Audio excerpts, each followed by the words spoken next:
ਵਾਹਿਗੁਰੂ ਜੀ ਕਾ ਖਾਲਸਾ ਵਾਹਿਗੁਰੂ ਜੀ ਕੀ ਫਤਿਹ। ਅਦਾਬਰਤ ਮੈਂ ਹਾਂ ਤੁਹਾਡੀ ਹੋਸਟ ਅਨਿਲ ਮੁਕੁਰਤ। ਮੈਂ ਟੀਵੀ 84 ਦੇ ਸਾਰੇ ਦਰਸ਼ਕਾਂ ਤੇ ਸਰੋਤਿਆਂ ਨੂੰ ਜੀ ਆਇਆਂ ਕਰਦੀਆਂ ਪ੍ਰੋਗਰਾਮ ਸੱਚੋ ਸੱਚ ਵਿੱਚ, ਜਿਹੜੇ ਇਸ ਪ੍ਰੋਗਰਾਮ ਨਾਲ ਦੇਸ਼ਾਂ ਵਿਦੇਸ਼ਾਂ ਤੋਂ ਜੁੜ ਚੁੱਕੇ ਨੇ। ਖਾਲਸਾ ਨੂੰ ਫੇਰ ਸੈਂਟਰ ਦੇ ਸੰਚਾਲਕ ਡਾਕਟਰ ਅਮਰਜੀਤ ਸਿੰਘ ਜੀ ਸਟੂਡੀਓ 'ਚ ਮੇਰੇ ਨਾਲ ਸ਼ਾਮਿਲ ਨੇ। ਉਹਨਾਂ ਨਾਲ ਗੱਲਬਾਤ ਕਰਕੇ ਅੱਜ ਦੇ ਐਪੀਸੋਡ ਉੱਪਰ ਉਹਨਾਂ ਤੋਂ ਉਹਨਾਂ ਦਾ ਤਬਸਰਾ ਜਾਣਦੇ ਹਾਂ। ਜੀ ਡਾਕਟਰ ਸਾਹਿਬ, ਵਾਹਿਗੁਰੂ ਜੀ ਕਾ ਖਾਲਸਾ ਵਾਹਿਗੁਰੂ ਜੀ ਕੀ ਫਤਿਹ। हाँ जी नीलम कौर जी, ਤੁਹਾਨੂੰ ਵੀ ਤੇ ਦੁਨੀਆ ਭਰ 'ਚ ਬੈਠੇ ਸਾਡੇ ਬਹੁਤ ਹੀ ਪਿਆਰੇ ਸੋਹਣੇ ਸਿਆਣੇ ਟੀਵੀ 84 ਦੇ ਵਿਊਅਰਸ ਨੂੰ ਵੀ ਵਾਹਿਗੁਰੂ ਜੀ ਕਾ ਖਾਲਸਾ ਵਾਹਿਗੁਰੂ ਜੀ ਕੀ ਫਤਿਹ ਤੇ ਸਾਡੇ ਬਹੁਤ ਹੀ ਪਿਆਰੇ ਮੁਸਲਮਾਨ ਭੈਣਾਂ ਭਰਾਵਾਂ ਨੂੰ अस्सलाम वालेकुम। जी डॉक्टर साहब, जी आया नु प्रोग्राम सच्चो सच विच बहुत शुक्रिया जी। डॉक्टर साहब, आज 2 फरवरी 2022 21 मार्च नानकशाही संमत 553 ਦਾ ਦਿਨ ਹੈ ਤੇ ਡਾਕਟਰ ਸਾਹਿਬ ਪ੍ਰੋਗਰਾਮ ਸ਼ੁਰੂ ਕਰਨ ਤੋਂ ਪਹਿਲਾਂ ਅਸੀਂ ਆਪਣੇ ਦਰਸ਼ਕਾਂ ਤੇ ਸਰੋਤਿਆਂ ਨੂੰ ਹਮੇਸ਼ਾ ਤਰ੍ਹਾਂ ਦੱਸਦੇ ਵਿਊਅਰਸ, ਜੇ ਤੁਸੀਂ ਹੱਕ ਸੱਚ ਇਨਸਾਫ ਤੇ ਪਿਆਰਾ ਦਿਨ ਦਾ ਇੱਕੋ ਇੱਕ ਚੈਨਲ ਟੀਵੀ 84 ਨੂੰ ਦੇਖਣਾ ਚਾਹੁੰਦੇ ਹੋ ਤਾਂ ਤੁਸੀਂ ਦੇਖ ਸਕਦੇ spectrum cable, RCN cable, Bell Fibe ਟੋਨ ਕੈਨੇਡਾ, roku, ਜਾਦੂ ਬਾਕਸ, ਸ਼ਾਵਾ, ਫੇਸਬੁੱਕ ਟੀਵੀ 84 ਦੀ ਐਪ ਰਾਹੀਂ online streaming and IP box ਤੇ ਤੁਸੀਂ ਟੀਵੀ 84 ਨੂੰ ਦੇਖ ਸਕਦੇ ਹੋ। ਵਿਊਅਰਸ, ਜੇ ਤੁਸੀਂ ਟੀਵੀ 84 ਨਾਲ ਜਾਂ ਪ੍ਰੋਗਰਾਮ ਸੱਚੋ ਸੱਚ ਨਾਲ ਫੇਸਬੁੱਕ ਰਾਹੀਂ ਜੁੜੇ ਹੋ ਤਾਂ ਇਸ ਨੂੰ ਵੱਧ ਤੋਂ ਵੱਧ ਲਾਈਕ ਕਰੋ ਤੇ ਸ਼ੇਅਰ ਕਰੋ ਅਤੇ ਨਾਲ ਹੀ YouTube ਤੇ ਸਬਸਕ੍ਰਾਈਬ ਵੀ ਕਰੋ। ਇਹ ਵੀ ਦੱਸ ਦਿਓ ਕਿ ਤੁਸੀਂ ਟੀਵੀ 84 ਦੀ ਐਪ ਨੂੰ ਐਂਡਰੋਇਡ ਐਂਡ ਐਪ ਸਟੋਰ ਤੇ ਡਾਊਨਲੋਡ ਕਰਕੇ ਟੀਵੀ 84 ਦੀ ਲਾਈਵ ਸਟ੍ਰੀਮ ਤੁਸੀਂ ਦੇਖ ਸਕਦੇ ਹੋ। ਸੋ ਵਿਊਅਰਸ, ਹੁਣ ਅਸੀਂ ਆਪਣੇ ਪ੍ਰੋਗਰਾਮ ਦੀ ਸ਼ੁਰੂਆਤ ਕਰਾਂਗੇ ਅੱਜ ਦੀ ਸਪਾਂਸਰਸ਼ਿਪ ਤੋਂ। ਔਰ ਸਪਾਂਸਰ ਕੀਤਾ ਗਿਆ ਹੈ ਜੇ ਪ੍ਰੋਗਰਾਮ ਸੱਚੋ ਸੱਚ ਨੂੰ ਨਿਊਯਾਰਕ ਤੋਂ ਵੀਰ ਕਿਰਪਾਲ ਸਿੰਘ ਜੀ ਵੱਲੋਂ। ਸੋ ਇਹਨਾਂ ਨੇ ਮੇਰਾ ਅਤੇ ਡਾਕਟਰ ਅਮਰਜੀਤ ਸਿੰਘ ਦਾ ਧੰਨਵਾਦ ਕੀਤਾ ਹੈ ਕਿ ਸੱਚੋ ਸੱਚ ਪ੍ਰੋਗਰਾਮ ਵਿੱਚ ਸਾਨੂੰ ਬਹੁਤ ਕੁਝ ਸਿੱਖਣ ਨੂੰ ਮਿਲਦਾ ਹੈ। ਔਰ ਮੈਨੂੰ ਜ਼ਿਆਦਾ ਨਹੀਂ ਪਤਾ ਪਰ ਤੁਹਾਡੇ ਕੋਲੋਂ ਚੀਨ, ਪਾਕਿਸਤਾਨ ਅਤੇ ਸਿਆਸਤ ਬਾਰੇ ਸੁਣ ਕੇ ਜਾਣਕਾਰੀ ਵਿੱਚ ਬਹੁਤ ਵਾਧਾ ਹੁੰਦਾ ਹੈ। ਸੋ ਸਾਡਾ ਵਾਹ ਸਿਰੇ ਦੇ ਮਕਾਰ ਲੋਕਾਂ ਨਾਲ ਪਿਆ ਹੈ। ਜਦੋਂ ਅਸੀਂ ਆਪਣੇ ਅਕੀਦੇ, ਸਿਧਾਂਤ ਅਤੇ ਫਲਸਫੇ ਤੇ ਖਲੋ ਕੇ ਗੱਲ ਕਰਦੇ ਹਾਂ ਤਾਂ ਫਿਰ ਇਹ ਲੋਕ ਆਪਣੀ ਅਸਲ ਔਕਾਤ ਦਿਖਾਉਂਦੇ ਹਨ। ਸਾਡਾ ਆਪਣੇ ਆਪ ਨੂੰ ਜਾਗਰੂਕ ਰੱਖਣਾ ਅਤੇ ਪੰਥਕ ਅਦਾਰਿਆਂ ਨੂੰ ਮਜ਼ਬੂਤ ਕਰਨਾ ਅੱਜ ਦੇ ਸਮੇਂ ਦੀ ਮੁੱਖ ਲੋੜ ਹੈ। ਤਾਂ ਹੀ ਅਸੀਂ ਕੌਮ ਖਿਲਾਫ ਹੋ ਰਹੇ ਕੂੜ ਪ੍ਰਚਾਰ ਦਾ ਟਾਕਰਾ ਕਰ ਸਕਾਂਗੇ।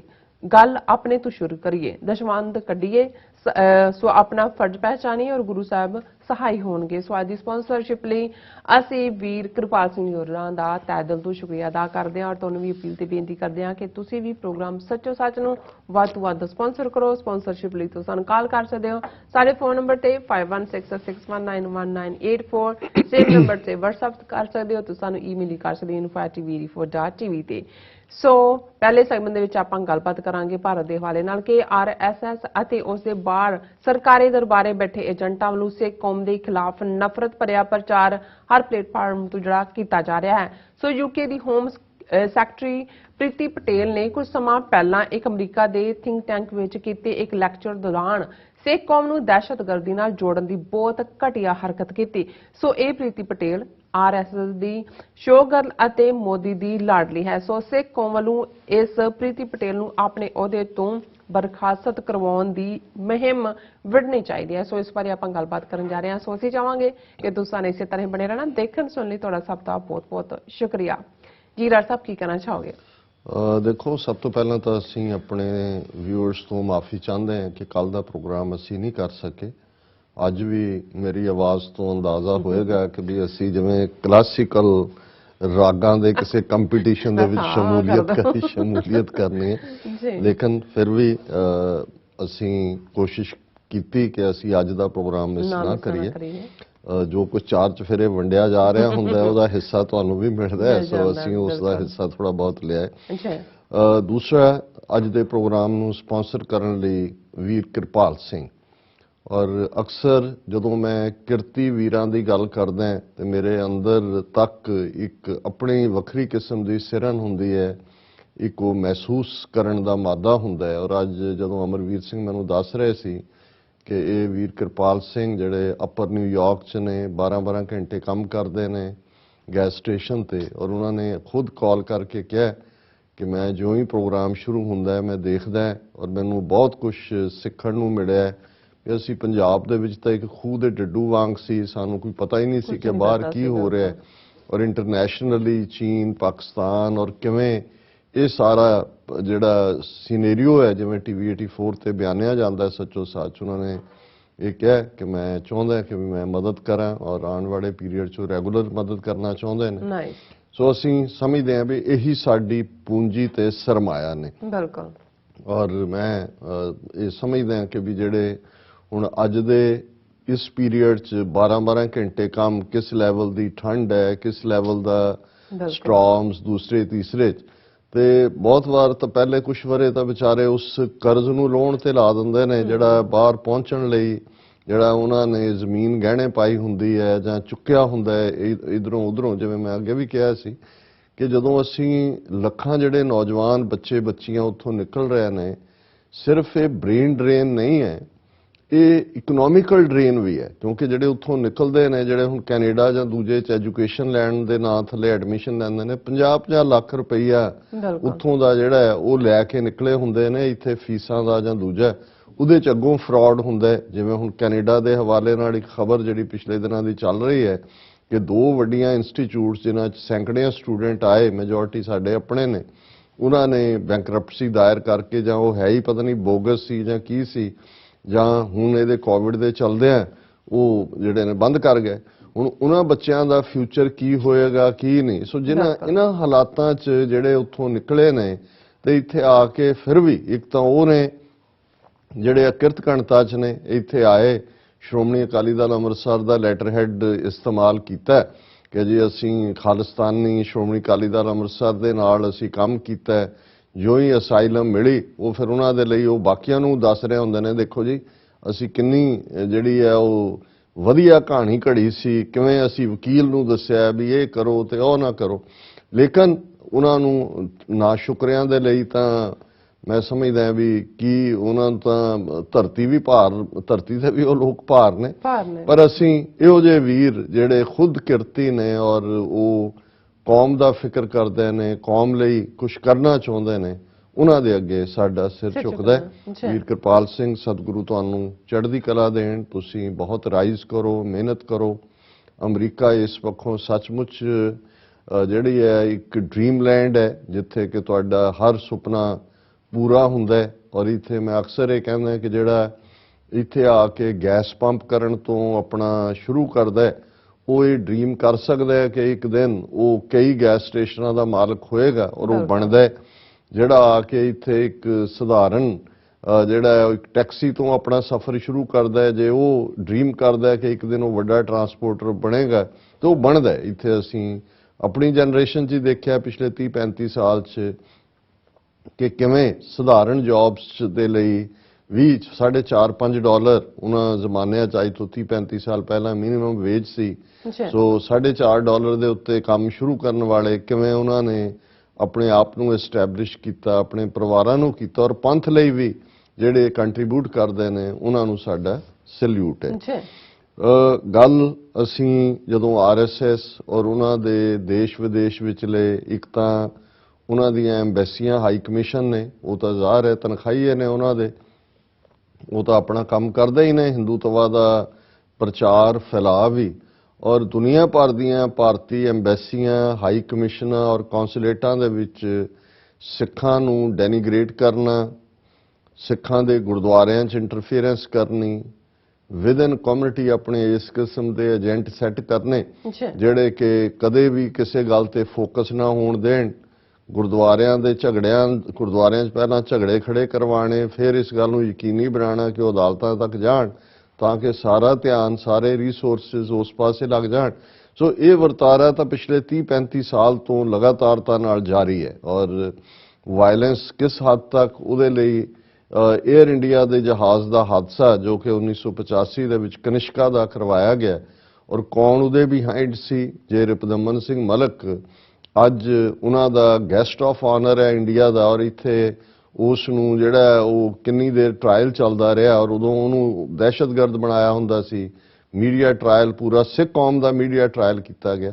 ਹੁਣ ਅੱਜ ਉਹ ਜਿਹੜਾ ਬਿਆਨਬਾਜ਼ੀ ਕਰਦਾ ਹੈ ਕਿ ਜੀ ਮੋਦੀ ਤੋਂ ਵਧੀਆ ਕੋਈ ਹੈ ਹੀ ਨਹੀਂ ਹੈ, ਔਰ ਮੋਦੀ ਨੇ ਸਿੱਖਾਂ ਲਈ ਆਹ ਕੀਤਾ ਉਹ ਕੀਤਾ। ਫਿਰ ਇਹ ਸਟੋਰੀ ਜਿਹੜੀ ਸੌਫਟ ਟਾਰਗੇਟ ਦੇ 2 ਬੜੇ ਹੀ ਖੋਜੀ ਪੱਤਰਕਾਰਾਂ ਨੇ, Toronto Star and Globe and Mail ਦਾ ਸੌਫਟ ਟਾਰਗੇਟ ਕਿਤਾਬ ਦੇ ਵਿੱਚ ਜੋ ਉਹਨਾਂ ਨੇ ਕਿਹਾ ਸੀ ਕਿ ਕਿਵੇਂ ਰਿਪੁਦਮਨ ਸਿੰਘ ਮਲਕ ਇੱਕ ਕਿੰਗ ਪਿਨ ਸੀ ਜਿਸ ਨੇ ਜਿਹੜਾ ਬਾਕੀਆਂ ਨੂੰ ਟ੍ਰੈਪ ਕੀਤਾ। ਦੂਸਰੇ ਤਾਂ ਇਮੋਸ਼ਨਲ ਸੀ, ਉਹ ਵਰਤੇ ਗਏ, ਉਹਨਾਂ ਤੋਂ ਪਤਾ ਵੀ ਨਹੀਂ ਸੀ, ਉਹ ਤਾਂ ਸਮਝਦੇ ਸੀ ਕਿ ਭਾਈ ਅਸੀਂ ਕੁਝ ਬਦਲਾ ਲੈ ਰਹੇ ਹਾਂ। ਸੋ ਇਹ ਇੱਕ ਪਾਸੇ ਤਾਂ ਇਸ ਕਿਸਮ ਦੀਆਂ ਹਰਕਤਾਂ ਨੇ, ਪਰ ਹੁਣ ਅਸੀਂ ਦੇਖਦੇ ਹਾਂ ਕਿ ਬਾਹਰਲੇ ਮੁਲਕਾਂ ਦੇ ਵਿੱਚ ਜਿੱਥੇ ਕਿ ਡਿਸੀਜਨ ਮੇਕਿੰਗ ਹੋਣੀ ਹੈ ਉੱਥੇ ਉਹਨਾਂ ਦੇ ਆਪਣੇ ਬੰਦੇ ਕਿਵੇਂ ਫਿੱਟ ਕੀਤੇ ਹੋਏ ਨੇ, ਉਹ ਭਾਵੇਂ ਇੱਥੇ ਕਾਂਗਰਸਮੈਨ ਹੋਣ ਜਾਂ ਇੱਕ ਦੋ ਸੈਨੇਟਰ ਵੀ ਨੇ।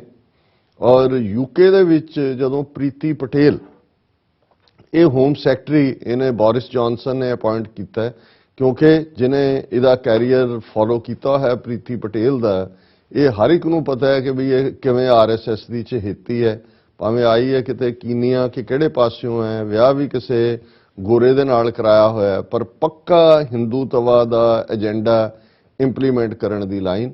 ਕਿਉਂਕਿ ਗੁਜਰਾਤਨ ਮੋਦੀ ਦੀ ਲਾਡਲੀ, ਔਰ ਇਹ ਜੇ ਤੁਸੀਂ ਇਹਨਾਂ ਨੂੰ ਦਾ ਟਰੈਕ ਤੁਸੀਂ ਫੋਲੋ ਕਰੋਗੇ ਤੇ ਤੁਹਾਨੂੰ ਨਜ਼ਰ ਆਏਗਾ ਕਿ ਵੀ ਜਿਵੇਂ ਅਸੀਂ ਬਹੁਤ ਵਾਰ ਜਦੋਂ ਨਾਜ਼ੀ ਆਈਡੀਓਲੋਜੀ ਦੇ ਸਪੋਰਟਰਸ ਦੀ ਗੱਲ ਕਰਦੇ ਹਾਂ ਜਾਂ ਉਹਨਾਂ ਜ਼ਮਾਨਿਆਂ ਦੇ ਵਿੱਚ ਜਦੋਂ ਕਿ ਦੁਨੀਆ ਦੀਆਂ ਏਜੰਸੀਆਂ ਇੱਕ ਦੂਸਰੇ ਦੇ ਬ੍ਰਿਟਿਸ਼ ਜਾਂ ਜਰਮਨ ਜਾਂ ਅਮਰੀਕਨ ਕਰਦੇ ਸੀ, ਸੋ ਇਹ ਬਹੁਤ ਵਾਰ ਜਿਹੜੇ ਲੋਕ ਸਕੂਲਾਂ ਜਾਂ ਕਾਲਜਾਂ 'ਚ ਪੜ੍ਹਦੇ ਸੀ ਉਹਨਾਂ 'ਚੋਂ ਹੀ ਕੋਈ ਬ੍ਰਾਈਟ ਬ੍ਰਿਲੀਅੰਟ ਦੇਖ ਕੇ ਔਰ ਉਹਦੇ ਤੇ ਉਹ ਮਨੀ ਇਨਵੈਸਟ ਕਰਨੀ ਸ਼ੁਰੂ ਕਰ ਦਿੰਦੇ ਸੀ, ਉਹਨੂੰ ਸਕਾਲਰਸ਼ਿਪ ਦੇ ਕੁਝ ਹੋਰ ਦੇ, ਔਰ ਫਿਰ ਉਹ ਯਕੀਨੀ ਬਣਾਉਂਦੇ ਸੀ ਕਿ ਉਹ ਸੈਂਟਰਲ ਫੋਰਨ ਸਰਵਿਸ ਆ ਉਹਨਾਂ ਦੀ ਜਾਂ ਹੋਮ ਡਿਪਾਰਟਮੈਂਟਸ ਉਹਦੇ 'ਚ ਜਾਣ। ਸੋ ਕਈ ਵਾਰੀ ਉਹ 10-15 ਸਾਲ ਉਹਨਾਂ ਦੀ ਗਰੂਮਿੰਗ ਕੀਤੀ ਜਾਂਦੀ ਹੈ ਕਿ ਜਦੋਂ ਫਿਰ ਕਿਸੇ ਦੂਸਰੇ ਮੁਲਕ ਦੇ ਸਿਸਟਮ ਦੇ ਵਿੱਚ ਉਹ ਸੈੱਟ ਹੁੰਦੇ ਨੇ ਫਿਰ ਉਹ ਉਹਨਾਂ ਦਾ ਜਿਹੜਾ ਬਟਨ ਔਨ ਕਰ ਦਿੰਦੇ ਨੇ, ਕਿਉਂਕਿ ਉਹ ਉਹਨਾਂ ਦੇ ਹਿੱਤ ਵੀ ਪੂਰ ਰਹੇ ਹੁੰਦੇ ਨੇ, ਉਹਨਾਂ ਦੀ ਜਾਣਕਾਰੀ ਵੀ ਦੇ ਰਹੇ ਹੁੰਦੇ ਨੇ।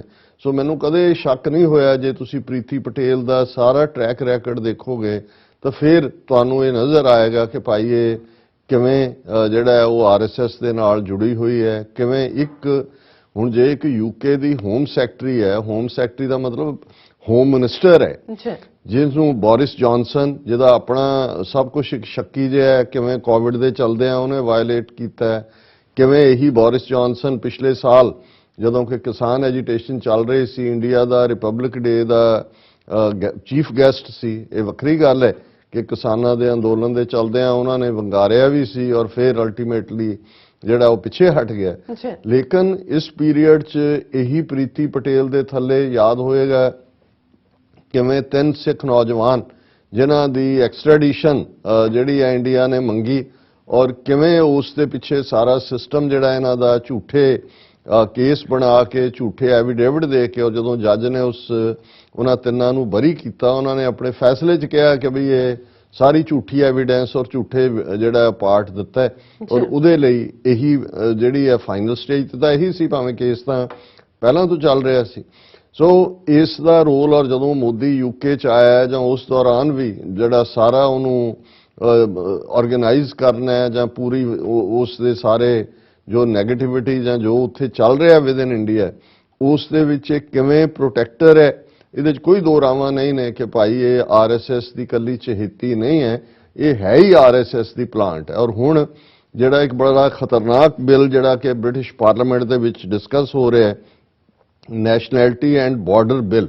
ਹੁਣ ਨੈਸ਼ਨੈਲਿਟੀ ਐਂਡ ਬਾਰਡਰ ਬਿੱਲ ਇਹ ਹੈ ਜਿਹੜਾ ਜਿਹਨੂੰ ਕਿ ਜਿਹੜੇ ਫਰੀडम ਲਵਿੰਗ ਲੋਕ ਨੇ ਇਕੱਲੇ ਸਿੱਖਾਂ 'ਚ ਨਹੀਂ ਬਾਕੀ ਵੀ ਵਿਰੋਧ ਕਰ ਰਹੇ ਨੇ, ਔਰ ਬੋਰਿਸ ਜੌਨਸਨ ਖੁਦ ਜਿਹੜਾ ਇੱਕ ਤੋਂ ਬਾਅਦ ਇੱਕ ਝੂਠ ਦੇ ਵਿੱਚ ਫਸਿਆ ਹੋਇਆ ਹੈ ਇਸ ਵੇਲੇ ਵਿਦਨ ਟੋਰੀ ਪਾਰਟੀ, ਕਿਉਂਕਿ ਬ੍ਰਿਟਨ ਦੇ ਵਿੱਚ ਇਸ ਗੱਲ ਦਾ ਧਿਆਨ ਰਹੇ ਕਿ ਪ੍ਰੀਤੀ ਪਟੇਲ ਦਾ ਸਬੰਧ ਜਿਹੜਾ ਹੈ ਇਹ ਟੋਰੀ ਪਾਰਟੀ ਨਾਲ ਹੈ, ਕੰਜ਼ਰਵੇਟਿਵ ਪਾਰਟੀ ਜਿਹਨੂੰ ਕਹਿੰਦੇ ਨੇ, ਔਰ ਇਹ ਉਹੀ ਪਾਰਟੀ ਹੈ ਜਿਸ ਪਾਰਟੀ ਦੀ ਪ੍ਰਾਈਮ ਮਿਨਿਸਟਰ ਮਾਰਗਰੇਟ ਥੈਚਰ ਨੇ 1984 ਦੇ ਵਿੱਚ ਜਦੋਂ ਫਰਵਰੀ ਦੇ ਮਹੀਨੇ ਇੰਦਰਾ ਗਾਂਧੀ ਨੇ ਮਾਰਗਰੇਟ ਥੈਚਰ ਨੂੰ ਲਿਖਿਆ ਕਿ ਭਾਈ ਇਵੇਂ ਮਦਦ ਸਾਨੂੰ ਚਾਹੀਦੀ ਹੈ, ਔਰ ਜਿਹੜੀ ਉਹਨਾਂ ਦੀ M16 ਜਿਹੜਾ ਇੰਟੈਲੀਜੈਂਸ ਏਜੰਸੀ ਦੇ 2 ਆਫੀਸਰ ਜਿਹੜੇ ਨੇ ਉਹ ਇੰਡੀਆ ਜਾਂਦੇ ਨੇ, ਦਰਬਾਰ ਸਾਹਿਬ ਦੀ ਰੇਕੀ ਕਰਦੇ ਨੇ, ਔਰ ਉਹਨਾਂ ਨੇ ਕੀ ਕੀਤਾ, ਕੀ ਰੋਲ ਹੈ ਬ੍ਰਿਟਿਸ਼ ਇੰਟੈਲੀਜੈਂਸ ਏਜੰਸੀਆਂ ਦਾ ਜੂਨ 84 ਦੇ ਹਮਲੇ ਤੇ, ਕਿਉਂਕਿ ਜੋ ਹੀ ਡਾਕੂਮੈਂਟ ਡੀਕਲਾਸੀਫਾਈ ਹੋਏ ਇਹ ਸਬੂਤ ਸਾਹਮਣੇ ਆਏ, ਸਿੱਖਾਂ ਨੇ ਉਹਦੇ ਲਈ ਟਰੂਥ ਕਮਿਸ਼ਨ ਬਣਾਉਣ ਔਰ ਫੁੱਲ ਇਨਵੈਸਟੀਗੇਸ਼ਨ ਦੀ ਮੰਗ ਕੀਤੀ ਤੇ ਬਾਕੀ ਡਾਕੂਮੈਂਟ ਜਿਹੜੇ ਨੇ ਉਹ ਦੁਬਾਰਾ ਕਲਾਸੀਫਾਈ ਕਰ ਦਿੱਤੇ ਗਏ। ਸੋ ਇਸ ਪਾਰਟੀ ਦਾ ਰੈਕਰਡ ਜਿਹੜਾ ਉਹ ਮਾਰਗਰੇਟ ਥੈਚਰ ਦੇ ਜ਼ਮਾਨੇ ਤੋਂ ਔਰ ਫਿਰ ਉਹਨਾਂ 'ਚ ਹੀ ਜਿਹੜੇ ਡੀਕਲਾਸੀਫਾਈਡ 'ਚੋਂ ਇਹ ਵੀ ਸਾਹਮਣੇ ਆਇਆ ਸੀ ਕਿ ਇਕੱਲਾ ਇਹੀ ਨਹੀਂ ਕਿ ਉਹਨੇ ਆਪਣੀ 2 ਇੰਟੈਲੀਜੈਂਸ ਆਫੀਸਰਸ ਗਏ, ਉਹਨਾਂ ਨੇ ਕੀ ਰੋਲ ਅਦਾ ਕੀਤਾ। ਇਮੀਡੀਏਟਲੀ ਉਸ ਸਾਲ 'ਚ ਨਵੰਬਰ ਮਹੀਨੇ ਜਦੋਂ ਕਿ ਗੁਰੂ ਨਾਨਕ ਸਾਹਿਬ ਦਾ ਪ੍ਰਕਾਸ਼ ਪੁਰਬ ਸੀ ਉਦੋਂ ਮਾਰਗਰੇਟ ਥੈਚਰ ਨੇ ਇੰਟਰਵੀਨ ਕਰਕੇ ਜਿਹੜੀ ਉਸ ਪੀਰੀਅਡ ਦੇ ਵਿੱਚ ਜਿਹੜਾ ਨਗਰ ਕੀਰਤਨ ਜਲੂਸ ਨਿਕਲਣਾ ਸੀ ਉਹਦੀ ਪਰਮਿਸ਼ਨ ਦੇਣ ਤੋਂ ਨਾ ਕਰ ਦਿੱਤੀ ਸੀ ਔਰ ਇਤਰਾਜ਼ ਇਹ ਲਾਇਆ ਕੀਤਾ ਗਿਆ ਸੀ ਕਿ ਇਸ ਦੇ ਉੱਤੇ ਜਿਹੜਾ ਇਸ ਜਲੂਸ ਦੇ ਮੌਕੇ ਤੇ ਖਾਲਿਸਤਾਨ ਦੇ ਨਾਅਰੇ ਲੱਗ ਸਕਦੇ ਨੇ। ਹੁਣ ਉਹੀ ਲੈਗੇਸੀ ਦੀ ਜੇ ਅਸੀਂ ਗੱਲ ਕਰੀਏ, ਜੇ ਮਾਰਗਰੇਟ ਥੈਚਰ ਨੇ 1984 ਦੇ ਵਿੱਚ ਉਸ ਨਗਰ ਕੀਰਤਨ ਤੇ ਪਾਬੰਦੀ ਲਵਾਈ ਸੀ ਤੇ ਇਹ ਮੋਦੀ ਦੀ ਲਾਡਲੀ ਆਰਐਸਐਸ ਦੀ ਮੋਲ ਪ੍ਰੀਤੀ ਪਟੇਲ ਇਸ ਵਰੇ ਜਿਹੜਾ ਬੀਤਿਆ ਵਰਿਆ 2021 ਗੁਰੂ ਨਾਨਕ ਸਾਹਿਬ ਦਾ ਪ੍ਰਕਾਸ਼ ਪੁਰਬ 19 ਨਵੰਬਰ ਨੂੰ ਸੀ ਔਰ 19 ਨਵੰਬਰ ਨੂੰ ਇਹ ਪ੍ਰੀਤੀ ਪਟੇਲ ਵਾਸ਼ਿੰਗਟਨ ਡੀਸੀ ਦੇ ਕੰਜ਼ਰਵੇਟਿਵ ਥਿੰਕ ਟੈਂਕ ਹੈ ਹੈਰੀਟੇਜ ਫਾਊਂਡੇਸ਼ਨ, ਕਿਉਂਕਿ ਇਸ ਗੱਲ ਦਾ ਧਿਆਨ ਰਹੇ ਕਿ ਅਮਰੀਕਨ ਸਿਸਟਮ ਦੇ ਵਿੱਚ ਬੇਸ਼ੱਕ ਲਾ ਮੇਕਰਸ, ਅਸੀਂ ਬਹੁਤ ਵਾਰ 3 ਲਫ਼ਜ਼ ਇਸਤੇਮਾਲ ਕਰਦੇ ਹਾਂ, ਮੈਂ ਅਕਸਰ ਆਪਣੀਆਂ ਪ੍ਰੈਜ਼ੈਂਟੇਸ਼ਨਸ ਕਰਦਾ ਹਾਂ ਕਿ ਸਾਡਾ ਪ੍ਰਭਾਵ ਓਪੀਨੀਅਨ ਮੇਕਰਸ, ਲਾ ਮੇਕਰਸ ਐਂਡ ਡਿਸੀਜਨ ਮੇਕਰਸ ਤੇ ਹੋਣਾ ਚਾਹੀਦਾ। ਤੇ ਜਦੋਂ ਅਸੀਂ ਓਪੀਨੀਅਨ ਮੇਕਰਸ ਕਹਿੰਦੇ ਹਾਂ, ਓਪੀਨੀਅਨ ਮੇਕਰਸ ਦੇ ਵਿੱਚ ਸਭ ਤੋਂ ਜ਼ਿਆਦਾ ਕੀ ਰੋਲ ਥਿੰਕ ਟੈਂਕਸ ਦਾ ਹੁੰਦਾ ਹੈ ਔਰ ਇਸੇ ਤਰ੍ਹਾਂ ਬੇਸ਼ੱਕ ਇਹ ਥਿੰਕ ਟੈਂਕ ਤਾਂ ਸੈਂਕੜਿਆਂ ਨਹੀਂ ਹਜ਼ਾਰਾਂ ਦੀ ਗਿਣਤੀ 'ਚ ਹੋਣਗੇ, ਹਰ ਫੀਲਡ ਦੇ ਵਿੱਚ ਨੇ, ਲੇਕਿਨ ਜਿਹੜੇ ਦੋ ਪ੍ਰੋਮੀਨੈਂਟ ਥਿੰਕ ਟੈਂਕ ਜਿਹੜੀਆਂ ਦੋ ਵੱਡੀਆਂ ਪਾਰਟੀਆਂ ਨੇ ਡੈਮੋਕ੍ਰੈਟ ਔਰ ਰਿਪਬਲਿਕਨ, ਉਹਨਾਂ ਦੇ ਲਾ ਮੇਕਰਸ ਨੂੰ ਵੀ ਬਰੀਫ ਕਰਦੇ ਨੇ ਔਰ ਰਾਦਰ ਉਹਨਾਂ ਦੇ ਨਾਲ ਹੀ ਜਿਹੜੇ ਨੇ ਇਹ ਐਸੋਸੀਏਟ ਹੁੰਦੇ ਨੇ। ਡੈਮੋਕ੍ਰੈਟਿਕ ਪਾਰਟੀ ਦਾ ਜਿਹੜਾ ਵੱਡਾ ਥਿੰਕ ਟੈਂਕ ਉਹ ਹੈ ਫਰੀडम ਹਾਊਸ ਔਰ ਇਹ ਫਰੀडम ਹਾਊਸ ਅਕਸਰ ਟਾਈਮ ਟੂ ਟਾਈਮ ਇੰਟਰਨੈਸ਼ਨਲ ਜਿਹੜੀਆਂ ਸਿਟਿੰਗਸ ਵੀ ਆਰਗੇਨਾਈਜ਼ ਕਰਦਾ ਹੈ ਦੁਨੀਆ 'ਚ ਜਿੱਥੇ ਜਿੱਥੇ ਨੇ ਡੈਮੋਕ੍ਰੇਸੀ ਦੀ ਗੱਲ ਕਰਨ ਵਾਲੇ, ਹਿਊਮਨ ਰਾਈਟਸ ਦੀ ਗੱਲ ਕਰਨ ਵਾਲੇ, ਉਹਨਾਂ ਨੂੰ ਵੀ ਇਨਵਾਈਟ ਕਰਦਾ ਹੈ ਐਜ਼ ਏ ਪਾਰਟਿਸਿਪੈਂਟ। ਸੋ ਇਹ ਡੈਮੋਕ੍ਰੈਟਸ ਦਾ ਥਿੰਕ ਟੈਂਕ ਹੈ ਫਰੀडम ਹਾਊਸ, ਰਿਪਬਲਿਕਨਸ ਦਾ ਥਿੰਕ ਟੈਂਕ ਹੈ ਹੈਰੀਟੇਜ ਫਾਊਂਡੇਸ਼ਨ ਔਰ ਉਹ ਪੂਰੀ ਉਹਨਾਂ ਦੀ ਸੁਰ ਟੋਨ ਉਹੀ ਔਰ ਇਹੀ ਜਿਹੜੇ ਥਿੰਕ ਟੈਂਕ ਨੇ ਇਹ ਪਾਲਿਸੀਜ਼ ਬਣਾਉਂਦੇ ਨੇ, ਥਰੋ ਕਰਦੇ ਨੇ ਜਾਂ ਅੱਗੋਂ ਫਿਰ ਜਦੋਂ ਅਸੀਂ ਲਾ ਮੇਕਰਸ ਦੀ ਗੱਲ ਕਰਦੇ ਹਾਂ ਉਹ ਕਾਂਗਰਸਮੈਨ ਸੈਨੇਟਰ ਨੇ, ਉਹਨਾਂ ਨੂੰ ਅੱਗੋਂ ਕਿਵੇਂ ਲੌਬੀ ਜਾਂ ਦੂਸਰੇ 'ਚ ਇਨਫਲੂਐਂਸ ਕਰਨਾ ਉਹ ਫਿਰ ਲੌਬਿਸਟ ਆ ਜਾਂਦੇ ਨੇ ਜਿਨ੍ਹਾਂ ਦੇ ਲਈ ਲੌਬਿਸਟ ਜਾਂ ਇੱਕ ਹੋਰ ਜਿਹੜਾ ਜਿਹਦੀ ਫੰਡਿੰਗ ਦੇ ਉੱਤੇ ਕੋਈ ਬਹੁਤਾ ਕੰਟਰੋਲ ਨਹੀਂ ਹੁੰਦਾ, ਕਿਉਂਕਿ ਜਿਹੜੇ ਲੌਬਿਸਟ ਨੇ ਉਹ ਇੱਕ ਉਹ ਲੌਬਿਸਟ ਨੇ ਜਿਹੜੇ as a foreign agent register ਹੁੰਦੇ ਨੇ। ਜੇ ਕਿਸੇ ਨੇ ਇੰਡੀਆ ਲਈ ਦੂਜਾ ਕਰਨਾ ਉਹਦੇ ਲਈ ਫਿਰ ਜਿਹੜੀਆਂ ਹਕੂਮਤਾਂ ਨੇ ਉਹ ਲੌਬਿੰਗ ਫਰਮਸ ਹਾਇਰ ਕਰਦੀਆਂ ਔਰ ਉਹ ਲੌਬਿੰਗ ਫਰਮਸ ਕਈ ਵਾਰ ਮਿਲੀਅਨਸ ਉਹਨਾਂ ਦੀ ਫੀ ਹੁੰਦੀ ਹੈ ਤੇ ਇੱਕ ਉਹ ਨੇ ਜਿਹੜੇ ਇਸ ਤੋਂ ਇਲਾਵਾ ਜਿਹੜੀਆਂ ਵਿਦਨ ਕੰਟਰੀ PAC ਉਹਨੂੰ ਕਹਿੰਦੇ ਨੇ ਪੋਲੀਟੀਕਲ ਐਕਸ਼ਨ ਕਮੇਟੀ, ਉਹ ਫਾਰਮ ਕਰ ਲੈਂਦੇ ਨੇ ਕਿਸੇ ਨਾਂ ਦੀ ਪੈਕ, ਇਹਦੇ ਲਈ ਸਿੰਪਲ ਇਹਦੀ ਐਬਰੀਵੇਸ਼ਨ ਹੁੰਦੀ ਹੈ, ਉਹਦੀ ਡੋਨੇਸ਼ਨ ਪੈਕ ਦੀ ਉਹਦੇ ਤੇ ਕੋਈ ਬਹੁਤਾ ਕੋਈ ਨਾਨ ਪ੍ਰੋਫਿਟ ਨਹੀਂ ਹੁੰਦਾ, ਉਹ ਪੋਲੀਟੀਕਲੀ ਕਰ ਸਕਦੇ ਨੇ। ਸੋ ਇੰਡੀਆ ਨੇ ਆਪਣੇ ਇਸ ਕਿਸਮ ਦੇ ਪੈਕ, ਸਿੱਖਾਂ ਨੇ ਵੀ ਸਿੱਖ ਪੈਕ ਬਣਾਇਆ ਹੋਇਆ, ਹੁਣ ਸਿੱਖ ਪੈਕ ਦੇ ਥੱਲੇ ਹੀ ਜਿਹੜੀ ਹੁਣ US ਕਾਂਗਰੈਸ਼ਨਲ ਸਿੱਖ ਕਾਕਸ ਹੈ ਉਹਦੇ 'ਚ ਹੁਣ ਜੇ ਕਾਂਗਰਸਮੈਨਾਂ ਨੂੰ ਦੂਸਰਿਆਂ ਨੂੰ ਡੋਨੇਟ ਕਰਨਾ ਹੈ ਬਜਾਏ ਕਿ ਇਕੱਲੇ ਨੂੰ ਤੁਸੀਂ ਕਰੋ, ਜੇ ਤੁਸੀਂ ਥਰੂ ਸਿੱਖ ਪੈਕ ਕਰਦੇ ਹੋ ਤੇ ਜ਼ਾਹਰ ਹੈ ਕਿ ਵੀ ਤੁਸੀਂ ਜਿਹੜਾ ਆਪਣੇ ਜਿਹੜੇ ਸਿੱਖ ਇਸ਼ੂਜ਼ ਇਹਨਾਂ ਤੋਂ ਹਾਈਲਾਈਟ ਕਰਵਾਉਂਦੇ ਹੋ। ਇਹ ਹੈ ਜਦੋਂ ਤੁਸੀਂ ਇਨਫਲੂਐਂਸ ਕਰਦੇ ਹੋ ਆਪਣੇ ਜੈਨੂਇਨ ਗੱਲ ਦੇ ਲਈ ਵੀ, ਕਿਉਂਕਿ ਇਹ ਜਿਹੜਾ ਅਲਟੀਮੇਟਲੀ ਸਿਸਟਮ ਕੋਈ ਵੀ ਹੋਏ ਉਹਦੇ ਵਿੱਚ ਤੁਹਾਨੂੰ ਵੜਨਾ ਪੈਂਦਾ ਹੈ, ਵੜ ਕੇ ਆਪਣੇ ਇਨਫਲੂਐਂਸ ਨੂੰ ਦੇਣਾ ਪੈਂਦਾ ਹੈ, ਤਾਂ ਹੀ ਤੁਸੀਂ ਆਪਣੀ ਸਟਰੈਂਥ ਵੀ ਸ਼ੋਅ ਕਰਦੇ ਹੋ। ਸੋ ਜੇ ਸਿੱਖ ਕਾਕਸ 50 ਤੋਂ ਜ਼ਿਆਦਾ ਕਾਂਗਰਸਮੈਨ ਬਾਈ ਪਾਰਟੀਸਨ ਆਏ, ਬੇਸ਼ੱਕ ਉਹਨਾਂ ਦਾ ਮੈਂਡੇਟ ਲਿਮਿਟਡ ਹੈ, ਉਹ ਬਹੁਤ ਵਾਰ ਫੋਰਨ ਪਾਲਿਸੀ ਦੇ ਉੱਤੇ ਡਾਇਰੈਕਟਲੀ ਨਹੀਂ ਕਰਦੇ, ਲੇਕਿਨ ਜਦੋਂ ਹਿਊਮਨ ਰਾਈਟਸ ਇਸ਼ੂ ਆਉਂਦਾ ਹੈ ਇੱਥੇ ਬੈਠੇ ਲੋਕ ਜਿਹੜੇ ਹਿਊਮਨ ਰਾਈਟਸ ਦੀ ਗੱਲ ਕਰਦੇ ਨੇ ਸੋ ਉਹ ਫਿਰ ਇਨਫਲੂਐਂਸ ਵੀ ਕਰਦੇ ਨੇ ਡਿਸੀਜਨ ਮੇਕਿੰਗ ਨੂੰ। ਜਿਵੇਂ ਮੋਦੀ ਜਦੋਂ ਇੱਥੇ ਵਿਜ਼ਿਟ ਕਰ ਰਿਹਾ ਸੀ, ਜਿਹੜੀ ਕਾਂਗਰੈਸ਼ਨਲ ਸਿੱਖ ਕਾਕਸ ਦੇ ਬਿਹਾਫ ਤੇ ਜਿਹੜੀ ਇੱਕ ਬਰੀਫਿੰਗ ਹੋਈ ਇਸ ਦੇ ਉੱਤੇ ਕਿ ਭਾਈ ਕੀ ਚੱਲ ਰਿਹਾ, ਉਹਦੇ US ਸਰਫ ਆਇਆ, ਹਿਊਮਨ ਰਾਈਟਸ ਵਾਚ ਆਏ, ਡਾਕਟਰ ਚੀਮਾ ਆਏ, ਇਸੇ ਤਰੀਕੇ ਦੇ ਨਾਲ ਦੂਸਰੇ ਮੁੱਦਿਆਂ ਦੇ ਉੱਤੇ ਵੀ ਹੁਣ ਵੀ ਕੁਝ ਹਫ਼ਤੇ ਪਹਿਲਾਂ ਜਿਹੜੀ ਅਮਰੀਕਾ ਦੀਆਂ ਹਿੰਦੂ ਹਿਊਮਨ ਰਾਈਟਸ ਆਰਗੇਨਾਈਜੇਸ਼ਨ ਔਰ ਕੁਝ ਹੋਰ ਜਿਨ੍ਹਾਂ ਦੇ ਵਿੱਚ ਐਮਨੈਸਟੀ ਇੰਟਰਨੈਸ਼ਨਲ ਔਰ ਦੂਸਰਿਆਂ ਦੀ ਸੀ, ਉਹਨਾਂ ਨੇ ਬਰੀਫਿੰਗ ਕਰਵਾਈ US ਕਾਂਗਰਸਮੈਨ ਨੇ। 4 ਜਿਹੜੇ ਨੇ ਕਾਂਗਰਸਮੈਨ ਉਹਦੇ 'ਚ ਸ਼ਾਮਲ ਹੋਏ, ਉਹਨਾਂ 'ਚ ਹਾਮਿਦ ਅੰਸਾਰੀ ਜਿਹੜਾ ਵਾਈਸ ਪ੍ਰੈਜ਼ੀਡੈਂਟ ਹੈ ਸਾਬਕਾ, ਉਹਨੇ ਕੀਤਾ ਔਰ ਉਸ ਬਰੀਫਿੰਗ ਤੇ ਬੜੀਆਂ ਚੀਕਾਂ ਮਾਰੀਆਂ ਇਹਨਾਂ ਨੇ ਔਰ ਇੰਡੀਆ ਨੇ ਕਿਹਾ ਕਿ biases of participants in US meet on human rights in India well known. ਉਹਨਾਂ ਦਾ ਜਿਹੜਾ ਅਰਨੀਦਮ ਬਾਗਚੀ ਸਪੋਕਸਪਰਸਨ ਹੈ ਫੋਰਨ ਐਕਸਟਰਨਲ ਅਫੇਅਰਸ ਮਿਨਿਸਟਰੀ ਦਾ, ਉਹ ਕਹਿ ਰਿਹਾ ਕਿ ਜੀ we have seen reports on the event India is a robust and vibrant democracy. ਕਿਉਂਕਿ ਇਸ ਕਾਂਗਰਸ ਬਰੀਫਿੰਗ ਦੇ ਵਿੱਚ ਕਿਹਾ ਗਿਆ ਕਿ ਵੀ ਭਾਰਤ ਭਾਵੇਂ ਕਹਿਣ ਨੂੰ ਇੱਕ ਡੈਮੋਕ੍ਰੇਸੀ ਹੈ ਲੇਕਿਨ ਉਹ ਵਾਇਲੇਟ ਕਰ ਰਿਹਾ ਹਿਊਮਨ ਰਾਈਟਸ ਮਾਈਨੋਰਿਟੀਜ਼ ਦੇ ਔਰ ਇੱਕ ਡੇਂਜਰ ਪੁਆਇੰਟ ਬਣਦਾ ਜਾ ਰਿਹਾ। ਔਰ ਇਹ ਇੰਡੀਅਨ ਫੋਰਨ ਮਿਨਿਸਟਰੀ ਜਿਹੜੀ ਆ ਉਹਨੂੰ ਕਹਿ ਰਹੀ ਹੈ ਕਿ ਜੀ ਇਹ ਜਿਹੜੇ ਕਰਨ ਵਾਲੇ ਸੀ ਉੱਥੇ ਉਹ ਬਾਇਸਡ ਨੇ ਇੰਡੀਆ ਦੇ ਖਿਲਾਫ ਔਰ ਇਹ ਸਾਜ਼ਿਸ਼ ਹੈ ਇੰਡੀਆ ਨੂੰ ਬਦਨਾਮ ਕਰਨ ਦੀ। ਸੋ ਇੱਕ ਪਾਸੇ ਇਹ ਪਾਰਟ ਹੁੰਦਾ ਹੈ ਜਿਹੜਾ ਮਾਈਨੋਰਿਟੀਜ਼ ਨੂੰ ਜਾਂ ਜਿਹੜੇ ਅਪਰੈਸਡ ਲੋਕ ਨੇ ਉਹਨਾਂ ਦੇ ਕੋਲ ਆਪਣੇ ਕਾਂਗਰਸਮੈਨ ਤੱਕ ਅਪਰੋਚ ਕਰਨਾ ਜਾਂ ਆਪਣੇ ਲੌਬਿੰਗ ਗਰੁੱਪ ਰਾਹੀਂ ਬਰੀਫਿੰਗਸ, ਕਈ ਵਾਰੀ ਬਰੀਫਿੰਗ ਹੁੰਦੀ ਹੈ ਜਿਹੜੀ ਕਿ ਪ੍ਰੋਪਰ ਇੱਕ ਹੁੰਦੀ, ਕਈ ਵਾਰੀ ਹੀਅਰਿੰਗ ਹੁੰਦੀ ਹੈ, ਉਹ ਇੱਕ ਸਟੈਪ ਅੱਗੇ ਲੈ ਕੇ ਜਾਂਦੀ ਹੈ। ਪਰ ਇਸ ਗੱਲ ਦਾ ਧਿਆਨ ਰਹੇ ਔਰ ਦੂਸਰੇ ਓਪੀਨੀਅਨ ਮੇਕਰਸ ਆ ਰਿਹਾ ਕਿ ਤੁਹਾਡਾ ਮੀਡੀਆ ਹੁੰਦਾ ਜਿਵੇਂ ਨਿਊਯਾਰਕ ਟਾਈਮਸ ਦੇ 100 ਤੋਂ ਇੱਕ ਉਹਨਾਂ ਦਾ ਜਿਹੜਾ ਸਾਲ ਤੋਂ ਜ਼ਿਆਦਾ ਦਾ ਕੈਂਪੇਨ ਸੀ, 100 ਤੋਂ ਜ਼ਿਆਦਾ ਦੁਨੀਆ ਦੇ ਜਰਨਲਿਸਟ ਨੇ ਮਿਲ ਕੇ ਜਿਹੜੀ ਨਿਊਯਾਰਕ ਟਾਈਮਸ ਨੇ ਰਿਪੋਰਟ ਕੱਢੀ ਕਿ ਕਿਵੇਂ ਪੈਗਾਸਸ ਸਪਾਈਵੇਅਰ ਜਿਹੜਾ ਇਜ਼ਰਾਈਲ ਦੀ ਕੰਪਨੀ ਔਰ ਕਿਵੇਂ ਉਹ ਮੋਸਾਦ ਨਾਲ ਲਿੰਕਡ ਹੈ, ਕਿਵੇਂ ਮੋਦੀ ਜਦੋਂ ਇਜ਼ਰਾਈਲ ਦੇ ਵਿਜ਼ਿਟ ਤੇ ਗਿਆ ਤੇ $2 ਬਿਲੀਅਨ ਦੇ ਹਥਿਆਰ ਵੀ ਲਏ ਤੇ ਨਾਲ ਦੀ ਨਾਲ ਉਹਨਾਂ ਤੋਂ ਪੈਗਾਸਸ ਲਿਆ ਜਿਹਦੇ ਥੱਲੇ ਉਹਨਾਂ ਨੇ ਅੱਗੋਂ ਇਹ ਇਸ ਤੋਂ ਪਹਿਲਾਂ ਰਿਪੋਰਟ ਆ ਚੁੱਕੀ ਹੈ ਕਿ ਵੀ ਉੱਥੇ ਕਿਵੇਂ ਸਿੱਖ ਐਕਟਿਵਿਸਟ ਹੋਣ, ਆਜ਼ਾਦ ਖਿਆਲ ਦੇ ਜਰਨਲਿਸਟ ਹੋਣ, ਪੋਲੀਟੀਕਲ ਐਕਟਿਵਿਸਟ ਹੋਣ, ਉਹਨਾਂ ਸਾਰਿਆਂ ਦੇ ਫੋਨਾਂ ਦੇ ਵਿੱਚ ਉਹਨੂੰ ਵਾੜ ਕੇ ਤੇ ਕਿਵੇਂ ਉਹਨਾਂ ਨੇ ਜਿਹੜਾ ਉਸ ਦੀ ਜਿਹੜਾ ਸਾਰੀ ਸਪਾਈਂਗ ਕੀਤੀ, ਜਸੂਸੀ ਕੀਤੀ। ਸੋ ਇੱਕ ਉਹ ਪਲੇਟਫਾਰਮ ਹੈ। ਪਰ ਜੇ ਹੁਣ ਤੁਸੀਂ conservative think tank heritage foundation ਦੀ ਗੱਲ ਕਰੋ ਜਾਂ ਫਰੀडम ਹਾਊਸ ਦੀ ਗੱਲ ਕਰੋ, ਸੋ ਇਹ ਇੱਕ ਅਪਰ ਲੈਵਲ ਤੇ ਹੈ, ਤੁਸੀਂ ਉਹਨਾਂ ਨੂੰ ਆਪਣੀ ਰਿਪੋਰਟ ਜਾਂ ਜੋ ਵੀ ਕੋਈ ਵਾਇਲੇਸ਼ਨਸ ਹੋ ਭੇਜ ਸਕਦੇ ਹੋ।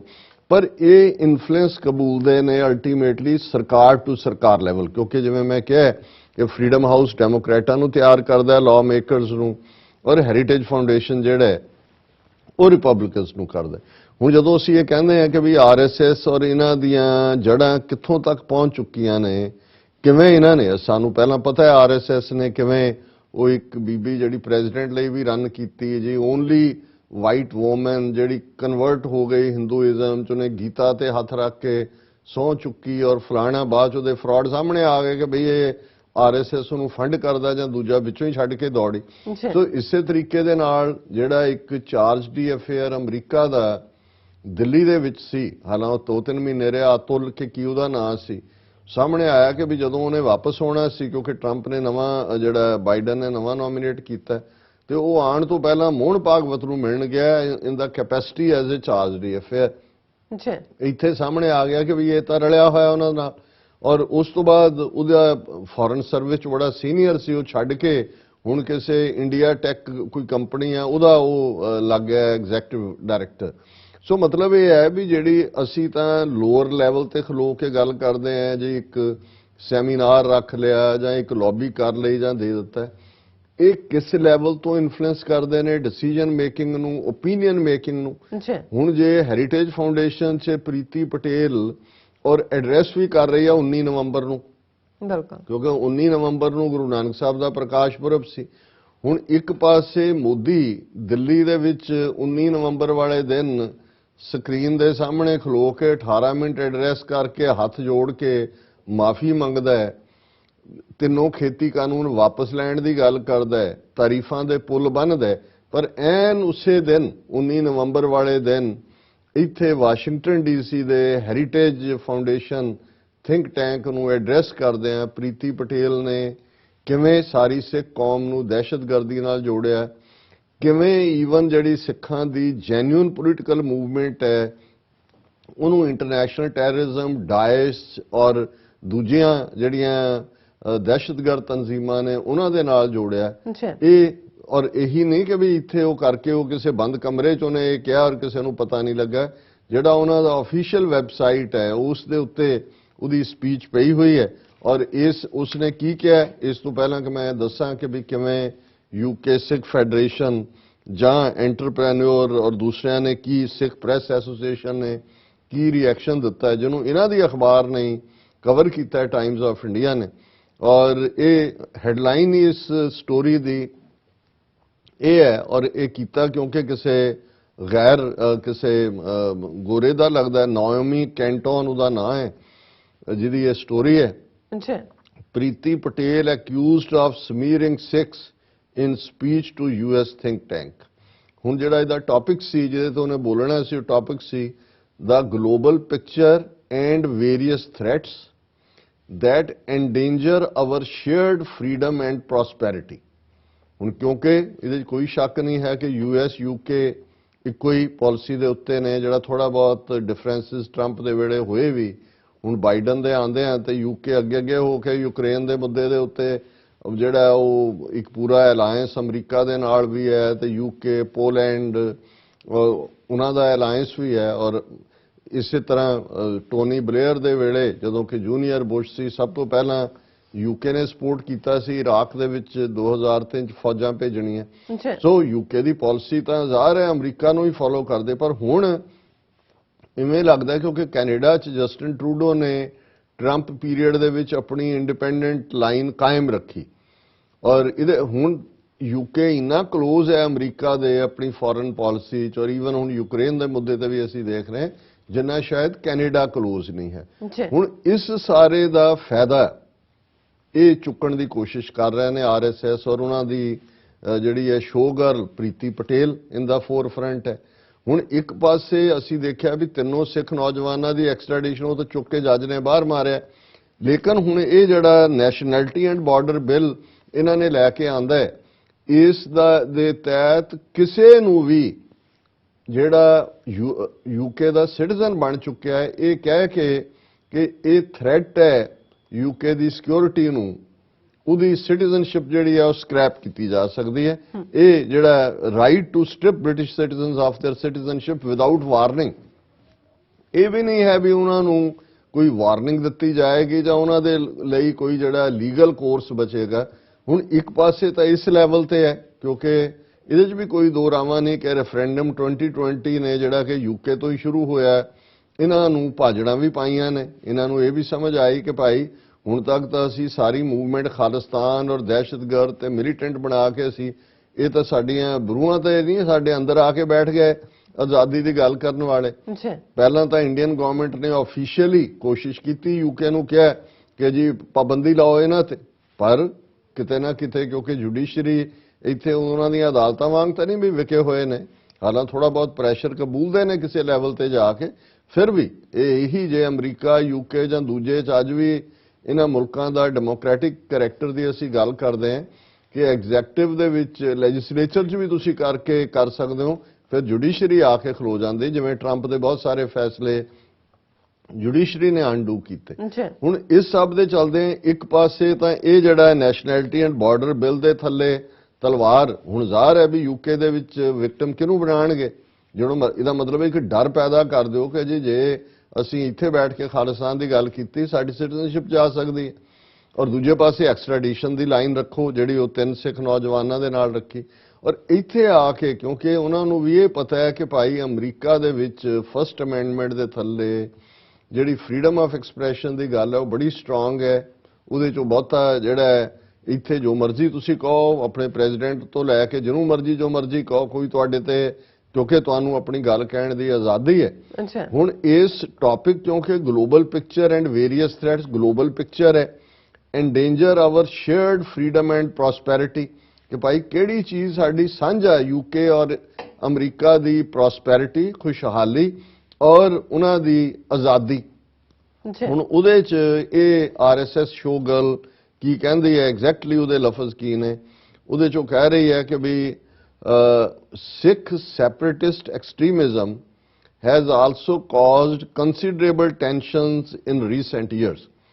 Sikh separatist extremism, ਅਲਗਾਵਵਾਦ ਤੇ ਅੱਤ ਹੁਣ ਫਾਲ ਸ਼ਾਰਟ ਆਫ, ਜਦੋਂ ਤੁਸੀਂ ਔਰ ਗੱਲ ਕਰ ਰਹੇ ਸੀ ਡਾਇਸ਼ ਦੀ ਕਿ ਵੀ ਇਸਲਾਮਿਕ ਡਾਇਸ਼ ਆਰਗੇਨਾਈਜੇਸ਼ਨ ਕੀ ਡੇ, ਉੱਥੇ ਹੀ ਇੱਕਦਮ ਨਾਲ ਹੀ ਮੁੜਦੀ ਹੈ ਔਰ ਗੁਰੂ ਨਾਨਕ ਸਾਹਿਬ ਦੇ ਪ੍ਰਕਾਸ਼ ਪੁਰਬ ਦੇ ਮੌਕੇ ਤੇ 19 ਨਵੰਬਰ ਨੂੰ ਐਡਰੈਸ ਕਰ ਰਹੀ ਹੈ। ਅੱਛਾ। ਹੁਣ ਯੂਜੂਅਲੀ ਯੂਕੇ 'ਚ ਪਿਛਲੇ ਕਈ ਸਾਲਾਂ ਤੋਂ, ਕੱਲਾ ਯੂਕੇ ਨਹੀਂ, ਕੈਨੇਡਾ, ਆਸਟ੍ਰੇਲੀਆ, ਪਾਕਿਸਤਾਨ, ਸਾਰਿਆਂ ਦੇ head of the state Guru Nanak Sahib ਦੇ ਪ੍ਰਕਾਸ਼ ਪੁਰਬ ਦੇ ਮੌਕੇ ਜਿਹੜਾ ਉਹ ਵਧਾਈ ਦਾ ਸੁਨੇਹਾ ਦਿੰਦੇ ਨੇ। ਲੇਕਿਨ ਇਸ ਵਾਰ ਬੋਰਿਸ ਜੌਨਸਨ ਨੇ ਵਧਾਈ ਦਾ ਸੁਨੇਹਾ ਨਹੀਂ ਦਿੱਤਾ।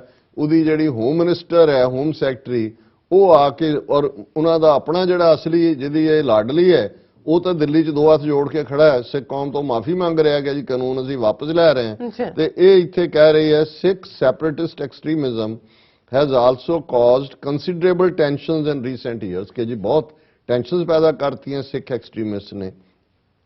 while we stoutly defend freedom of expression, ਇਹ ਹੁਣ ਅਮਰੀਕਨਾਂ ਨੂੰ ਕਹਿੰਦੇ, ਦੇਖੋ ਜੀ ਅਸੀਂ ਫਰੀडम ਆਫ ਐਕਸਪ੍ਰੈਸ਼ਨ ਨੂੰ ਬਹੁਤ ਗਹਿਰਾਈ ਦੇ ਨਾਲ ਅਸੀਂ ਉਹਨੂੰ ਡਿਫੈਂਡ ਕਰਦੇ ਹਾਂ। ਜੋ ਤੁਸੀਂ ਉੱਥੇ ਯੂਆਪਾ ਲਾਇਆ ਹੋਇਆ ਜਾਂ ਦੂਜਾ ਲਾਇਆ, ਔਰ ਯੂਕੇ ਤਾਂ ਤੁਹਾਡਾ ਵਸ ਨਹੀਂ ਚੱਲਦਾ, ਨਹੀਂ ਤਾਂ ਤੁਸੀਂ ਉੱਥੇ ਕਿਸੇ ਨੂੰ ਪ੍ਰੋਟੈਸਟ ਨਾ ਕਰਨ ਦਿਓ, ਜੋ ਹਿੰਦੂ ਤਵੀਆਂ ਦਾ ਅੱਜ ਰੰਗ ਢੰਗ ਬਣਿਆ ਹੋਇਆ। ਔਰ ਉਹਦੇ ਚੋਂ ਕਹਿੰਦੀ ਹੈ ਕਿ it must always B with in the law. ਭਾਈ ਜੇ ਵਿਦ ਇਨ, ਤੂੰ ਆ ਕੇ ਅਮਰੀਕਾ ਵਾਲਿਆਂ ਨੂੰ ਲਾਅ ਦੱਸੇਂਗੀ ਕਿ ਵੀ ਜੋ ਸਿੱਖ ਇੱਥੇ ਮੰਗਦੇ ਨੇ ਉਹ ਵਿਦ ਇਨ ਦਾ ਲਾਅ ਹੈ ਕਿ ਅਗੇਂਸਟ ਦਾ ਲਾਅ ਹੈ? ਹਰ ਪ੍ਰੋਟੈਸਟ ਹੋਏ, ਰੈਲੀ ਹੋਏ, ਉਹਦੇ ਪਰਮਿਟ ਹੁੰਦੇ ਨੇ। ਔਰ ਇਹਨਾਂ 35 ਸਾਲਾਂ 'ਚ, 36 ਸਾਲਾਂ 'ਚ ਇੱਕ ਵੀ ਪ੍ਰੋਟੈਸਟ ਨਿਊਯਾਰਕ, ਵਾਸ਼ਿੰਗਟਨ, ਕੈਲੀਫੋਰਨੀਆ, 3000 ਮੀਲ ਦੇ ਅਕ੍ਰੋਸ ਅਮਰੀਕਾ 'ਚ ਐਸਾ ਨਹੀਂ ਹੋਇਆ ਜਿਹਦੇ 'ਚ ਸਿੱਖਾਂ ਨੇ ਵਾਇਲੈਂਸ ਕੀਤੀ ਹੋਏ, ਕੋਈ ਅਰੈਸਟ ਹੋਈ ਹੋਏ। ਹਾਲਾਂ ਜਦੋਂ ਤੁਸੀਂ ਪ੍ਰੋਟੈਸਟ ਦੇ ਲਈ ਜਾਂ ਰੈਲੀ ਦੇ ਲਈ ਪਰਮਿਟ ਲੈਂਦੇ ਹੋ, ਇੱਕ ਸਵਾਲ ਉਹ ਪੁੱਛਦੇ ਨੇ, are you going to give arrest? ਕਿਉਂਕਿ ਈਵਨ ਅਮਰੀਕਨਾਂ ਦੇ ਆਪਣੇ এনवायरमेंट ਮੁੱਦੇ ਤੇ ਦੂਜੇ ਪ੍ਰੋਟੈਸਟ ਹੋਣ, ਉਹ ਤਾਂ ਚੜ ਜਾਂਦੇ ਨੇ ਬਿਲਡਿੰਗਾਂ ਦੇ ਉੱਤੇ ਜਾਂ ਦੂਜੇ ਗ੍ਰਿਫਤਾਰੀਆਂ ਦਿੰਦੇ ਨੇ। ਸੋ ਉਹ ਸਾਡਾ ਜਵਾਬ ਹੁੰਦਾ ਨੋ, ਅਸੀਂ ਕੋਈ ਗ੍ਰਿਫਤਾਰੀਆਂ ਨਹੀਂ ਦੇਣੀਆਂ। ਸੋ ਮਤਲਬ ਇਹਦੇ ਬਾਵਜੂਦ ਜਿਹੜਾ ਇਹ ਅਮਰੀਕਾ ਜਾ ਕੇ ਕਹਿ ਰਹੀ ਹੈ ਕਿ ਜੀ ਇਹ ਅਸੀਂ ਜਿਹੜਾ ਲਾਅ ਦੇ ਵਿੱਚ ਹੋਣਾ ਚਾਹੀਦਾ, we have expanded our disruptions capability to better address those people who seek to radicalize but who operate often intentionally below legal thresholds। ਇਹ ਜਿਵੇਂ ਉਹ ਬ੍ਰਾਹਮਣ ਦਾ ਮਾਈਂਡਸੈਟ ਹੈ ਕਿ ਗੋਲ ਗੱਲ, ਗੋਲ ਦੇ ਵਿੱਚ ਵੀ ਗੋਲ। ਹੁਣ ਉਹਨੂੰ ਇਹ ਵੀ ਪਤਾ ਹੈ ਵੀ ਜੋ ਇੱਥੇ ਕਰਦੇ ਨੇ ਸਿੱਖ ਕੋਈ ਇਲੀਗਲ ਨਹੀਂ ਹੈ, ਜੋ ਯੂਕੇ 'ਚ ਕਰਦੇ ਨੇ ਉਹ ਕੋਈ ਇਲੀਗਲ ਨਹੀਂ ਹੈ। ਪਰ ਉਹ ਇਹ ਕਹਿ ਰਹੀ ਹੈ ਕਿ ਇਹ ਜਿਹੜਾ ਇੱਕ ਸੈਪਰੇਟਿਸਟ ਔਰ ਐਕਸਟ੍ਰੀਮਿਸਟ ਹੈ, ਇਹ ਰੈਡੀਕਲਾਈਜ਼ ਕਰ ਰਹੇ ਨੇ ਨੌਜਵਾਨਾਂ ਨੂੰ, ਉਹਨਾਂ ਦੇ ਵਿਚਾਰਾਂ ਦੇ ਵਿੱਚ ਕ੍ਰਾਂਤੀ ਲਿਆ ਰਹੇ ਨੇ, ਜਿਹੜੀ ਹੈ ਉਹ ਕਈ ਵਾਰ ਕਾਨੂੰਨ ਦੇ ਦਾਇਰੇ ਚੋਂ ਜਿਹੜਾ ਉਹ ਉਸ ਤੋਂ ਡਿਫਰੈਂਟ ਚਲੀ ਜਾਂਦੀ। ਹੁਣ ਇਹ ਸਿਰਫ ਸ਼ਬਦਾਂ ਦੀ ਜਾਦੂਗਰੀ ਹੈ। ਔਰ ਇਹ ਨਾਲ ਦੀ ਨਾਲ ਉਹਨੇ ਕਿਹਾ ਕਿ ਜੀ ਅਸੀਂ ਇਸ ਸਮੇਂ she told the audience that on that day she had proscribed Islamist terrorist group Hamas in its entirety including its political wing. ਕਿ ਜੀ ਮੈਂ ਜਿਹੜੀ ਇਹ ਪਾਬੰਦੀ ਲਾ ਦਿੱਤੀ ਆ ਹਮਸ ਦੇ ਉੱਤੇ, ਇਨਕਲੂਡਿੰਗ ਉਹਨਾਂ ਦੇ ਪੋਲੀਟੀਕਲ ਵਿੰਗ ਦੇ। ਇਹ ਯੂਕੇ ਦੇ ਹਵਾਲੇ ਨਾਲ ਕਰ ਰਹੀ। ਸੋ ਮਤਲਬ ਹੁਣ ਉਹ ਕਹਿਣਾ ਇਹ ਚਾਹੁੰਦੀ ਹੈ ਕਿ ਜੀ ਭਾਵੇਂ ਇੱਥੇ ਪੋਲੀਟੀਕਲ ਐਕਟੀਵਿਟੀ ਕਰਕੇ ਲੋਕ ਜਿਹੜੇ ਖਾਲਿਸਤਾਨ ਮੰਗਦੇ ਨੇ, ਜਾਂ ਇਹ ਕਸ਼ਮੀਰ ਦੇ ਉੱਤੇ ਵੀ ਲਾਗੂ ਹੋਏ, ਕਿਉਂਕਿ ਯੂਕੇ ਦੇ ਵਿੱਚ ਕਸ਼ਮੀਰੀਆਂ ਦੀ ਲੌਬੀ ਬਹੁਤ ਸਟਰੋਂਗ ਹੈ, ਕਿਉਂਕਿ ਮੀਰਪੁਰ ਔਰ ਦੂਸਰੇ ਇਲਾਕਿਆਂ ਦੇ ਨੇ। ਸੋ ਇਹ ਬੜਾ ਖਤਰਨਾਕ ਪਾਰਟ ਹੈ। ਔਰ ਇਸ ਦੇ ਉੱਤੇ ਜਿਵੇਂ ਦਵਿੰਦਰਜੀਤ ਸਿੰਘ ਸਿੱਖ ਫੈਡਰੇਸ਼ਨ ਯੂਕੇ ਦੇ, ਉਹਨਾਂ ਨੇ ਇਹ ਕਿਹਾ ਕਿ ਅਸੀਂ ਲੌਬੀ ਕਰ ਰਹੇ ਹਾਂ ਮਿਨਿਸਟਰਸ ਨਾਲ ਨਵੰਬਰ ਤੋਂ, ਜਦੋਂ ਅਸੀਂ ਇਹ ਦੇਖੀ ਹੈ ਇਹਦੀ ਸਪੀਚ, ਕਿ ਭਾਈ ਸਾਨੂੰ ਐਕਸਪਲੇਨ ਕਰੋ ਕਿ ਭਈ ਅਸੀਂ ਕਿਹੜਾ ਬੰਬ ਚਲਾਇਆ ਯੂਕੇ 'ਚ, ਕਿਵੇਂ ਇੰਟਰਨੈਸ਼ਨਲ ਜਾਂ ਯੂਐਸ ਔਰ ਯੂਕੇ ਦੀ ਕੰਬਾਈਨਡ ਸਿਕਿਉਰਿਟੀ ਥ੍ਰੈਟ ਹੈ। No one has been able to. ਉਹਨਾਂ ਨੇ ਕਿਹਾ ਵੀ ਅਜੇ ਤੱਕ ਕੋਈ ਇਹਨੂੰ ਐਕਸਪਲੇਨ ਨਹੀਂ ਕਰ ਸਕਿਆ। This is not just a speech but a speech on the UK government website. ਇਹ ਸਰਕਾਰੀ ਵੈਬਸਾਈਟ ਤੇ ਪਈ ਹੋਈ ਹੈ।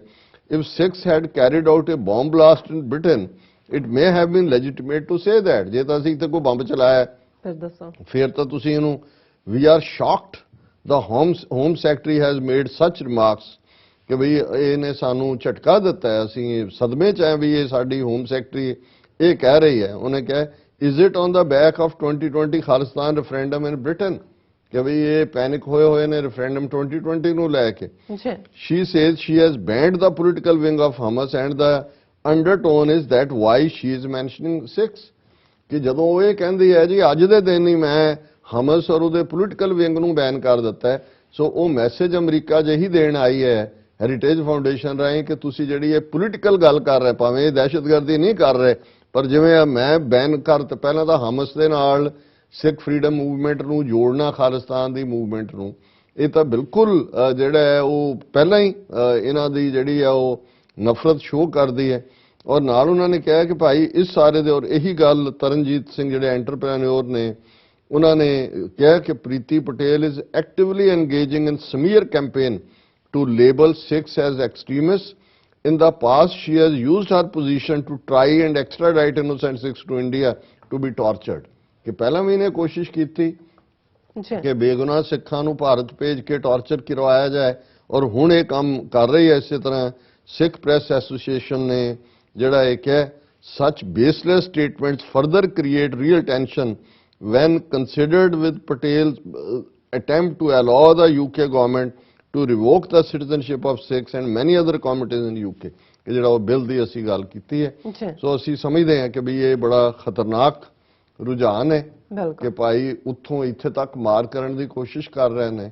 ਔਰ ਜਿਵੇਂ ਠੀਕ ਸਿੱਖ ਫੈਡਰੇਸ਼ਨ ਔਰ ਬਾਕੀ ਤਨਜ਼ੀਮਾਂ ਨੇ ਉੱਥੇ ਲਿਆ, ਪਰ ਮੈਂ ਸਮਝਦਾ ਵੀ ਆਲਰੇਡੀ ਬੋਰਿਸ ਜੌਨਸਨ ਜਿਹੜਾ ਇਸ ਵੇਲੇ ਡਗਮਗਾਇਆ ਹੋਇਆ, ਉਹਦੀ ਰੈਜ਼ਿਗਨੇਸ਼ਨ ਦੀ ਮੰਗ ਵਿਦਨ ਟੋਰੀ ਪਾਰਟੀ ਚੱਲ ਰਹੀ ਹੈ।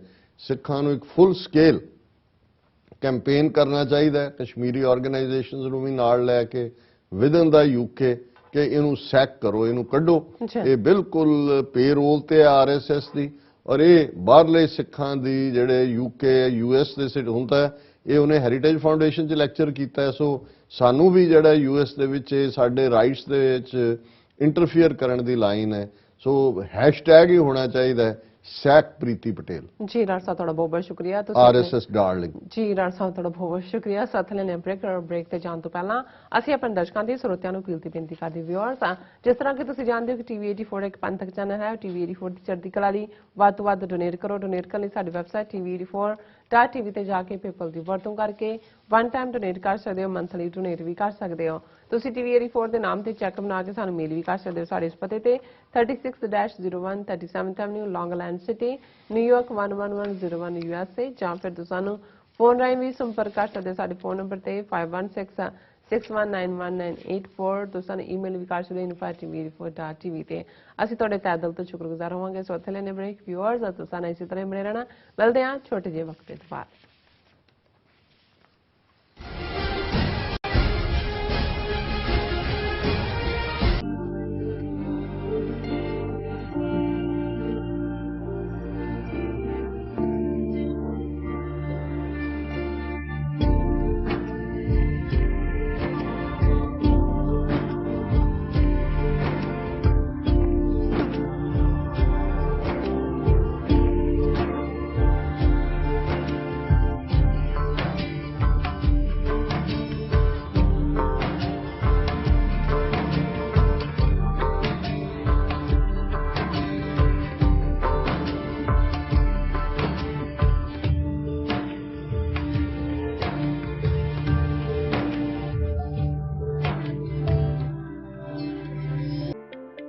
ਸਿਗਨੇਚਰ ਟਰੱਕ ਸਰਵਿਸ ਰਾਊਟ 81 ਉੱਤੇ ਐਗਜ਼ਿਟ 235 ਤੇ ਟਰੱਕਰ ਵੀਰਾਂ ਲਈ 24 ਘੰਟੇ ਰੋਡ ਸਰਵਿਸ ਦੀ ਸੁਵਿਧਾ ਮੌਜੂਦ।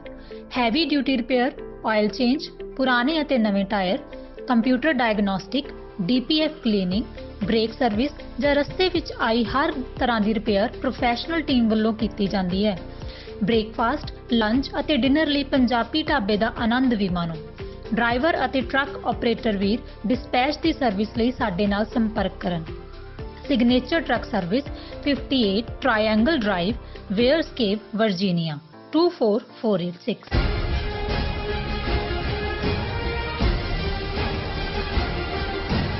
ਦਰਸ਼ਕੋ ਬ੍ਰੇਕ ਬਾਅਦ ਤੁਹਾਡਾ ਸਭ ਦਾ ਭਰਪੂਰ ਸਵਾਗਤ ਹੈ। ਸੋ ਵਿਊਅਰਸ, ਹੁਣ ਆਪਾਂ ਪ੍ਰੋਗਰਾਮ ਨੂੰ ਹੋਰ ਅੱਗੇ ਵਧਾਉਂਦੇ ਹਾਂ। ਅੱਜ ਦੇ ਦੂਸਰੇ ਅਹਿਮ ਇਸ਼ੂ ਦੇ ਨਾਲ, ਉਸ ਦੇ ਵਿੱਚ ਆਪਾਂ ਗੱਲਬਾਤ ਕਰਨ ਜਾ ਰਹੇ ਹਾਂ ਕਿ ਭਾਰਤੀ ਰਾਜ ਸਭਾ ਵਿੱਚ ਓਪੋਜੀਸ਼ਨ ਦੇ ਲੀਡਰ ਨੇ ਮੋਦੀ ਨੂੰ ਵੰਗਾਰਦਿਆਂ ਕਿਹਾ ਹੈ ਕਿ ਚੀਨ ਵੱਲੋਂ ਭਾਰਤੀ ਜ਼ਮੀਨ ਤੇ ਲਗਾਤਾਰ ਕਬਜ਼ਾ ਕੀਤਾ ਜਾ ਰਿਹਾ ਹੈ, ਪਰ ਕੀ ਕਾਰਨ ਹੈ ਕਿ ਹਰ ਕਿਸੇ ਨੂੰ ਘੂਰਨ ਵਾਲੀ ਅੱਖ ਚੀਨ ਨੂੰ ਦੇਖ ਕੇ ਲਾਲ ਕਿਉਂ ਨਹੀਂ ਹੁੰਦੀ। ਸੋ ਇਸ ਬਾਰੇ ਆਪਾਂ ਗੱਲਬਾਤ ਕਰਨ ਜਾ ਰਹੇ ਹਾਂ। ਸੋ ਅਸੀਂ ਚਾਹਾਂਗੇ ਕਿ ਤੁਸੀਂ ਇਸੇ ਤਰ੍ਹਾਂ ਬਣੇ ਰਹਿਣਾ।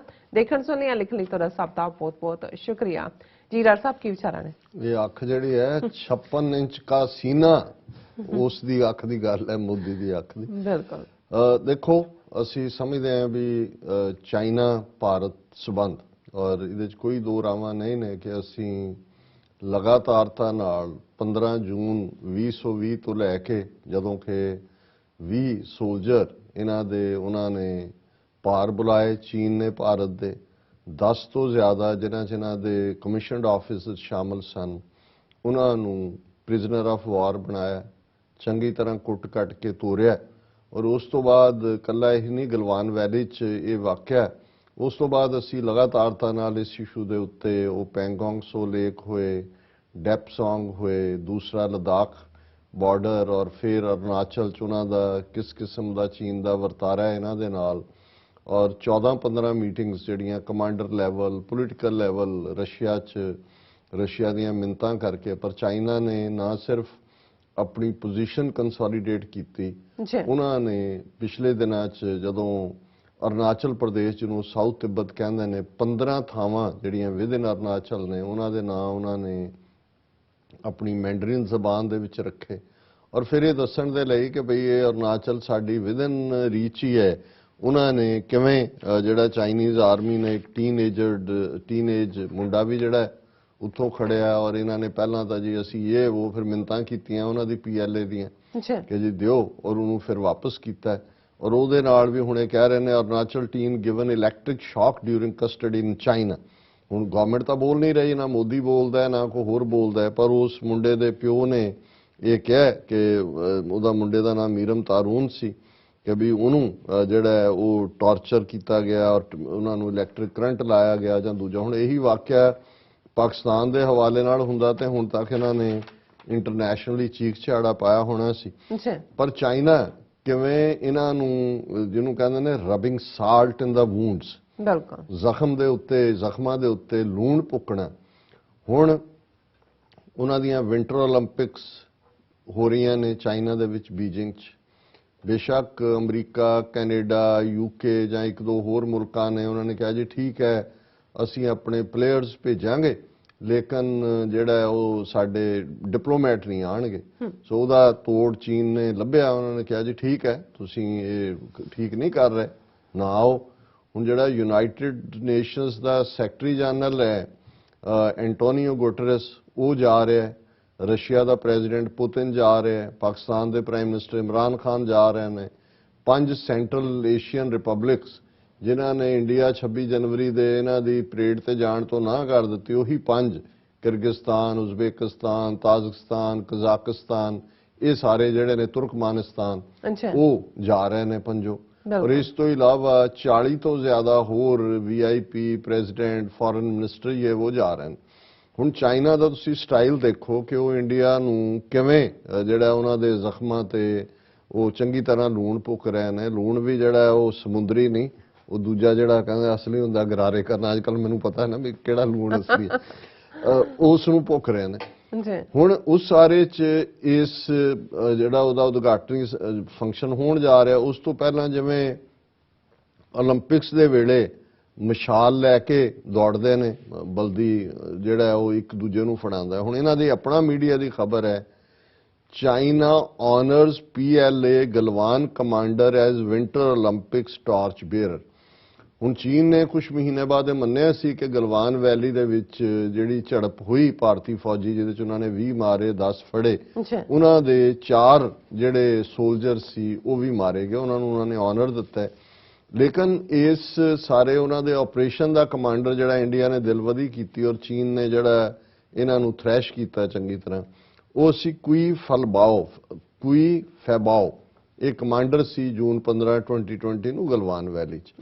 ਹੁਣ ਉਹਨਾਂ ਨੇ ਇਹ ਜਿਹੜਾ ਵਿੰਟਰ ਓਲੰਪਿਕਸ ਦੇ ਵਿੱਚ ਜਿਹੜੀ ਉਹਨਾਂ ਨੇ ਟਾਰਚ ਬੀਅਰਰ ਬਣਾਇਆ, ਔਰ ਉਹ ਟਾਰਚ ਬੀਅਰਰ ਕਿਉਂਕਿ 1200 ਦੇ ਕਰੀਬ, ਕਿਉਂਕਿ ਜਦੋਂ ਮਿਸਾਲ ਲੈ ਕੇ ਦੌੜਦੇ ਨੇ ਇੱਕ ਤੋਂ ਥਾਂ ਤੱਕ, ਉੱਥੇ ਉਹਨੂੰ ਦੂਜੇ ਨੂੰ ਫੜਾ ਦਿੱਤੀ।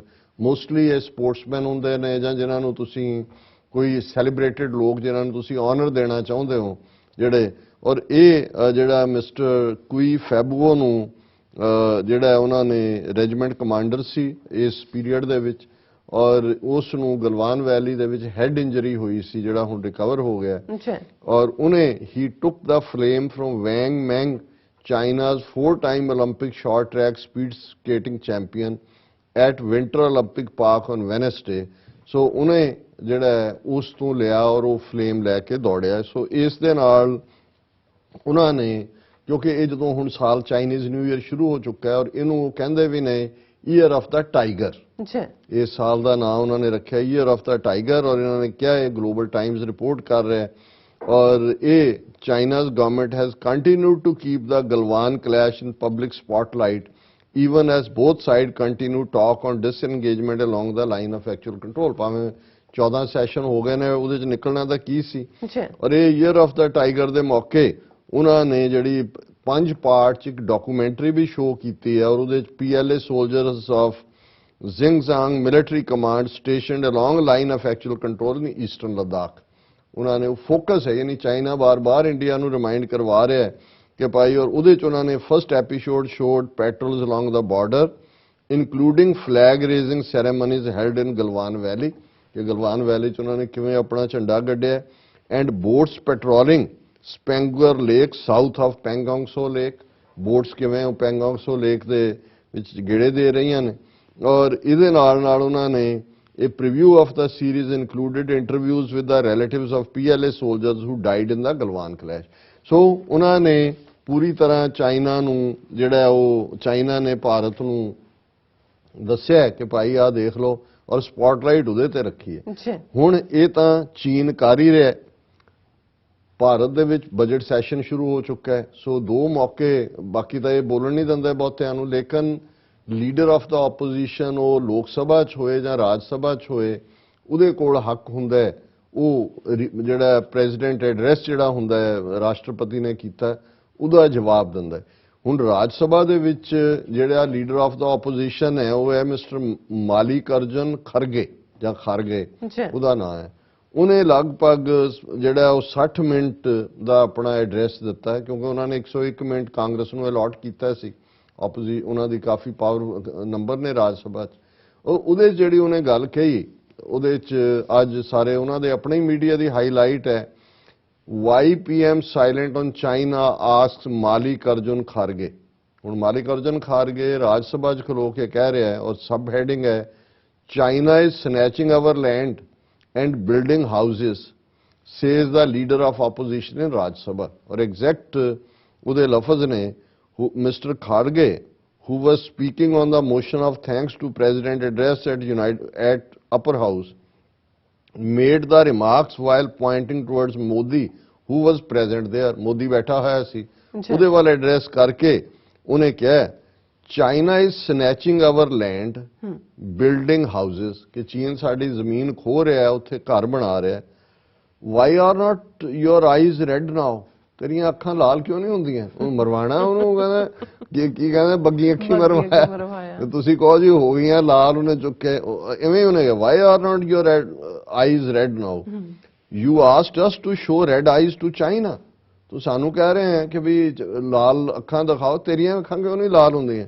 You don't talk to China you don't talk about China at all. ਤੈਨੂੰ ਕੀ ਮੌਤ ਪਈ ਹੈ ਤੂੰ ਚੀਨ ਮੂੰਹ ਹੀ ਨਹੀਂ ਕੱਢਦਾ। ਯੂ ਆਰ ਸਾਇਲੈਂਟ ਤੂੰ ਚੁੱਪ ਕਿਉਂ ਹੈ? Mister Kharge said while recalling a speech made by Modi in 2013 in relation to Chinese aggression. He added, your love for China can be understood from the fact that the import of Chinese goods in 2021 has increased 4 times that in 2013. ਕਿ 2013 ਚ ਤੇ ਤੂੰ ਕਹਿੰਦਾ ਸੀ ਵੀ ਚੀਨ ਨੂੰ ਲਾਲ ਅੱਖਾਂ ਕਿਉਂ ਨਹੀਂ ਦਿਖਾਉਂਦੇ ਪਰ ਇਹ ਸਮਝ ਆ ਸਕਦਾ ਤੂੰ ਕਿਉਂ ਨਹੀਂ ਬੋਲਦਾ ਤੇਰਾ ਚੀਨ ਨਾਲ ਕਿਹੜਾ ਪਿਆਰ ਪਿਆ ਹੋਇਆ ਕਿਉਂਕਿ 4 ਗੁਣਾ ਜ਼ਿਆਦਾ ਇੰਪੋਰਟ ਹੋ ਗਈ ਚੀਨ ਦੀਆਂ ਚੀਜ਼ਾਂ ਦੀ 2021 ਚ 2013 ਦੇ ਕੰਪੈਰੀਜ਼ਨ। ਫਿਰ ਉਹਨੇ ਪ੍ਰੈਜ਼ੀਡੈਂਟ ਦੀ ਸਪੀਚ ਜੋ ਕੁਝ ਉਹਨੇ ਕਿਹਾ ਉਹਨੇ ਮੋਦੀ ਨੂੰ ਚੈਲੰਜ ਕੀਤਾ ਉਹਨੇ ਕਿਹਾ you say nothing happened in the past 70 years ਲੋਕ ਅੱਜ ਕੱਲ੍ਹ ਲੱਗੇ ਹੋਏ ਨੇ ਨਾ ਜੀ ਹਮਨੇ ਮੋਦੀ नया भारत 2047 का भारत और फलाना पता नहीं की अमृत वाणी और क्या क्या उन्हें क्या यू से nothing happened in past 70 years तो क्या कुछ नहीं हुआ है? If nothing had happened in the past 70 years you wouldn't be alive today। ये होया ही कुछ ना तू किथों जिਉਂਦਾ ਹੁੰਦਾ? We have democracy so that you could govern today क्योंकि वो डेमोक्रेसी तो ਤਾਂ ਹੀ ਤੂੰ ਇੱਥੇ ਆ ਕੇ ਬਹਿ ਗਿਆ। Anyone who speaks against the government is anti-national ਕਿ ਵੀ ਤੁਸੀਂ ਇਹ ਪਖੰਡ ਫੜਿਆ ਹੋਇਆ ਵੀ ਜੋ ਵੀ ਸਰਕਾਰ ਦੇ ਖਿਲਾਫ ਬੋਲੇ ਉਹ ਐਂਟਾਈ-ਨੈਸ਼ਨਲ ਹੈ। ਔਰ ਹੋਰ ਵੀ ਉਹਨੇ ਕਾਫੀ ਰੈਲੇਵੈਂਟ ਪੁਆਇੰਟ ਚੁੱਕੇ ਔਰ ਅਖੀਰ ਚ ਉਹਨੇ ਆਪਣੀ ਜਿਹੜਾ ਐਡਰੈਸ ਸੀ ਉਹ ਐਂਡ ਕੀਤਾ ਔਰ ਮੈਨੂੰ ਲੱਗਿਆ ਵੀ ਇਹ ਬਹੁਤ ਵਧੀਆ ਸ਼ੇਅਰ ਹੈ ਰਾਹਤ ਇੰਦੌਰੀ ਦਾ। ਜੀ ਰਾਹਤ ਇੰਦੌਰੀ ਬੜਾ ਜ਼ਬਰਦਸਤ ਸ਼ਾਇਰ, ਉਹਨੂੰ ਮੋਦੀ ਨੂੰ ਐਡਰੈਸ ਕਰਕੇ ਸਾਰੀ ਰਾਜ ਸਭਾ 'ਚ ਉਹਨੇ ਕਿਹਾ अपने हाकम की फकीरी पर तरस आता है अपने हाकम की फकीरी पर तरस आता है जो गरीबों से पसीने की कमाई मांगे कि भाई देना तो तुझे की है। अपने हाकम की फकीरी पर तरस आता है जो गरीबों से पसीने की कमाई मांगे, जुबान तो खोल नजर तो मिला जवाब तो दो, मैं कितनी बार लुटा हूं इसका हिसाब तो दो। वाह जी वाह, क्या बात। जुबान तो खोल नजर तो मिला हिसाब तो दो, मैं कितनी बार लुटा हूं इसका हिसाब तो दो। सो नाइस जी डॉक्टर साहब, थोड़ा बहुत बहुत शुक्रिया। साथ लेने ब्रेक। व्यूअर्स दोस्तान इसी तरह बने रहना, मिलते हैं छोटे जी ब्रेक तो बाद।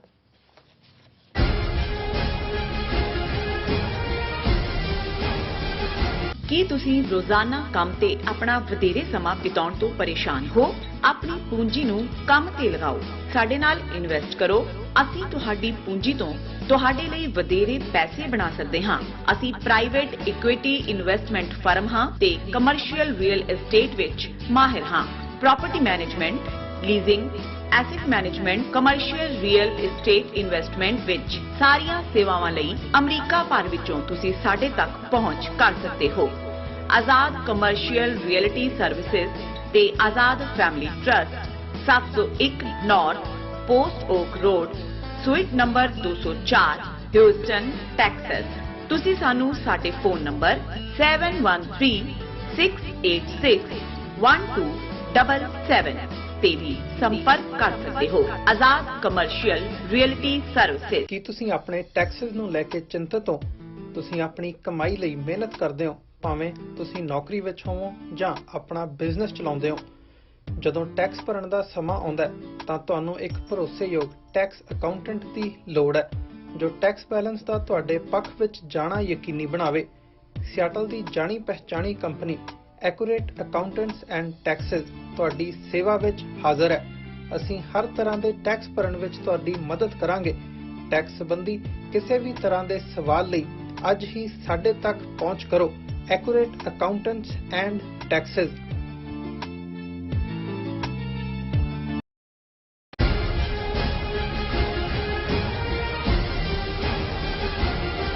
Viewers welcome back on program. So viewers हुण आपां गलबात करन जा रहे हां कि दिल्ली दी फिरकू पुलिस ने रेप पीड़ित सिख बच्ची नाल हमदर्दी करन लई उसदे घर पहुंचे सिख हमदर्दां दे खिलाफ केस रजिस्टर किया है। सो पुलिस वालों कहा गया है कि इन्हां सिखां ने फिरकू नफरत फैलाई है। सो इस नूं कहंदे ने हिंदूत्व ही जिहड़ा इंसाफ। सो इस बारे आपां गलबात करन जा रहे हां। सो असीं चाहांगे कि तुसां इस तरह बने रहना, देखण सुन लई एंड लिखण लई तुहाडा सब दा बहुत बहुत शुक्रिया जी। डॉक्टर साहब की कहना चाहोगे? देखो हिंदूत्वा दा राज ਜਿਹੜਾ ਇਸ ਵੇਲੇ ਪੂਰਾ ਉਸ ਆਪਣੇ ਦਮਨ ਚੱਕਰ ਦੇ ਨਾਲ ਜਿਹੜੀ ਜ਼ੁਲਮ ਦੀ ਚੱਕੀ ਇੰਨੀ ਤੇਜ਼ੀ ਨਾਲ ਚੱਲ ਰਹੀ ਹੈ ਕਿ ਜੋ ਉਹਦੇ ਸਾਹਮਣੇ ਆਇਆ ਉਹਨੂੰ ਪੀਸ ਰਹੀ ਹੈ। ਬਿਲਕੁਲ। ਪਰ ਇੱਕ ਪਾਸੇ ਉਹ ਹੈ ਕਿ ਜਿਹੜੇ ਪੀਸੇ ਜਾ ਰਹੇ ਨੇ ਨਾ ਉਹਨਾਂ ਨੂੰ ਫਰਿਆਦ ਦਾ ਹੱਕ ਹੈ ਨਾ ਉਹਨਾਂ ਨੂੰ ਰੋਣ ਦਾ ਹੱਕ ਹੈ। ਮਦਦ ਤਾਂ ਦੂਰ ਦੀ ਗੱਲ, ਉਹ ਉੱਚੀ ਆਵਾਜ਼ ਵੀ ਨਹੀਂ ਕੱਢ ਸਕਦੇ। ਅੱਜ ਹਾਲ ਇਵੇਂ ਦਾ ਬਣਾ ਦਿੱਤਾ ਗਿਆ। ਅਸੀਂ ਲਾਸਟ ਆਪਣੇ ਸ਼ੋਅ ਦੇ ਵਿੱਚ ਉਹ ਸਾਰੀ ਘਟਨਾਕ੍ਰਮ ਨੂੰ ਡੀਟੇਲ ਦੇ ਨਾਲ ਡਿਸਕਸ ਕੀਤਾ ਸੀ ਜੋ ਕਿ ਕਸਤੂਰਬਾ ਨਗਰ ਦਿੱਲੀ ਦੇ ਵਿੱਚ 26 ਜਨਵਰੀ ਰਿਪਬਲਿਕ ਡੇ ਵਾਲੇ ਦਿਨ ਜਦੋਂ ਕਿ ਪੁਲਿਸ ਚੱਪੇ-ਚੱਪੇ ਤੇ ਤਾਇਨਾਤ ਸੀ, ਕਿੰਨੇ ਹਜ਼ਾਰ ਪੁਲਿਸੀਏ, ਕਿਉਂਕਿ ਉਸ ਤੋਂ ਪਹਿਲਾਂ ਖਬਰਾਂ ਕਿ ਜੀ ਖਾਲਿਸਤਾਨੀ ਕਸ਼ਮੀਰੀ ਲਸ਼ਕਰੇ ਤੌਇਬਾ ਇਹ ਉਹ ਦਿੱਲੀ 'ਚ ਜਿਹੜਾ ਉਹ ਗੜਬੜ ਕਰ ਸਕਦੇ ਨੇ। ਸੋ ਸਾਰੀ ਦਿੱਲੀ ਜਿਹੜੀ ਚੱਪੇ ਦੇ ਉੱਤੇ ਸੀ ਉਹਦੇ 'ਚ ਕਿਵੇਂ ਜਿਹੜਾ ਇੱਕ ਸਿੱਖ ਬੱਚੀ ਨੂੰ ਅਗਵਾ ਕੀਤਾ ਜਾਂਦਾ ਹੈ, ਕਿੰਨੀਆਂ ਚੈੱਕ ਪੋਸਟ ਰਾਹ ਦੇ ਵਿੱਚ ਜਦੋਂ ਕਿ ਉਹ ਚੀਖ ਪੁਕਾਰ ਕਰ ਰਹੀ ਹੈ ਆਟੋ 'ਚੋਂ ਕੱਢ ਕੇ ਉਹਨੂੰ ਜਿਹੜਾ ਪਹੁੰਚਾਇਆ ਜਾਂਦਾ ਹੈ, ਕਿਵੇਂ 600 ਮੀਟਰ ਦੀ ਦੂਰੀ ਦੇ ਉੱਤੇ ਪੁਲਿਸ ਸਟੇਸ਼ਨ ਹੈ, ਇਹਦੇ ਬਾਵਜੂਦ ਲਗਭਗ 2 ਘੰਟੇ ਉਸ ਨੂੰ ਜਿਹੜਾ ਜਿਸ ਹਾਲਤ ਦੇ ਵਿੱਚ ਮੈਂ ਉਹਨੂੰ ਹੁਣ ਬਿਆਨ ਨਹੀਂ ਕਰਾਂਗਾ ਕਿ ਉਹਦੇ ਨਾਲ ਕੀ ਸਲੂਕ ਕੀਤਾ ਜਾਂਦਾ ਹੈ। ਔਰ ਉਸ ਤੋਂ 2 ਮਹੀਨੇ ਪਹਿਲਾਂ ਤੋਂ ਉਹ ਲੜਕੀ ਉਹਦਾ ਹਸਬੈਂਡ ਜਿਨ੍ਹਾਂ ਨੂੰ ਲਗਾਤਾਰ ਧਮਕੀਆਂ ਮਿਲ ਰਹੀਆਂ ਸੀ, ਜਿਨ੍ਹਾਂ ਤੇ ਹਮਲੇ ਦੀ ਕੋਸ਼ਿਸ਼ ਸੀ, ਉਹਨਾਂ ਨੇ ਰਿਪੀਟਡਲੀ ਪੁਲਿਸ ਕੰਪਲੇਨ ਕੀਤੀ, ਲੇਕਿਨ ਕੋਈ ਕਾਰਵਾਈ ਨਹੀਂ ਕੀਤੀ ਗਈ ਕਿਉਂਕਿ ਪੁਲਿਸ ਦੇ ਹੱਥ ਰਲੇ ਹੁੰਦੇ ਨੇ ਉਹਨਾਂ ਸਾਰਿਆਂ ਤੋਂ। ਸਮਗਲਰਾਂ ਦਾ ਜਾਂ ਉਹ ਗਾਂਜਾ ਔਰ ਸ਼ਰਾਬ ਜਾਂ ਦੂਜੇ ਵੇਚਣ ਵਾਲਿਆਂ ਦੇ ਉਹ ਲੋਕ ਨੇ ਸਾਰੇ ਇਨਵੋਲਵ। ਹਾਲਾਂਕਿ ਇਹਦੇ 'ਚ ਕੋਈ ਸ਼ੱਕ ਨਹੀਂ ਹੈ ਕਿ ਸਾਰੇ ਜਿਹੜੇ ਉਸ ਕਸਤੂਰਬਾ ਨਗਰ 'ਚ ਇਸ ਭਾਈਚਾਰੇ ਦੇ ਲੋਕ ਨੇ, ਜਿਨ੍ਹਾਂ ਨੂੰ ਉਹਨੇ ਇੱਕ ਸ਼ੈਂਟੀ ਨਾਂ ਦਾ ਜਿਹੜਾ ਬੀਜੇਪੀ ਦਾ ਟੁੱਚਾ ਹੈ ਉਹਨੇ ਸਾਂਸੀ ਕਿਹਾ ਸੀ। ਹੁਣ ਇਹ ਜਿਹੜਾ ਇੱਕ ਹੋਰ ਮੈਂ ਸਟੇਟਮੈਂਟ, ਸਿਕਲੀਗਰ ਪਰਿਵਾਰ ਔਰ ਸਾਰੇ ਹੀ ਇੱਕ ਦੂਜੇ ਦੇ ਨਾਲ ਰਿਲੇਟਡ ਵੀ ਨੇ ਦੂਰੋਂ ਨੇੜਿਓਂ, ਲੇਕਿਨ ਇਸ ਦਾ ਇਹ ਮਤਲਬ ਨਹੀਂ ਹੈ ਕਿ ਤੁਸੀਂ ਇਹ ਕਹਿ ਕੇ ਜੇ ਇਸ ਸਾਰੇ ਇਸ਼ੂ ਨੂੰ ਸਿੱਖਾਂ ਨੇ ਨਾ ਚੁੱਕਿਆ ਹੁੰਦਾ, ਉਹ ਤਾਂ ਪਹਿਲਾਂ ਤਾਂ ਪਤਾ ਹੀ ਨਹੀਂ ਸੀ ਔਰ ਇਸ ਖਬਰ ਨੂੰ ਵੀ ਇੱਕ ਖਬਰ ਵਾਂਗ ਜਿਵੇਂ ਬਾਕੀ ਥਾਵਾਂ ਤੇ ਹੁੰਦਾ ਇਗਨੋਰ ਕਰ ਦਿੱਤਾ ਸੀ। ਪਰ ਜਿਉਂ ਹੀ ਇਸ ਦੀ ਵੀਡੀਓ ਸਾਹਮਣੇ ਆਉਂਦੀ ਹੈ ਔਰ ਇਹ ਪਤਾ ਲੱਗਦਾ ਹੈ ਕਿ ਬੱਚੀ ਸਿੱਖ ਪਰਿਵਾਰ ਨਾਲ ਜਾਂ ਉਹ ਸਿੱਖ ਫੈਮਿਲੀ ਨਾਲ ਤਾਲੁਕ ਹੈ, ਜ਼ਾਹਰ ਹੈ TV 84 ਦੀ ਟੀਮ ਮੌਕੇ ਤੇ ਪਹੁੰਚਦੀ ਹੈ, ਦੂਸਰੇ ਅਕਾਲ ਚੈਨਲ ਔਰ ਦੂਸਰੇ ਵੀ ਬਾਅਦ ਚ ਆਉਂਦੇ ਨੇ ਔਰ ਐਕਟਿਵਿਸਟ ਔਰ ਈਵਨ ਜਦੋਂ ਅਸੀਂ ਇਹ ਦੇਖਦੇ ਹਾਂ ਕਿ ਭਾਈ ਕਿਵੇਂ ਜਿਹੜੇ ਮਿਸਟਰ ਨਿਹੰਗ ਸਿੰਘ ਨੇ, ਜਿਨ੍ਹਾਂ ਨੂੰ ਹੁਣ MLA ਦੀ ਟਿਕਟ ਵੀ ਮੇਹਰੋਂ ਉਹਨਾਂ ਦਾ ਨਾਂ ਕਰਕੇ ਕਿਹਾ ਜਾਂਦਾ, ਤਰਨਤਾਰਨ ਤੋਂ ਉਹਨਾਂ ਨੂੰ ਟਿਕਟ ਵੀ ਦਿੱਤੀ ਸ਼੍ਰੋਮਣੀ ਅਕਾਲੀ ਦਲ ਅੰਮ੍ਰਿਤਸਰ ਨੇ, ਉਹ ਵੀ ਉੱਥੇ ਪਹੁੰਚ ਜਾਂਦੇ ਨੇ ਔਰ ਇੱਕਦਮ ਦੁਨੀਆ ਭਰ ਚ ਔਰ ਫਿਰ ਸਿਆਸੀ ਲੋਕ ਜਾਗਦੇ ਨੇ। ਐਕਟਿੰਗ ਜਥੇਦਾਰ ਅਕਾਲ ਤਖਤ ਬਿਆਨ ਦਿੰਦਾ ਹੈ। ਹੁਣ ਅਸੀਂ ਦੇਖਦੇ ਹਾਂ ਕਿ ਕੇਜਰੀਵਾਲ ਵੀ ਕਹਿ ਰਿਹਾ ਜੀ ਮੈਂ ਪੀੜਤ ਲੜਕੀ ਨੂੰ 10 ਲੱਖ ਰੁਪਇਆ ਔਰ ਵਕੀਲ ਕਰਾਂਗੇ ਔਰ ਫਲਾਣਾ ਕਰਾਂਗੇ। ਪਰ ਜੇ ਇਹਦੀ ਸ਼ੁਰੂਆਤ ਪਹਿਲੇ 26 ਜਨਵਰੀ ਦੀ ਘਟਨਾ 4 ਦਿਨ ਉਸ ਦੇ ਉੱਤੇ ਜਿਹੜਾ ਉਹ ਕਵਰ ਅਪ ਕੀਤਾ ਹੋਇਆ ਹੈ, ਪੁਲਿਸ ਉਹਦੇ ਲਈ ਜ਼ਿੰਮੇਵਾਰ ਹੈ ਕਿਉਂਕਿ ਪੁਲਿਸ ਦੀ ਮਿਲੀ ਭੁਗਤ ਹੈ। ਪਰ ਹੁਣ ਜਦੋਂ ਕਿ ਇਹ ਇੱਕ ਇਸ਼ੂ ਬਣ ਗਿਆ, ਹੁਣ ਦਿੱਲੀ ਪੁਲਿਸ ਨੇ ਇਹ ਕਹਿ ਕੇ ਕਿ ਜੀ ਜਿਹੜੇ ਇੱਥੇ ਆਏ ਉਹ ਉਹਨਾਂ ਨੇ ਫਿਰਕੂ ਨਫ਼ਰਤ ਫੈਲਾਉਣ ਦੀ ਕੋਸ਼ਿਸ਼ ਕੀਤੀ, ਉਹਨਾਂ ਦੇ ਖਿਲਾਫ 2 FIR, ਇੱਕ ਜਿਹੜੀ ਹੈ 60-70 ਬੰਦਿਆਂ ਦੇ ਅਗੇਂਸਟ ਜਿਹੜੇ ਅਣਪਛਾਤੇ ਜ਼ਾਹਰ ਹੈ ਵੀਡੀਓਜ਼ ਤੋਂ ਪਛਾਣਨਗੇ ਕਿ ਕੀ ਹੈ, ਉਹਨਾਂ ਨੂੰ ਨੋਟਿਸ ਭੇਜਣਗੇ ਔਰ ਖਾਸ ਤੌਰ ਤੇ ਮਿਸਟਰ ਮੇਹਰੋਂ ਜਾਂ ਮੈਨੂੰ ਹੁਣ ਐਗਜ਼ੈਕਟਲੀ ਮੈਂ ਉਹਨਾਂ ਦਾ ਨਾਮ ਆਪਣੇ ਕੋਲ ਨਹੀਂ ਲਿਖ ਸਕਿਆ, ਪਪੂਲਰ ਸਿੰਘ ਖਾਲਸਾਈ ਬਾਣੇ 'ਚ ਜਿਹੜੇ ਆਪਣਾ ਚੋਣ ਪ੍ਰਚਾਰ ਵਿੱਚੇ ਛੱਡ ਕੇ ਉੱਥੇ ਪਹੁੰਚਿਆ, ਉਹਨੇ ਉਹਦੀ ਛੋਟੀ ਭੈਣ ਨੂੰ ਸ੍ਰੀ ਸਾਹਿਬ ਭੇਟ ਦਿੱਤੀ ਔਰ ਉੱਥੇ ਜਾ ਕੇ ਉਹਨੇ ਈਵਨ ਉਹਨਾਂ ਦੀ ਕੰਧ ਦੇ ਉੱਤੇ ਵੀ ਲਿਖਿਆ ਕਿ ਭਾਈ ਇਹ ਕੌਮ ਇਹਦਾ ਬਦਲਾ ਜ਼ਰੂਰ ਲਏਗੀ। ਜ਼ਾਹਰ ਹੈ ਕਿ ਵੀ ਔਰ ਬਾਕੀ ਵੀ ਲੋਕਲ ਜਿਹੜੇ ਦਿੱਲੀ ਦੇ ਸਿੱਖ ਨੌਜਵਾਨ ਸੀ ਜਿਹੜੇ ਅੱਡ ਰਾਤ ਆਪਰੇਸ਼ਨਸ ਵੇਲੇ ਵੀ COVID-19 ਦੇ ਚੱਲਦਿਆਂ ਵੀ ਸਭ ਤੋਂ ਮੁੱਢਲੀਆਂ ਸਫਾਂ 'ਚ ਸੀ, ਉਹ ਪਹੁੰਚੇ। ਹੁਣ ਇਹ 2 FIRs ਦੇ ਵਿੱਚ ਇੱਕ ਤਾਂ ਸਪੈਸੀਫਿਕਲੀ ਮੇਹਰੋਂ ਦੇ ਉੱਤੇ ਫੋਕਸਡ ਕਰਕੇ ਔਰ ਦੂਸਰੀ ਜਿਹੜੀ ਅਨਨੋਨ ਆਉਣ ਵਾਲੇ ਪੀਰੀਅਡ 'ਚ ਅਸੀਂ ਸਮਝਦੇ ਹਾਂ ਕਿ ਅੱਡ ਜਿਹੜਾ ਜਿਨ੍ਹਾਂ ਨੇ ਵੀ ਮੀਡੀਆ 'ਚ ਵੀ ਕਵਰ ਕੀਤਾ ਉਹਨੂੰ ਵੀ ਉਹ ਫਿਰਕੂ ਨਫ਼ਰਤ ਦੇ ਨਾਲ ਜੋੜਨ ਦੀ ਕੋਸ਼ਿਸ਼ ਕਰ ਰਹੇ ਨੇ। ਔਰ ਉਹਦਾ ਇੱਕ ਸਬੂਤ ਸੀ ਕਿ ਅੱਜ ਜਦੋਂ ਕਿ ਮਾਈਨੋਰਟੀ ਕਮਿਸ਼ਨ ਦੀ ਟੀਮ ਮੌਕੇ ਤੇ ਗਈ ਔਰ TV 84 ਦੇ ਟੀਮ ਦੇ ਜਿਹੜੇ ਨੇ 2 ਜਿਨ੍ਹਾਂ ਦੇ ਵਿੱਚ ਇੱਕ ਰਿਪੋਰਟਰ ਔਰ ਇੱਕ ਕੈਮਰਾਮੈਨ ਵੀ ਗਿਆ ਔਰ ਉੱਥੇ ਜਿਹੜਾ DSP ਡਿਊਟੀ ਤੇ ਤਾਇਨਾਤ ਸੀ ਉਹਨੇ ਉਹਨਾਂ ਸਾਰਿਆਂ ਨੂੰ ਉੱਥੇ ਜਾਣ ਤੋਂ ਤਾਂ ਪੂਰੀ ਰੋਕ ਲਾਈ ਹੋਈ ਹੈ, ਘਰ ਦੇ ਬਾਹਰ ਹੀ ਉਹ, ਪਰ ਉਹਨਾਂ ਨੇ ਕਹਿ ਕੇ ਕਿ ਵੀ ਇਹ ਅਕਾਲ ਸਹਾਏ ਔਰ TV 84 ਇਹ ਅਲਾਉਡ ਨਹੀਂ ਹੈਗੇ। ਸੋ ਜ਼ਾਹਰ ਹੈ ਕਿ ਅਸੀਂ ਸਮਝਦੇ ਹਾਂ ਕਿ TV 84 ਇੱਕ ਉਹਨਾਂ ਨੇ ਇਸ ਸਟੋਰੀ ਨੂੰ ਬ੍ਰੇਕ ਕੀਤਾ, ਉਹ ਸਾਰੇ ਪਾਸੇ ਲੱਖਾਂ ਦੀ ਗਿਣਤੀ 'ਚ ਉਹਦੀ ਵਿਊਅਰਸ਼ਿਪ ਹੋਈ, ਉਸ ਲੇਕਿਨ ਉਹਨੇ ਕੌਮ ਨੂੰ ਖੜਾ ਕਰ ਦਿੱਤਾ। ਹੁਣ ਜਿਹੜਾ ਉੱਥੇ ਨੋਟਿਸ ਲਾਇਆ ਉਹਨਾਂ ਨੇ ਉਹਨਾਂ ਦੇ ਘਰ ਦੇ ਨੇੜੇ ਜਿੱਥੇ ਕਿ ਹੁਣ ਪੁਲਿਸ ਛਾਉਣੀ ਬਣਾਇਆ ਹੋਇਆ, ਉਹਦੇ 'ਚ ਉਹਨਾਂ ਨੇ ਕਿਹਾ ਕਿ outsiders not allowed to visit the house of gang rape survivor sister in Shahdara said R Sathiyasundaram deputy commissioner of police. ਉਹਨੇ DSP ਕਹਿ ਰਿਹਾ ਕਿ ਕੋਈ ਬਾਹਰਲਾ ਉੱਥੇ ਅਲਾਉਡ ਨਹੀਂ ਹੈ। A group of Nihangs had visited the victim's house on late Monday night and offered them help. They promised to seek revenge and try to spread hatred by giving a communal spin to the incident police. Group of Nihangs. ਪਹਿਲੀ ਗੱਲ ਤੇ ਇਹ ਸਰਦਾਰ ਮੇਹਰੋਂ ਔਰ ਉਹਨਾਂ ਦੇ ਸਾਥੀ ਜਿਹੜੇ ਨੇ ਖਾਲਸਾਈ ਬਾਣੇ 'ਚ ਨੇ, ਕੋਈ ਉੱਥੇ ਇਸ ਕਿਸਮ ਦਾ ਨਹੀਂ ਸੀ ਕਿ ਕਿਸੇ ਨੇ ਜਾ ਕੇ ਕੋਈ ਘੋੜਸਵਾਰ ਨਿਹੰਗ ਉੱਥੇ ਪਹੁੰਚ ਗਏ ਜਾਂ ਉਹਨਾਂ ਬਾਕੀ ਟੂ ਸੀਕ ਰਿਵੈਂਜ। ਉਹ ਤਾਂ ਬੜਾ ਇੱਕ ਕੁਦਰਤੀ ਹੈ ਕਿ ਜਦੋਂ ਤੁਸੀਂ ਕਹਿੰਦੇ ਹੋ ਕਿ ਭਾਈ ਅਸੀਂ ਬਦਲਾ ਲਵਾਂਗੇ ਤਾਂ ਮਤਲਬ ਅਸੀਂ ਇਨਸਾਫ ਦੇਵਾਂਗੇ। ਤੁਹਾਡੀ ਅਦਾਲਤ ਵੱਲ ਦੇਖਦੇ ਹਾਂ ਵੀ ਤੁਹਾਡੀ ਅਦਾਲਤ ਨੇ ਕੀ ਕਰਨਾ ਹੈ, ਨਾ ਹੋਇਆ ਤਾਂ ਸਿੱਖ ਤਾਂ ਇਨਸਾਫ ਦੇਣਗੇ।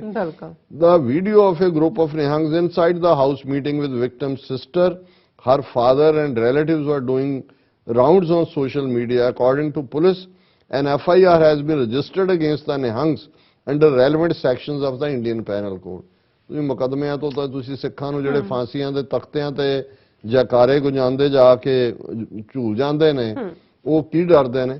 ਪਰ ਇਹ ਸ਼ੋਅ ਕਰਦੀ ਹੈ ਕਿ ਹੁਣ ਇਸ ਤੋਂ, ਕਿਉਂਕਿ ਪੁਲਿਸ ਕਟਹਿਰੇ 'ਚ ਖੜੀ ਹੋ ਗਈ ਕਿ 2 ਮਹੀਨੇ ਪਹਿਲਾਂ ਇਹ ਜਿਹੜਾ ਉਹ ਛੱਡ ਕੇ ਚਲੇ ਜਾਂਦੇ ਨੇ ਉੱਥੋਂ, ਉਹ ਰਿਪੋਰਟ ਕਰ ਰਹੇ ਨੇ 600 ਮੀਟਰ ਦੇ ਉੱਤੇ ਥਾਣਾ ਹੈ, ਉੱਥੇ 2 ਘੰਟੇ ਉਹ ਪੈਰੇਡ ਕਰਾ ਰਹੇ ਨੇ ਉਹਨੂੰ ਹਾਫ ਨੇਕਡ, ਔਰ ਉਹਦੇ ਨਾਲ ਜੋ ਬਦਸਲੂਕੀ ਕੀਤੀ ਹੈ ਉਹਨਾਂ ਨੇ, ਔਰ ਪੁਲਿਸ ਐਕਟ ਨਹੀਂ ਕਰਦੀ। ਵੀ ਤੁਹਾਨੂੰ ਤਾਂ ਹੁਣ ਕਿਉਂਕਿ ਮਾਈਨੋਰਿਟੀ ਕਮਿਸ਼ਨ ਤੱਕ ਵੀ ਗੱਲ ਪਹੁੰਚਣੀ, ਜਾਂ ਮੀਡੀਆ 'ਚ, ਜਾਂ ਪੰਜਾਬ 'ਚ ਆਮ ਆਦਮੀ ਪਾਰਟੀ, ਹੁਣ ਕੇਜਰੀਵਾਲ ਨੂੰ ਯਾਦ ਆਇਆ 5 ਦਿਨ ਬਾਅਦ ਕਿ ਜੀ 10 ਲੱਖ ਰੁਪਈਆ ਦੇਣਾ, ਔਰ ਵਕੀਲ ਪਹਿਲਾਂ ਕਿੱਥੇ ਸੀ। ਘਟਨਾ 26 ਜਨਵਰੀ ਦੀ ਹੈ, ਪੰਜਾਬ 'ਚ ਆ ਕੇ ਤੁਸੀਂ ਸਿੱਖਾਂ ਨੂੰ ਉੱਲੂ ਬਣਾ ਰਹੇ ਹੋ ਜੇ ਅਸੀਂ ਦਿੱਲੀ ਮਾਡਲ ਤੁਸੀਂ ਦੇਣਾ। ਔਰ ਇਸ ਦੇ ਉੱਤੇ ਸਾਨੂੰ ਭੈਣ ਜੀ ਅਮਨਜੋਤ ਹੋਰਾਂ ਨੇ ਵੀ ਲਿਖਿਆ, ਉਹਨਾਂ ਨੇ ਕਿਹਾ ਕਿ ਦਿੱਲੀ ਪੁਲਿਸ ਲਾਈਜ਼ ਅਗੇਨ, ਕਿ ਅਗੇਨ ਉਹ ਝੂਠ ਬੋਲ ਰਹੇ ਨੇ। Delhi police, which earlier took no action against family that raped Sikh lady, is now threatening those who revealed identity of victim, and on Twitter they claimed victim is Hindu and they will act against all those who claimed it was a Sikh lady. ਹੁਣ ਤੁਸੀਂ ਪਹਿਲਾਂ ਇਹੀ debate ਸ਼ੁਰੂ ਕਰ ਦਿਓ ਕਿ ਹਿੰਦੂ ਹੈ ਕਿ ਹਿੰਦੂ ਵੀ ਹੋਏ, ਫਿਰ ਵੀ ਜੇ ਸਿੱਖਾਂ ਨੇ ਰੋਲ ਅਦਾ ਕੀਤਾ, ਉਹਨੂੰ ਜਾ ਕੇ ਆਪਣੀ ਭੈਣ ਕਿਹਾ, ਉਹਨਾਂ ਨੂੰ ਕਿਹਾ ਇਨਸਾਫ ਲਵਾਂਗੇ। ਤੁਹਾਨੂੰ ਭੁੱਲ ਗਿਆ 18th ਸੈਂਚੁਰੀ 'ਚ ਇਹੀ ਕੌਮ ਹੈ ਜਿਹਨੇ ਤੁਹਾਡੇ ਆਨਰ ਦੇ ਲਈ ਕਿੱਥੋਂ ਤੱਕ ਜਾ ਕੇ, ਉਹ ਜਦੋਂ ਇੱਕ ਪੰਡਤ ਨੇ ਆ ਕੇ, ਬ੍ਰਾਹਮਣ ਨੇ ਕਸੂਰ ਦੇ ਨਵਾਬ ਦੇ ਖਿਲਾਫ ਅਕਾਲ ਤਖਤ ਤੇ ਆ ਕੇ ਫਰਿਆਦ ਕੀਤੀ ਸੀ, ਤੇ ਕਿਵੇਂ ਸਿੱਖਾਂ ਨੇ ਹਜ਼ਾਰਾਂ ਸ਼ਹੀਦ ਕਰਵਾ ਕੇ ਉਹ ਪੰਤਾਣੀ ਉਹਦੀ ਡਾਟਰ ਜਿਹੜੀ ਆ ਉਹਨੂੰ ਵਾਪਸ ਲਿਆ ਕੇ ਦਿੱਤੀ ਸੀ। ਅੱਜ ਤੁਹਾਨੂੰ ਲੱਗ ਰਿਹਾ ਜੀ ਇਹ ਅਸੀਂ ਜਿਹੜੇ ਅਸਲੀ ਕਰਨ ਵਾਲੇ ਨੇ ਜਾਂ ਦੂਜੇ, ਉਹਨਾਂ ਦੇ ਲਈ ਤਾਂ ਤੁਹਾਡੇ ਕੋਲ ਵਕਤ ਨਹੀਂ ਸੀ ਕਿ ਵੀ ਤੁਸੀਂ FIR ਵੀ ਕਰਦੇ ਜੇ ਪ੍ਰੈਸ਼ਰ ਨਾ ਬਣਦਾ। And Liberal Sikhs are also peddling this nonsense, ਕਿ ਜਿਹੜੇ ਦੂਜੇ ਲੱਗ ਰਹੇ ਨੇ ਕਿ ਜੀ ਕੀ ਚੁੱਕਣ, ਜਿਵੇਂ ਉਹ ਪਹਿਲਾਂ ਉਹਨੇ ਕਿਹਾ ਸੀ ਸ਼ੈਂਟੀ ਨਾਂ ਦੇ ਨੇ, ਕਿ ਜੀ ਉਹ ਤਾਂ ਸਾਂਸੀ ਨੇ। ਸਿੱਖਲੀਗਰਾਂ ਦਾ ਵੱਡਾ ਤਬਕਾ ਸਿੱਖੀ, ਉਹ ਵਿਚਾਰੇ ਸੈਂਕੜਿਆਂ ਸਾਲਾਂ ਤੋਂ ਵਣਜਾਰੇ ਸਿੱਖਲੀਗਰ ਗਰੀਬ ਸਿੱਖ ਜਿਹੜੇ ਨੇ, ਉਹਨਾਂ ਨੇ ਤਾਂ ਡਿਸਓਨ ਕੀਤਾ ਹੀ ਹੈ, ਕ੍ਰਿਮੀਨਲ ਬਣਾਇਆ ਹੀ ਹੋਇਆ, ਆਪਣੇ ਵੀ ਇਵੇਂ ਡੀਲ ਕਰ ਰਹੇ ਸੀ ਕਿ ਜਿਵੇਂ ਉਹ ਸਿੱਖ ਨਹੀਂ ਹੋ ਸਕਦੇ। Then, meanwhile, I am glad SGPC, Akal Takht Diaspora and Sikh media spoke up and interviewed family of victim. I am glad Punjabi celebrities finally grew a spine again and spoke about the incident. ਉਹਨਾਂ ਕੇ ਦੁਬਾਰਾ ਆਪਣੀ ਰੀੜ ਦੀ ਹੱਡੀ ਉਹਨਾਂ ਦੀ ਉੱਠੀ, ਔਰ ਚੰਡੀਗੜ੍ਹ 'ਚ Punjab university 'ਚ ਸਟੂਡੈਂਟਸ ਨੇ ਪ੍ਰੋਟੈਸਟ ਵੀ ਕੀਤਾ ਜ਼ੋਰਦਾਰ, ਔਰ ਇੱਕ ਸਿੱਖ ਬੱਚੀ, ਮੈਂ ਦੇਖ ਰਿਹਾ ਵੀ ਇਹ ਪਿਛਲੇ ਸਾਲ 2 ਸਾਲ 'ਚ ਬਹੁਤ ਸਾਰਾ ਵੋਕਲ ਆਵਾਜ਼ ਬਣੀ ਹੈ ਪੰਜਾਬ ਯੂਨੀਵਰਸਿਟੀ ਦੀਆਂ। ਪਹਿਲਾਂ ਕਾਨੂੰ ਪ੍ਰਿਆ, ਉਹਨੇ ਵੀ ਬੜਾ ਅੱਛਾ ਰੋਲ ਪਲੇ ਕੀਤਾ ਹਰ ਵੇਲੇ ਇੰਟਰਵਿਊ 'ਚ। ਇਹ ਵੀ ਸਿੱਖ ਬੀਬੀ ਜਿਹੜੀ ਅਮਨ ਸ਼ਾਇਦ ਉਹਨਾਂ ਦਾ ਨਾਮ, ਬਹੁਤ ਸੋਹਣਾ ਇੰਟਰਵਿਊ ਉਹਨਾਂ ਦਾ, ਔਰ ਉਹਨਾਂ ਨੇ ਕਿਹਾ ਕਿ ਵੀ ਇਹ ਮੈਂਟੈਲਿਟੀ ਹੈ ਗੱਲ, ਇਹ ਜਿਹੜੀ ਇਹ ਨਹੀਂ ਹੈ ਕਿ ਵੀ, ਔਰ ਇਹ ਜਦੋਂ ਤੱਕ ਇਹ ਚੈਲੰਜ ਨਹੀਂ ਹੋਏਗਾ, ਇਹ ਨਵੰਬਰ 84 ਜਾਂ ਦੂਜਾ, ਇਹ ਇਵੇਂ ਹੀ ਰਹੇਗਾ। ਔਰ ਇਸ ਦੇ ਉੱਤੇ ਆਵਾਜ਼ ਉੱਠੀ ਜਾ ਰਹੀ ਹੈ, ਮੀਡੀਆ ਕੀ ਹੈ ਜਿਹਨੇ ਇਸ ਨੂੰ ਬਣਾਇਆ। ਔਰ it turns out family had also burnt auto of victim's father earlier and police had not acted against them despite complaint by woman and her family. ਔਰ ਉਹ ਵੀ ਉਹਦੇ 'ਚ TV 84 ਦੀ ਰਿਪੋਰਟ 'ਚ ਵੀ ਆਇਆ ਸੀ ਕਿ ਉਹਨਾਂ ਨੇ ਉਹਨਾਂ ਦਾ ਆਟੋ ਪਹਿਲਾਂ ਸਾੜਿਆ ਸੀ। It is clear police is complicit. So are all parties that are trying to bury incident. ਹੁਣ ਉਹ ਇਸ ਇਨਸੀਡੈਂਟ ਨੂੰ ਪੁੱਠਾ ਗੇੜਾ ਦੇਣਾ ਚਾਹੁੰਦੇ ਨੇ, ਪੁਲਿਸ ਜਿਹੜੀ ਆ ਉਹ ਕਰਕੇ ਜੀ ਫੜੋ ਫੜੀ ਤੁਸੀਂ, ਤਾਂ ਕਿ ਪੁਲਿਸ ਦੇ ਉੱਤੇ ਜਿਹੜੇ ਸਵਾਲ ਚੁੱਕੇ ਜਾ ਰਹੇ ਨੇ ਉਹ ਸਵਾਲ ਨਾ ਚੁੱਕੇ ਜਾਣ। ਮੀਨਵਾਈਲ ਫਿਰ ਉਹਨਾਂ ਨੇ ਜਿਹੜਾ ਹੈ ਉਸ ਘਟਨਾ ਦਾ ਜ਼ਿਕਰ ਕੀਤਾ ਕਿ ਪਟਨਾ ਸਾਹਿਬ ਤੋਂ ਵਾਪਸ ਮੁੜਦਿਆਂ ਦੇ ਉੱਤੇ ਜਿਹੜਾ ਪਥਰਾਵ ਕੀਤਾ ਉਹਨਾਂ ਨੇ ਕਿ ਭਈ ਪੈਸੇ ਮੰਗੇ, ਔਰ ਇਸੇ ਤਰ੍ਹਾਂ and specially abled minor Sikh girl has been reportedly raped in Rajasthan, ਜਿੱਥੇ ਕਿ ਕਾਂਗਰਸ ਦੀ ਹਕੂਮਤ ਹੈ। ਇਹ ਦਾ all out attack is clear and media in India is silent and same leftists and liberals who used Sikhs against Modi in farmer protest are now siding with Delhi police and government to hide these incidents. ਇਹ ਤਾਂ ਹਮੇਸ਼ਾ ਹੀ ਰਿਹਾ, ਅਸੀਂ ਉਦੋਂ ਵੀ ਕਹਿੰਦੇ ਸੀ ਕਿ ਭਾਈ ਰਾ material ਨਾ ਬਣੋ। ਜਿਵੇਂ ਨੈਸ਼ਨਲਿਸਟ ਮੂਵਮੈਂਟ ਗਾਂਧੀ ਨਹਿਰੂ ਨੇ ਸਾਰੀ 1920s ਦੀ ਅਕਾਲੀ ਮੂਵਮੈਂਟ ਹਾਈਜੈਕ ਕੀਤੀ, ਹੁਣ ਲੈਫਟਿਸਟ ਔਰ ਸੋ ਕਾਲਡ ਪ੍ਰੋਗਰੈਸਿਵਸ ਨੂੰ ਲੱਗਦਾ ਵੀ ਸਿੱਖ ਤਾਂ ਆਪਣੀ ਆਈਡੈਂਟੀਟੀ ਲੈ ਕੇ ਜਿੱਤ ਕੇ ਪੰਜਾਬ ਮੁੜ ਗਏ, ਔਰ ਉਹ ਤਾਂ ਸਾਡੇ ਉਸ ਫਰੇਮਵਰਕ ਫਿੱਟ ਨਹੀਂ ਹੁੰਦੇ। ਤੇ ਹੁਣ ਜਿੱਥੇ ਸਿੱਖੀ ਆਨਰ ਦੀ ਗੱਲ ਆਏਗੀ ਉੱਥੇ ਉਹ ਫਿਰ ਉਹਨਾਂ ਦੇ ਨਾਲ ਹੀ ਖੜੇ ਨੇ ਜਿਨ੍ਹਾਂ ਨਾਲ ਹਮੇਸ਼ਾ ਖਲੋਤੇ ਰਹੇ ਨੇ। ਬਿਲਕੁਲ means work of Sikh media and Sikh activists in real life and online is not over yet. How can we trust same police and media that paid no heed to complaints of victim earlier and who have history of hiding Sikh genocide of 1984 as well? ਸੋ ਭੈਣ ਜੀ ਅਮਨਜੋਤ ਕੌਰ ਯਾਦ ਦਹਾਨੀ ਕਰਵਾ ਰਹੇ ਨੇ ਵੀ ਕੰਮ ਮੁੱਕਿਆ ਨਹੀਂ ਹੈ, ਹਾਈਲਾਈਟ ਕਰਕੇ ਇੱਥੇ ਜੋ ਰੋਲ ਪਲੇ ਕਰ ਹੀ ਰਹੇ ਨੇ ਵੀ ਸਾਨੂੰ ਜਿਹੜੀ ਹੈ ਆਪਣੀ ਆਵਾਜ਼ ਬੁਲੰਦ ਰੱਖਣੀ ਚਾਹੀਦੀ ਹੈ। ਸੋ ਭੈਣ ਜੀ ਤੁਹਾਡਾ ਬਹੁਤ ਬਹੁਤ ਸ਼ੁਕਰੀਆ ਜੀ। ਡਾਕਟਰ ਸਾਹਿਬ ਤੁਹਾਡਾ ਬਹੁਤ ਬਹੁਤ ਸ਼ੁਕਰੀਆ। ਸੋ ਇੱਥੇ ਲੈਣੇ ਬ੍ਰੇਕ। ਵਿਊਅਰਸ ਤੁਸੀਂ ਕਿਤੇ ਨਹੀਂ ਜਾਣਾ, ਮਿਲਦੇ ਹਾਂ after this short break.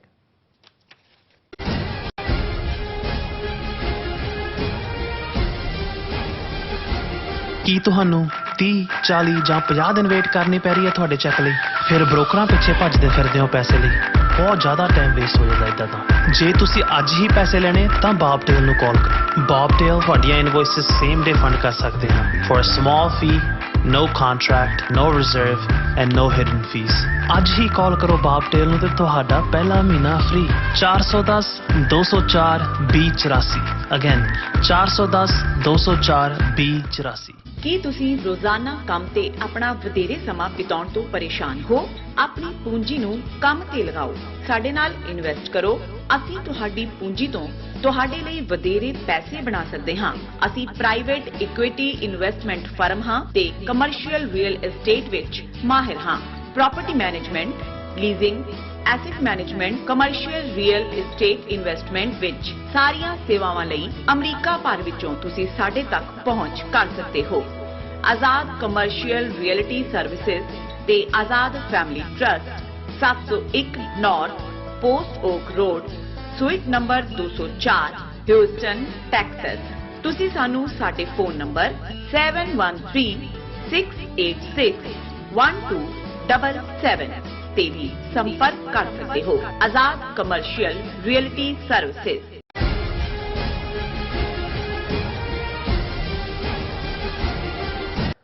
ਦਰਸ਼ਕੋ break ਤੋਂ ਬਾਅਦ ਤੁਹਾਨੂੰ ਆਪਾਂ ਸਭ ਨੂੰ ਜੀ ਆਇਆਂ ਕਹਿੰਦੇ ਹਾਂ। ਸੋ ਹੁਣ ਆਪਾਂ ਗੱਲਬਾਤ ਕਰਾਂਗੇ ਭਾਰਤੀ ਕਬਜ਼ੇ ਵਾਲੇ ਪੰਜਾਬ ਦੀ ਕਿ ਪੰਜਾਬ ਵਿੱਚ ਭਾਰਤੀ ਖੁਫੀਆ ਏਜੰਸੀਆਂ ਤੇ ਅਦਾਲਤਾਂ ਰਾਹੀਂ ਮੋਦੀ ਸਰਕਾਰ ਦੀ ਦਖਲਅੰਦਾਜ਼ੀ ਜਿਹੜੀ ਲਗਾਤਾਰ ਜਾਰੀ ਹੈ। ਜ਼ਾਹਿਰ ਹੈ ਕਿ ਮੋਦੀ ਸਰਕਾਰ ਸਿੱਧੇ ਤੌਰ ਤੇ ਪੰਜਾਬ ਨੂੰ ਕੰਟਰੋਲ ਕਰਨਾ ਚਾਹੁੰਦੀ ਹੈ। ਸੋ ਇਸ ਬਾਰੇ ਆਪਾਂ ਗੱਲਬਾਤ ਕਰਨ ਜਾ ਰਹੇ ਹਾਂ। ਸੋ ਅਸੀਂ ਚਾਹਾਂਗੇ ਕਿ ਤੁਸੀਂ ਇਸੇ ਤਰ੍ਹਾਂ ਬਣੇ ਰਹਿਣਾ।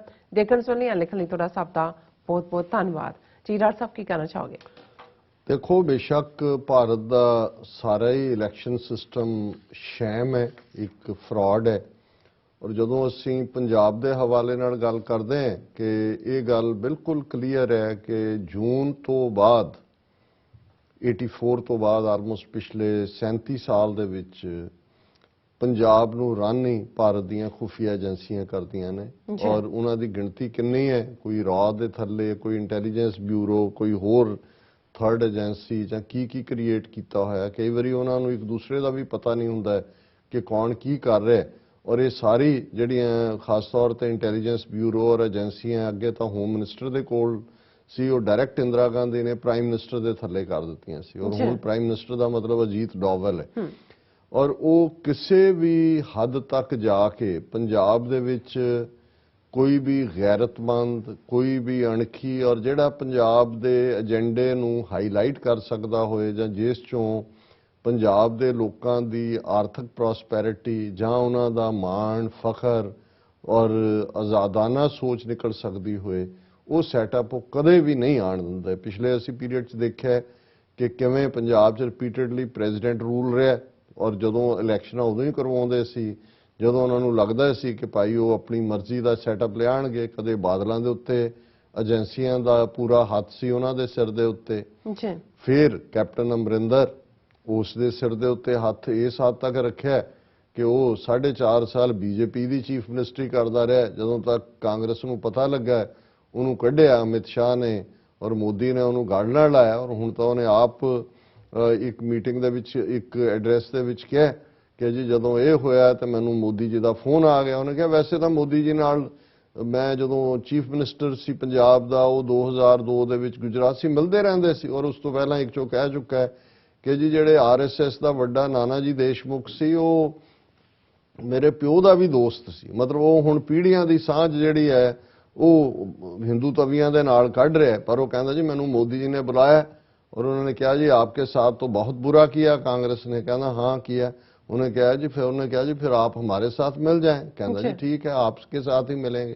सो मतलब ਇਹ ਨਹੀਂ ਦੱਸਦਾ ਕਿ ਭਾਈ ਕੱਢਿਆ ਹੀ ਉਹਨਾਂ ਨੇ ਇਸ ਲਈ ਵੀ ਤੂੰ ਮਿਲਿਆ ਹੋਇਆ ਸੀ, ਰਲ ਕੇ ਉਹਨਾਂ ਦੇ ਨਾਲ ਕੰਮ ਕਰ ਰਿਹਾ ਸੀ। ਲੇਕਿਨ ਇਹਦੇ 'ਚ ਕੋਈ ਦੋ ਰਾਵਾਂ ਨਹੀਂ ਹੈ ਕਿ ਜੇ ਇਹਦੇ ਬਾਵਜੂਦ 4.5 ਸਾਲ ਜਾਂ ਉਸ ਤੋਂ ਵੀ ਪਹਿਲਾਂ ਜਦੋਂ ਕਿ ਹਰ ਚੀਜ਼ ਦੇ ਲਈ ISI ਔਰ ਪਾਕਿਸਤਾਨ ਨੂੰ ਬਲੇਮ ਕੀਤਾ ਜਾਂਦਾ ਹੈ, ਇੱਕ ਪਾਕਿਸਤਾਨੀ ਸਿਟੀਜ਼ਨ ਆਰੂਸਾ ਆਲਮ ਉਹ ਅਫੀਸ਼ੀਅਲ ਉਹਦੇ ਰੈਜ਼ੀਡੈਂਸ ਦੇ ਵਿੱਚ ਰਹਿੰਦੀ ਹੈ, ਘਰ ਵਾਲੀ ਉਹਦੀ ਦਿੱਲੀ ਬੈਠੀ ਹੁੰਦੀ ਹੈ ਅਮਰਿੰਦਰ ਦੀ, ਔਰ ਕਿਸ ਲੈਵਲ ਤੇ, ਔਰ ਕੱਲੀ ਨੇ ਉਹਦਾ ਮੁੰਡਾ ਵੀ, ਔਰ ਕਿਵੇਂ ਇੰਟਰਫੇਰੈਂਸ ਉਹ ਪੰਜਾਬ ਰਨ ਕਰ ਰਹੀ ਸੀ ਔਰ ਪੈਸੇ ਵੀ ਬਣਾ ਰਹੀ ਸੀ। ਲੇਕਿਨ ਇਹਦੇ ਬਾਵਜੂਦ ਜੇ ਅਜੀਤ ਡੋਵਲ ਏਜੰਸੀਆਂ ਜਿਨ੍ਹਾਂ ਨੂੰ ਜੇ ਨਵਜੋਤ ਸਿੱਧੂ ਕਰਤਾਰਪੁਰ ਜਾ ਕੇ ਜਨਰਲ ਬਾਜਵਾ ਨਾਲ ਜੱਫੀ ਪਾਇਆ ਹੈ ਤੇ ਅੱਜ ਤੱਕ ਉਸ ਜੱਫੀ ਦੀ ਤਕਲੀਫ ਇਹਨਾਂ ਨੂੰ ਹੋ ਰਹੀ ਹੈ, ਇਹਦੇ ਬਾਵਜੂਦ ਜਿਵੇਂ ਅਸੀਂ ਨਵਜੋਤ ਸਿੱਧੂ ਬਾਰੇ ਕਿਹਾ ਕਿ ਭਾਈ ਉਹ ਤਾਂ ਹੁਣ ਵੀ ਜਦੋਂ ਅਸੀਂ ਗੱਲ ਕਰ ਰਹੇ ਹਾਂ ਉਹ ਵੈਸ਼ਨੋ ਦੇਵੀ ਦੇ ਦਰਸ਼ਨਾਂ ਨੂੰ ਬੈਠਾ ਜਾ ਕੇ, ਔਰ ਅਦਰਵਾਈਜ਼ ਵੀ ਪੂਰਾ ਮੌਲੀ ਦਾ ਧਾਗਾ। ਤਾਂ ਉਹਨੇ ਇੱਕ ਇੰਟਰਵਿਊ 'ਚ ਕਿਹਾ ਜੀ ਮੇਰੀ ਮਾਂ ਕਿਵੇਂ ਭਗਤ ਸੀ ਵੈਸ਼ਨੋ ਦੇਵੀ, ਮੈਂ ਤਾਂ ਜੰਮਿਆ ਹੀ ਵੈਸ਼ਨੋ ਦੇਵੀ ਦੇ ਜਿਹੜੀ ਆਸ਼ੀਰਵਾਦ ਨਾਲ। ਬੜੀ ਲੰਬੀ ਚੌੜੀ ਕਹਾਣੀ ਉਹਨੇ। ਲੇਕਿਨ ਇਹਦੇ ਬਾਵਜੂਦ ਉਹੀ ਨਵਜੋਤ ਸਿੱਧੂ ਜਿਸ ਦੇ ਉੱਤੇ ਮਰਡਰ ਦਾ ਕੇਸ ਸੀ, ਕਿਉਂਕਿ ਉਹ ਤੇ ਉਹਦਾ ਇੱਕ ਦੋਸਤ ਜਿਹਦਾ ਨਾਂ ਰੁਪਿੰਦਰ ਸਿੰਘ ਸੰਧੂ ਸੀ, ਇਹ ਪਟਿਆਲੇ 'ਚ ਅਰਲੀਅਰ ਡੇਜ਼ ਦਾ ਜਦੋਂ ਅਜੇ ਉਹਦਾ ਖੂਨ ਜ਼ਿਆਦਾ ਗਰਮ ਸੀ, ਗਰਮ ਤਾਂ ਅਜੇ ਵੀ ਰਹਿੰਦਾ ਉਹਦਾ, ਕਿਤੇ ਪਾਰਕਿੰਗ ਲੋਟ 'ਚ ਗੱਡੀ ਪਾਰਕ ਕਰਦੇ ਆ ਕੋਈ ਵੱਜ ਗਈ ਕਿਸੇ ਨੇ, ਇਹਨਾਂ ਨੇ ਕੁੱਟ ਕੇ ਮਾਰਤਾ ਸੀ ਇੱਕ ਨੂੰ। ਹੁਣ ਉਹ ਮਰਡਰ ਕੇਸ ਉਹਦੇ ਤੇ ਸੀ। ਲੇਕਿਨ ਇਹਦੇ ਬਾਵਜੂਦ ਜਦੋਂ ਵਾਜਪਾਈ ਨੂੰ ਲੱਗਾ ਵੀ ਅੰਮ੍ਰਿਤਸਰ ਕਾਬੂ ਕਰਨਾ ਹੈ ਔਰ ਕੋਈ ਸਿੱਖ ਚਿਹਰਾ ਚਾਹੀਦਾ, ਉਹਨੂੰ MP ਦੀ ਟਿਕਟ ਦੇ ਕੇ ਲਿਆਂਦਾ, ਔਰ ਉਹੀ ਅਦਾਲਤਾਂ ਜਿਹੜੀਆਂ ਨੇ ਲੋਅਰ ਟ੍ਰਾਇਲ ਕੋਰਟ ਦੇ ਵਿੱਚ ਉਹਨੂੰ ਸਜ਼ਾ ਹੋਈ, ਫਿਰ ਇੱਕ ਹਾਈ ਕੋਰਟ ਨੇ ਬਰੀ ਕੀਤਾ, 3 ਸਾਲ ਦੀ ਪਤਾ ਨਹੀਂ ਸਜ਼ਾ ਰੱਖੀ, ਫਿਰ ਸੁਪਰੀਮ ਕੋਰਟ, ਇਹ ਉਦੋਂ ਤੱਕ ਬਣ ਗਿਆ ਹੋਇਆ ਸੀ MP, ਅਜੇ ਉਹਦਾ ਕੇਸ ਚੱਲ ਰਿਹਾ ਸੀ। ਫਿਰ ਆ ਗਿਆ ਕਿ ਜੀ ਇਹ ਸਜ਼ਾ ਹੋ ਗਈ 3 ਸਾਲ, ਉਹਨੇ ਕਿਹਾ ਜੀ ਮੈਂ ਰਿਜ਼ਾਈਨ ਕਰਕੇ ਉਦੋਂ ਤੱਕ ਐਕਵਿਟ ਨਹੀਂ ਹੁੰਦਾ, ਫਿਰ ਦੁਬਾਰਾ ਜਿੱਤ ਕੇ ਆਇਆ। ਜਦੋਂ ਹੁਣ ਉਹ ਦਾਅਵਾ ਕਰਦਾ ਮੈਂ ਇੰਨੀ ਵਾਰੀ MP, ਉਹ BJP ਸੀ, ਕਿਉਂਕਿ ਜੇ ਤੁਸੀਂ BJP ਚੋਂ ਤੁਹਾਡਾ ਮਰਡਰ ਵੀ ਮਾਫ, ਤੁਹਾਡਾ ਫਲਾਣਾ ਵੀ ਮਾਫ, ਉਹ ਤਾਂ ਉਹ ਪੂਰਾ ਕਲੀਅਰ ਹੋ ਗਿਆ। ਲੇਕਿਨ ਇੱਕ ਫਾਈਨਲ ਦੇ ਵਿੱਚ ਜਦੋਂ ਕਿ ਹੋਮਿਸਾਈਡ ਉਹਨੂੰ ਉਹਨਾਂ ਨੇ ਡਿਫਰੈਂਟ ਕੈਟਾਗਰੀ 'ਚ ਬਣਾਇਆ, ਅਦਾਲਤ ਨੇ ਕਿਹਾ ਕਿ ਜੇ 1000 ਰੁਪਇਆ ਫਾਈਨ ਹੋਏਗਾ, ਉਹ ਜਿਹੜਾ 2018 ਦੇ ਵਿੱਚ ਉਹਦਾ ਫੈਸਲਾ ਸੁਣਾਇਆ। ਹੁਣ ਇਹ 1000 ਰੁਪਇਆ ਫਾਈਨ ਕੋਈ ਕੰਪਨਸੇਸ਼ਨ ਨਹੀਂ ਹੈ ਜਿਵੇਂ UK ਦੇ ਵਿੱਚ ਹੈ, ਅਮਰੀਕਾ ਦਾ ਮੈਨੂੰ ਪਤਾ ਨਹੀਂ ਹੈ, ਕਿ ਭਾਈ ਜੇ ਤੁਹਾਡੇ ਖਿਲਾਫ ਕੋਈ ਕੇਸ ਕਰਦਾ ਮਾਨਹਾਨੀ ਦਾ ਕਿ ਜੇ ਇੰਨੇ ਮਿਲੀਅਨ ਦਾ, ਹੁਣ ਉਹ ਕੇਸ ਤਾਂ ਜੱਜ ਸੁਣਦਾ, ਇਹ ਵੀ ਪ੍ਰੂਵ ਹੋ ਜਾਂਦਾ ਵੀ ਮਾਨਹਾਨੀ ਹੋਈ, ਪਰ ਉਹ ਇਹ ਕੋਈ ਡਿਕਰੀ ਨਹੀਂ ਦੇਣਾ ਚਾਹੁੰਦਾ ਕਿ ਵੀ ਤੁਹਾਨੂੰ ਹੋਏ, ਸਿਰਫ ਤੁਹਾਨੂੰ ਮੋਰਲ ਵਿਕਟਰੀ ਦੇਣਾ ਚਾਹੁੰਦਾ ਹੈ ਕਿ ਭਾਈ ਤੁਹਾਡੇ ਤੇ ਝੂਠਾ ਤੋਹਮਤ ਲਾਈ ਗਈ ਸੀ, ਔਰ ਉਹ ਕਹਿੰਦਾ ਵੀ ਪੇ ਹਿਮ 1 ਪੈਨੀ, ਕਿ ਵੀ ਤੂੰ 1 ਪੈਨੀ ਦੇ ਦੇ। ਇਹਦਾ ਮਤਲਬ ਇਹ ਹੁੰਦਾ, ਔਰ ਇਹ ਮੈਨੂੰ ਤਾਂ ਇਸ 1 ਪੈਨੀ ਦਾ ਮਤਲਬ ਪਤਾ ਹੈ ਕਿ ਖੁਸ਼ਵੰਤ ਸਿੰਘ ਪ੍ਰੋਮੀਨੈਂਟ ਜਰਨਲਿਸਟ ਜਿਹਨੇ ਡਾਕਟਰ ਜਗਜੀਤ ਸਿੰਘ ਚੌਹਾਨ ਦੇ ਖਿਲਾਫ ਲਿਖਿਆ, ਜਿਹੜਾ ਖਾਲਿਸਤਾਨੀ ਲੀਡਰ ਉਸ ਵੇਲੇ UK ਦੇ ਵਿੱਚ ਸੀ, ਔਰ ਜਗਜੀਤ ਸਿੰਘ ਚੌਹਾਨ ਉਹਨੂੰ ਕੋਰਟ ਚ ਲੈ ਗਿਆ ਖੁਸ਼ਵੰਤ ਸਿੰਘ ਨੂੰ ਕਿ ਵੀ ਇਹਨੇ ਡਿਫੇਮੇਸ਼ਨ ਕੀਤੀ ਹੈ। ਫਾਈਨਲੀ ਜਿਹੜਾ ਉਹ ਜੱਜ ਨੇ ਉਹਨੂੰ ਅਵਾਰਡ ਦੇ ਦਿੱਤਾ ਔਰ ਉਹਨੂੰ ਕਿਹਾ ਖੁਸ਼ਵੰਤ ਸਿੰਘ ਨੂੰ ਕਿ you pay 1 penny to him, ਨਹੀਂ ਤਾਂ ਯੂ ਓ ਇਟ। ਤੇ ਉਹਦੇ ਚ ਖੁਸ਼ਵੰਤ ਸਿੰਘ ਨੇ ਰਾਦਰ ਤੰਜ਼ ਕੀਤੀ ਸੀ ਕਿ ਜੀ ਮੈਂ ਅਜੇ ਵੀ ਆਈ ਓ ਦੈਟ ਪੈਨੀ ਟੂ ਚੌਹਾਨ ਕਿਉਂਕਿ ਹੀ hasn't come to receive that. ਮਤਲਬ ਇਹ ਹੁੰਦਾ ਹੈ ਕਿ ਮੋਰਲੀ ਇਹ ਗਲਤ ਸਾਬਤ ਹੋਇਆ ਵੀ ਉਹਨੇ ਝੂਠਾ ਚਾਰਜ ਲਾਇਆ ਸੀ ਖੁਸ਼ਵੰਤ ਸਿੰਘ ਨੇ। ਸੋ ਇਹ ਜਿਹੜਾ 1000 ਰੁਪਇਆ ਫਾਈਨ ਇਸ ਕਿਸਮ ਦਾ ਹੀ ਹੋਏਗਾ। ਪਰ ਹੁਣ ਤੁਸੀਂ ਦੇਖੋ ਕਿਉਂਕਿ ਅਮਿਤ ਸ਼ਾਹ ਔਰ ਇਹਨਾਂ ਦੀ ਖੇਡ ਹੈ ਵੀ ਪੰਜਾਬ ਨੂੰ ਕਿਵੇਂ ਡੀਸਟੈਬਲਾਈਜ਼ ਕਰਕੇ, ਕਿਉਂਕਿ ਡਾਇਰੈਕਟਰੀ ਦਾ ਬੀਜੇਪੀ ਦਾ ਹੱਥ ਪੈਂਦਾ ਨਹੀਂ ਹੈ। ਫਿਰੋਜ਼ਪੁਰ ਰੈਲੀ ਕੁਰਸੀਆਂ ਖਾਲੀ, ਲੇਕਿਨ ਹੁਣ ਜਿਹੜਾ ਹੁਣ ਨਵਾਂ ਇਹਨਾਂ ਨੇ ਆਪਣਾ ਸਪੋਕਸਪਰਸਨ ਬਣਾਇਆ ਕੈਪਟਨ ਅਮਰਿੰਦਰ, ਕਿਉਂਕਿ ਉਹਨੇ ਸੀਟ ਸੂਟ ਤੱਕ ਹੀ ਜ਼ਮਾਨਤ ਉਹਦੀ ਆਪਣੀ ਵੀ ਜ਼ਬਤ ਹੋਣੀ ਹੈ, ਪਰ ਉਹਨੂੰ ਖੜਾ ਹੀ ਇਸ ਲਈ ਕੀਤਾ ਹੈ ਕਿ ਕਾਂਗਰਸ ਦੀਆਂ ਜਿੰਨੀਆਂ ਵੱਧ ਤੋਂ ਵੱਧ ਵੋਟਾਂ ਉਹ ਤੋੜ ਸਕੇ। ਪਾਰਟ ਆਫ ਦਾ ਡੀਲ ਇਹ ਹੈ ਵੀ ਇਹਨੂੰ ਕੋਈ ਗਵਰਨਰ ਜਾਂ ਐਂਬੈਸਡਰ ਬਣਾ ਕੇ ਕਿਤੇ ਭੇਜ ਦੇਣਗੇ, ਜਿਵੇਂ ਇਹਦੇ ਪਿਓ ਨੂੰ ਐਂਬੈਸਡਰ ਬਣਾਇਆ ਸੀ ਇਹਨੂੰ ਗਵਰਨਰ ਬਣਾ ਦੇਣਗੇ। ਔਰ ਬਾਕੀ ਜਿਹੜਾ ਇਹਨਾਂ ਚਾਰਾਂ ਦੇ ਖਿਲਾਫ ਹੀ ਜਿਹੜੇ ਕਰਪਸ਼ਨ ਦੇ ਔਰ ਸਵਿਸ ਬੈਂਕਾਂ ਦੇ ED ਦੇ ਕੇਸ ਸੀ, ਅਮਰਿੰਦਰ ਦੇ ਵੀ, ਇਹਦੀ ਘਰ ਵਾਲੀ ਪਨੀਤ ਕੌਰ ਦੇ ਵੀ, ਇਹਦੇ ਮੁੰਡੇ ਰਣਿੰਦਰ ਸਿੰਘ ਦੇ ਵੀ, ਇਹਦੇ ਜਵਾਈ ਦੇ ਖਿਲਾਫ ਵੀ ਇਹ ਡੀਲ ਦਾ ਹਿੱਸਾ ਸੀ ਕਿ ਉਹ ਚਾਰੋਂ ਹੀ ਕੇਸ ਜਿਹੜੇ ਨੇ ਉਹ ਵਾਪਸ ਲੈ ਜਾਣਗੇ ਔਰ ਇੰਨੀ ਇਹਦੀ ਡੀਲ ਹੈ। ਪਰ ਹੁਣ ਉਹਨਾਂ ਨੂੰ ਇਹ ਲੱਗਦਾ ਹੈ ਕਿ ਵੀ ਇਹ ਇਸ ਸਭ ਦੇ ਬਾਵਜੂਦ, ਔਰ ਇਹ ਵੀ ਦੋ ਰਾਦਰ ਹਿੰਦੂ ਜਰਨਲਿਸਟ ਡਿਸਕਸ ਕਰ ਰਹੇ ਸੀ ਇੱਕ ਸ਼ੋਅ ਦੇ ਵਿੱਚ, ਔਰ ਇੱਕ ਨੇ ਕਿਹਾ ਕਿ ਵੀ ਇਹ ਮਜੀਠੀਆ ਖਲੋ ਗਿਆ ਨਵਜੋਤ ਸਿੱਧੂ ਦੇ ਬਰਾਬਰ ਤੇ ਉਹ ਕਹਿੰਦਾ ਅਮਿਤ ਸ਼ਾਹ। ਹੁਣ ਮਜੀਠੀਆ ਨੂੰ ਤੁਸੀਂ ਦੇਖੋ, ਉਹੀ ਸੁਖਪਾਲ ਖਹਿਰਾ ਜਿਹਨੂੰ ਉਹਨਾਂ ਨੇ ਕਿਵੇਂ ਜ਼ਲੀਲ ਕੀਤਾ, ਜ਼ਮਾਨਤ ਔਖੀ ਜਾ ਕੇ ਹਾਈ ਕੋਰਟ 'ਚ ਹੋਈ। ਐਨ ਵਿਕਰਮ ਮਜੀਠੀਆ ਜਿਹੜਾ ਕੁਝ ਦਿਨਾਂ ਬਾਅਦ ਜ਼ਮਾਨਤ ਤੇ ਆਂਦਾ ਹੈ, ਪ੍ਰੈਸ ਕਾਨਫਰੰਸ ਵੀ ਕਰਦਾ ਹੈ, ਫਿਰ ਉਹ ਪੇਪਰ ਵੀ ਫਾਈਲ ਕਰਦਾ ਹੈ ਔਰ ਫਿਰ ਉਹ ਕਹਿੰਦਾ ਜੀ ਮੈਂ ਸਿੱਧੂ ਦੇ ਖਿਲਾਫ ਖਲੋਵਾਂਗਾ। ਉਹਨੂੰ ਫਿਰ ਸੁਪਰੀਮ ਕੋਰਟ 23 ਤਰੀਕ ਤੱਕ ਜਿਹੜਾ ਉਹ ਕਹਿ ਦਿੰਦਾ ਕਿ ਹੁਣ ਉਹਨੂੰ ਫੜਿਆ ਨਹੀਂ ਜਾਏਗਾ, ਮਤਲਬ ਚੋਣ 20 ਤਰੀਕ ਨੂੰ ਵੋਟਾਂ ਪੈ ਜਾਣੀਆਂ ਨੇ। ਹੁਣ ਇਹ ਕਿਵੇਂ ਹੋ ਸਕਦਾ ਹੈ? ਕਿਉਂਕਿ ਸੁਖਪਾਲ ਖਹਿਰਾ ਤਾਂ ਬੜਾ ਲੋਅਰ ਲੈਵਲ ਦਾ ਉਹਦੇ ਤੇ ਕੇਸ ਹੈ, ਇਹਦੇ ਖਿਲਾਫ ਤਾਂ ਇੱਕ ਪੂਰਾ ਜਿਹੜੀ ਹੈ ਉਹ ਇਸ ਤੋਂ ਪਹਿਲਾਂ ਵੀ ਈਡੀ ਉਹਨੂੰ ਬੁਲਾ ਚੁੱਕਾ ਔਰ ਕੇਸ ਬਣਦਾ ਇਹਦੇ ਖਿਲਾਫ। ਲੇਕਿਨ ਇਹ ਕੌਣ ਹੈ ਜਿਹਨੇ ਯਕੀਨੀ ਬਣਾਇਆ ਕਿ ਉਹ ਬਾਹਰ ਵੀ ਆ ਜਾਏ ਔਰ ਇਹ ਵੀ ਯਕੀਨੀ ਬਣਾਇਆ ਕਿ ਜੀ ਉਹਦੇ ਖਿਲਾਫ ਖਲੋਣਾ? ਕਿਉਂਕਿ ਇਹ ਅਲਟੀਮੇਟਲੀ ਇਹ ਆਪਸ ਦੇ ਵਿੱਚ ਬੀਜੇਪੀ ਅਕਾਲੀਆਂ ਨੂੰ ਵੀ, ਕਿਉਂਕਿ ਦਿੱਲੀ ਕਮੇਟੀ ਦੀ ਚੋਣ ਵੇਲੇ ਜਿਵੇਂ ਮਨਜਿੰਦਰ ਸਿਰਸੇ ਨੇ ਹੈਲਪ ਕੀਤੀ, ਬਾਦਲ ਦਲ ਦੇ ਹੀ ਬੰਦੇ, ਹਾਲਾਂ ਬੀਜੇਪੀ 'ਚ ਬੈਠਾ ਪਰ ਉਹੀ ਬੰਦੇ ਨੇ ਬੀਜੇਪੀ ਦੇ, ਕਾਲਕਾ ਜਾਂ ਦੂਜਾ ਉਹ ਵੀ ਇਲੈਕਟਿਡ ਅਫੀਸ਼ੀਅਲ ਰਿਹਾ ਬੀਜੇਪੀ ਦਾ। ਸੋ ਇੱਕ ਪਾਸੇ ਉਹਨਾਂ ਨੇ ਅਮਰਿੰਦਰ ਵਾਲੀ ਚਾਬੀ ਦੇ ਕੇ ਛੱਡੀ ਹੈ। ਹੁਣ ਚਰਨਜੀਤ ਚੰਨੀ, ਹਾਲਾਂ ਜਿਨ੍ਹਾਂ ਦਾ ਮੈਂ ਜ਼ਿਕਰ ਕਰ ਰਿਹਾ ਕੋ ਅਲਟੀਮੇਟਲੀ ਇਹ ਨਹੀਂ ਹੈ ਵੀ ਇਹਨਾਂ 'ਚੋਂ ਅਸੀਂ ਕੁਝ ਕੱਢਣਾ ਹੈ, ਪਰ ਇਹਨਾਂ ਨੂੰ ਵੀ ਉਹ ਇੰਨਾ ਕੋਲ ਜਾ ਕੇ ਰੱਖਣਾ ਚਾਹੁੰਦੇ ਨੇ ਕਿ ਅਲਟੀਮੇਟਲੀ ਜਿਵੇਂ ਅਮਰਿੰਦਰ ਨੇ ਕਿਹਾ ਜੀ ਮੋਦੀ ਜੀ ਦੁਬਾਰਾ ਆ ਰਹੇ ਨੇ ਪੰਜਾਬ 'ਚ ਰੈਲੀਆਂ ਕਰਨ, ਤਾਂ ਕਿ ਇਹ ਸਾਰੇ ਹੀ ਜਾ ਕੇ ਕੋਈ ਅਮਿਤ ਸ਼ਾਹ ਦੇ ਪੈਰ ਫੜ ਲਏ, ਕੋਈ ਮੋਦੀ ਦੇ ਤੇ ਕਹੇ ਕਿ ਹਜ਼ੂਰ ਸਾਡੇ ਮਾਈ ਬਾਪ। ਹੁਣ ਚਰਨਜੀਤ ਚੰਨੀ ਦੇ ਖਿਲਾਫ ਆਮ ਆਦਮੀ ਪਾਰਟੀ, ਹੁਣ ਉਹੀ ਕੇਜਰੀਵਾਲ ਬੀ ਟੀਮ ਆਰਐਸਐਸ ਦੀ, ਗਵਰਨਰ ਪੰਜਾਬ ਨੂੰ ਜਾ ਕੇ ਉਹ ਕਹਿੰਦੇ ਨੇ ਜੀ ਇਹਦੇ ਸਾਲੀ ਦਾ ਮੁੰਡਾ ਜਿਹੜਾ ਇਨਵੋਲਵ ਹੈ, ਇਹ ਤਾਂ ਖੁਦ ਇਨਵੋਲਵ ਹੈ, ਇਹਦੀ ਇਨਵੈਸਟੀਗੇਸ਼ਨ ਕਰੋ। ਹੁਣ ਗਵਰਨਰ ਇੱਕ ਕਨਸਟੀਟਿਊਸ਼ਨਲੀ ਹੈੱਡ ਹੈ, ਉਹਦੇ ਕੋਲ ਉਹ ਸਟੇਟ ਦੇ ਡੀਜੀਪੀ ਨੂੰ ਕਹੇ ਜਾਂ ਉਹਨਾਂ ਦੇ ਚੀਫ ਸੈਕਟਰੀ ਨੂੰ ਕਹੇ, ਪਰ ਉਹਨੇ ਗਵਰਨਰ ਨੇ ਕਿਹਾ ਜੀ ਇਹਦੇ ਖਿਲਾਫ ਸਪੈਸ਼ਲ ਇਨਕੁਆਇਰੀ, ਕਿਉਂਕਿ ਚੰਨੀ ਨੂੰ ਵੀ ਉਹਨਾਂ ਨੇ ਔਨ ਦਾ ਡਿਫੈਂਸਿਵ ਕਰ ਦਿੱਤਾ ਹੈ ਕਿ ਭਾਈ ਅਸੀਂ ਇਹ ਵੀ ਕਰ ਸਕਦੇ ਹਾਂ। ਇਧਰ ਮਜੀਠੇ ਨੂੰ ਫਸਾਤਾ, ਉਹਦੇ ਨਾਲ ਨਵਜੋਤ ਸਿੱਧੂ ਨੂੰ। ਇਧਰੋਂ ਜਿਹੜਾ ਹੈ 1988 road rage case, trouble for Navjot Sidhu ਹੈ, supreme court to hear review petition on Thursday. ਹੁਣ ਉਹ ਰਿਵਿਊ ਪੈਟੀਸ਼ਨ ਜਿਹੜੀ 1000 ਰੁਪਏ ਫਾਈਨ ਦੀ ਸੀਗੀ, ਉਹ ਉਹਦੇ ਵਿਰੋਧ ਦੀ ਲਾਈਨ ਨੇ ਕੀਤੀ ਹੋਈ ਸੀ। ਸੁਪਰੀਮ ਕੋਰਟ ਨੂੰ ਫੌਰਨ ਯਾਦ ਆ ਗਿਆ, ਉਹਨਾਂ ਨੇ ਹੁਣ ਵੀਰਵਾਰ ਦਾ ਡੇਟ ਦੇ ਦਿੱਤੀ ਹੈ ਕਿ ਨਵਜੋਤ ਸਿੱਧੂ ਦੇ ਖਿਲਾਫ ਜਿਹੜਾ 1988 ਦਾ ਕੇਸ ਸੀ, ਹੁਣ ਤੁਸੀਂ ਇਹ ਦੇਖ ਲਓ 1988 ਕਿੰਨੇ ਕੁਆਰਟਰ ਆਫ ਏ ਸੈਂਚੁਰੀ, ਉਹਦੀ ਉਹ ਹੀਅਰਿੰਗ ਕਰਨਗੇ ਕਿ ਜੀ ਰਿਵਿਊ ਪੈਟੀਸ਼ਨ ਹੈ ਕਿ ਜੀ ਅਸੀਂ ਉਹ ਅੱਗੇ ਕੀ ਕਰਨਾ। ਸੋ ਮਤਲਬ ਇਹ ਹੈ, ਤੁਸੀਂ ਇਸ ਤੋਂ ਅੰਦਾਜ਼ਾ ਲਾਓ ਕਿ ਉਹ ਅੱਧਾ ਮੌੜੀ ਦੇ ਧਾਗੇ ਨਾਲ ਜਿਹਨੇ ਪੂਰੀ ਬਾਹ ਲਬੇੜੀ ਹੋਈ ਹੈ, ਉਹ ਜਿਹੜਾ ਵੈਸ਼ਨੋ ਦੇਵੀ ਜਾ ਕੇ ਬੈਠਾ ਹੈ, ਜਿਹੜਾ ਕਹਿੰਦਾ ਹੈ ਕਿ ਜੀ ਮੈਂ ਜਿਹੜਾ ਵੈਸ਼ਨੋ ਦਾ ਭਗਤ ਔਰ ਸ਼ਿਵ ਸ਼ੰਕਰ ਭੋਲੇ ਦਾ ਸ਼ਿਵਲਿੰਗ ਇੱਕ ਅੰਮ੍ਰਿਤਸਰ 'ਚ ਰੱਖਿਆ ਹੋਇਆ, ਇੱਕ ਪਟਿਆਲਾ ਕੋਠੀ 'ਚ ਰੱਖਿਆ, ਉਹ ਵੀ ਉਹਨਾਂ ਨੂੰ ਕਬੂਲ ਨਹੀਂ, ਕਿਉਂਕਿ ਉਹਨਾਂ ਨੂੰ ਲੱਗਦਾ ਵੀ ਇਹਦੇ 'ਚ ਕਿਤੇ ਨਾ ਕਿਤੇ ਇਹ ਚੈਲੰਜ ਕਰ ਦਿੰਦਾ ਹੈ। ਚੰਨੀ ਜਿਹੜਾ ਵਿਚਾਰਾ ਨਾ ਇੱਧਰ ਨਾ ਉੱਧਰ, ਉਹ ਹਰ ਪਾਸੇ ਹੀ ਰਲਣ ਵਾਲਾ ਰਿਹਾ, ਉਹਨੂੰ ਵੀ ਲੱਗਦਾ ਹੈ, ਉਹਨਾਂ ਨੇ ਕਿਹਾ ਵੀ ਕਿਉਂਕਿ ਉਹਨੇ ਫਿਰੋਜ਼ਪੁਰ ਰੈਲੀ ਵੇਲੇ ਕਿਹਾ ਕਿ ਇਹ ਪੰਜਾਬੀ ਜਿਹੜੇ ਨੇ ਦਬਦੇ ਦੁਬਦੇ ਨਹੀਂ ਹੁੰਦੇ, ਉਹਨੂੰ ਲੱਗਦਾ ਵੀ ਅੱਛਾ ਇਹ ਵੀ ਵੰਗਾਰ ਰਿਹਾ। ਤੇ ਦੂਜਾ ਜਿਹੜਾ ਉਹ ਬਦ ਇਖਲਾਕ, ਬਦ ਕਿਰਦਾਰ, ਬਦ ਕਲਾਮ, ਬਦ ਸ਼ਕਲ ਕੈਪਟਨ ਅਮਰਿੰਦਰ, ਉਹਨੂੰ ਜਿੰਨੀ ਕੁ ਉਹਨਾਂ ਨੇ ਜਿੰਨਾ ਪਟਾ ਪਾਇਆ ਤੇ ਉਹ ਜਿਸ ਕਿਸਮ ਦਾ ਕਰ ਰਿਹਾ। ਹੁਣ ਇਹ ਸਾਰੋਂ ਅਦਾਲਤਾਂ ਤੁਸੀਂ ਦੇਖੋ ਵੀ ਸੁਪਰੀਮ ਕੋਰਟ ਨੂੰ ਇਹ ਹੁਣ ਪਟੀਸ਼ਨ ਦਾ, ਹੁਣ ਗੱਲ ਕਰਨਾ ਇਹ ਨਹੀਂ ਹੈ ਵੀ ਏਜੰਸੀਆਂ ਕਿਵੇਂ ਆਪਰੇਟ ਕਰ ਰਹੀਆਂ ਨੇ ਕੰਟਰੋਲ ਕਰਨ ਦੇ ਲਈ, ਸਮੁੱਚੇ ਤੌਰ ਦੇ ਉੱਤੇ ਉਹਨਾਂ ਦਾ ਜੁਡੀਸ਼ੀਅਲ ਸਿਸਟਮ, ਮੀਡੀਆ ਜਾਂ ਦੂਜੇ ਬਾਰੇ ਤਾਂ ਜਿੰਨਾ ਘੱਟ ਕਿਹਾ ਜਾਏ ਉਨਾ ਹੀ ਬਹੁਤ ਹੈ, ਕਿਉਂਕਿ ਉਹ ਹੁਣ ਪਤਾ ਹੀ ਹੈ। ਸੋ ਇਹ ਅਲਟੀਮੇਟ ਖੇਡ ਹੈ।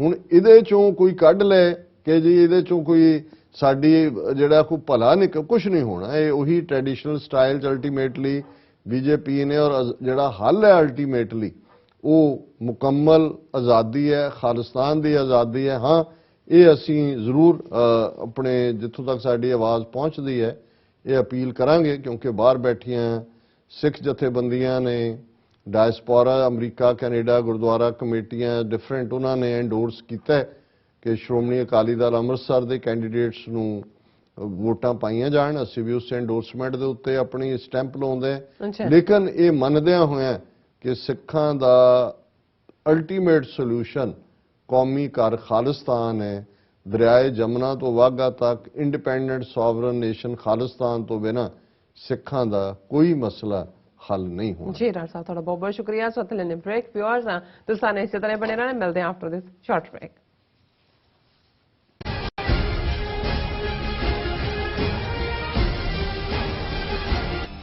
ਕਦੋਂ ਤੱਕ, ਹਾਂ ਕਦੋਂ ਤੱਕ ਅਸੀਂ ਭਾਰਤ ਅਤੇ ਦੁਨੀਆ ਭਰ ਦੇ ਵਿੱਚ ਵਸਦੇ ਸਿੱਖਾਂ ਦੇ ਮਸਲਿਆਂ ਤੇ ਭਾਰਤੀ ਚੈਨਲਾਂ ਦਾ ਝੂਠਾ ਪ੍ਰੋਪੇਗੈਂਡਾ ਬਰਦਾਸ਼ਤ ਕਰਦੇ ਰਹਾਂਗੇ?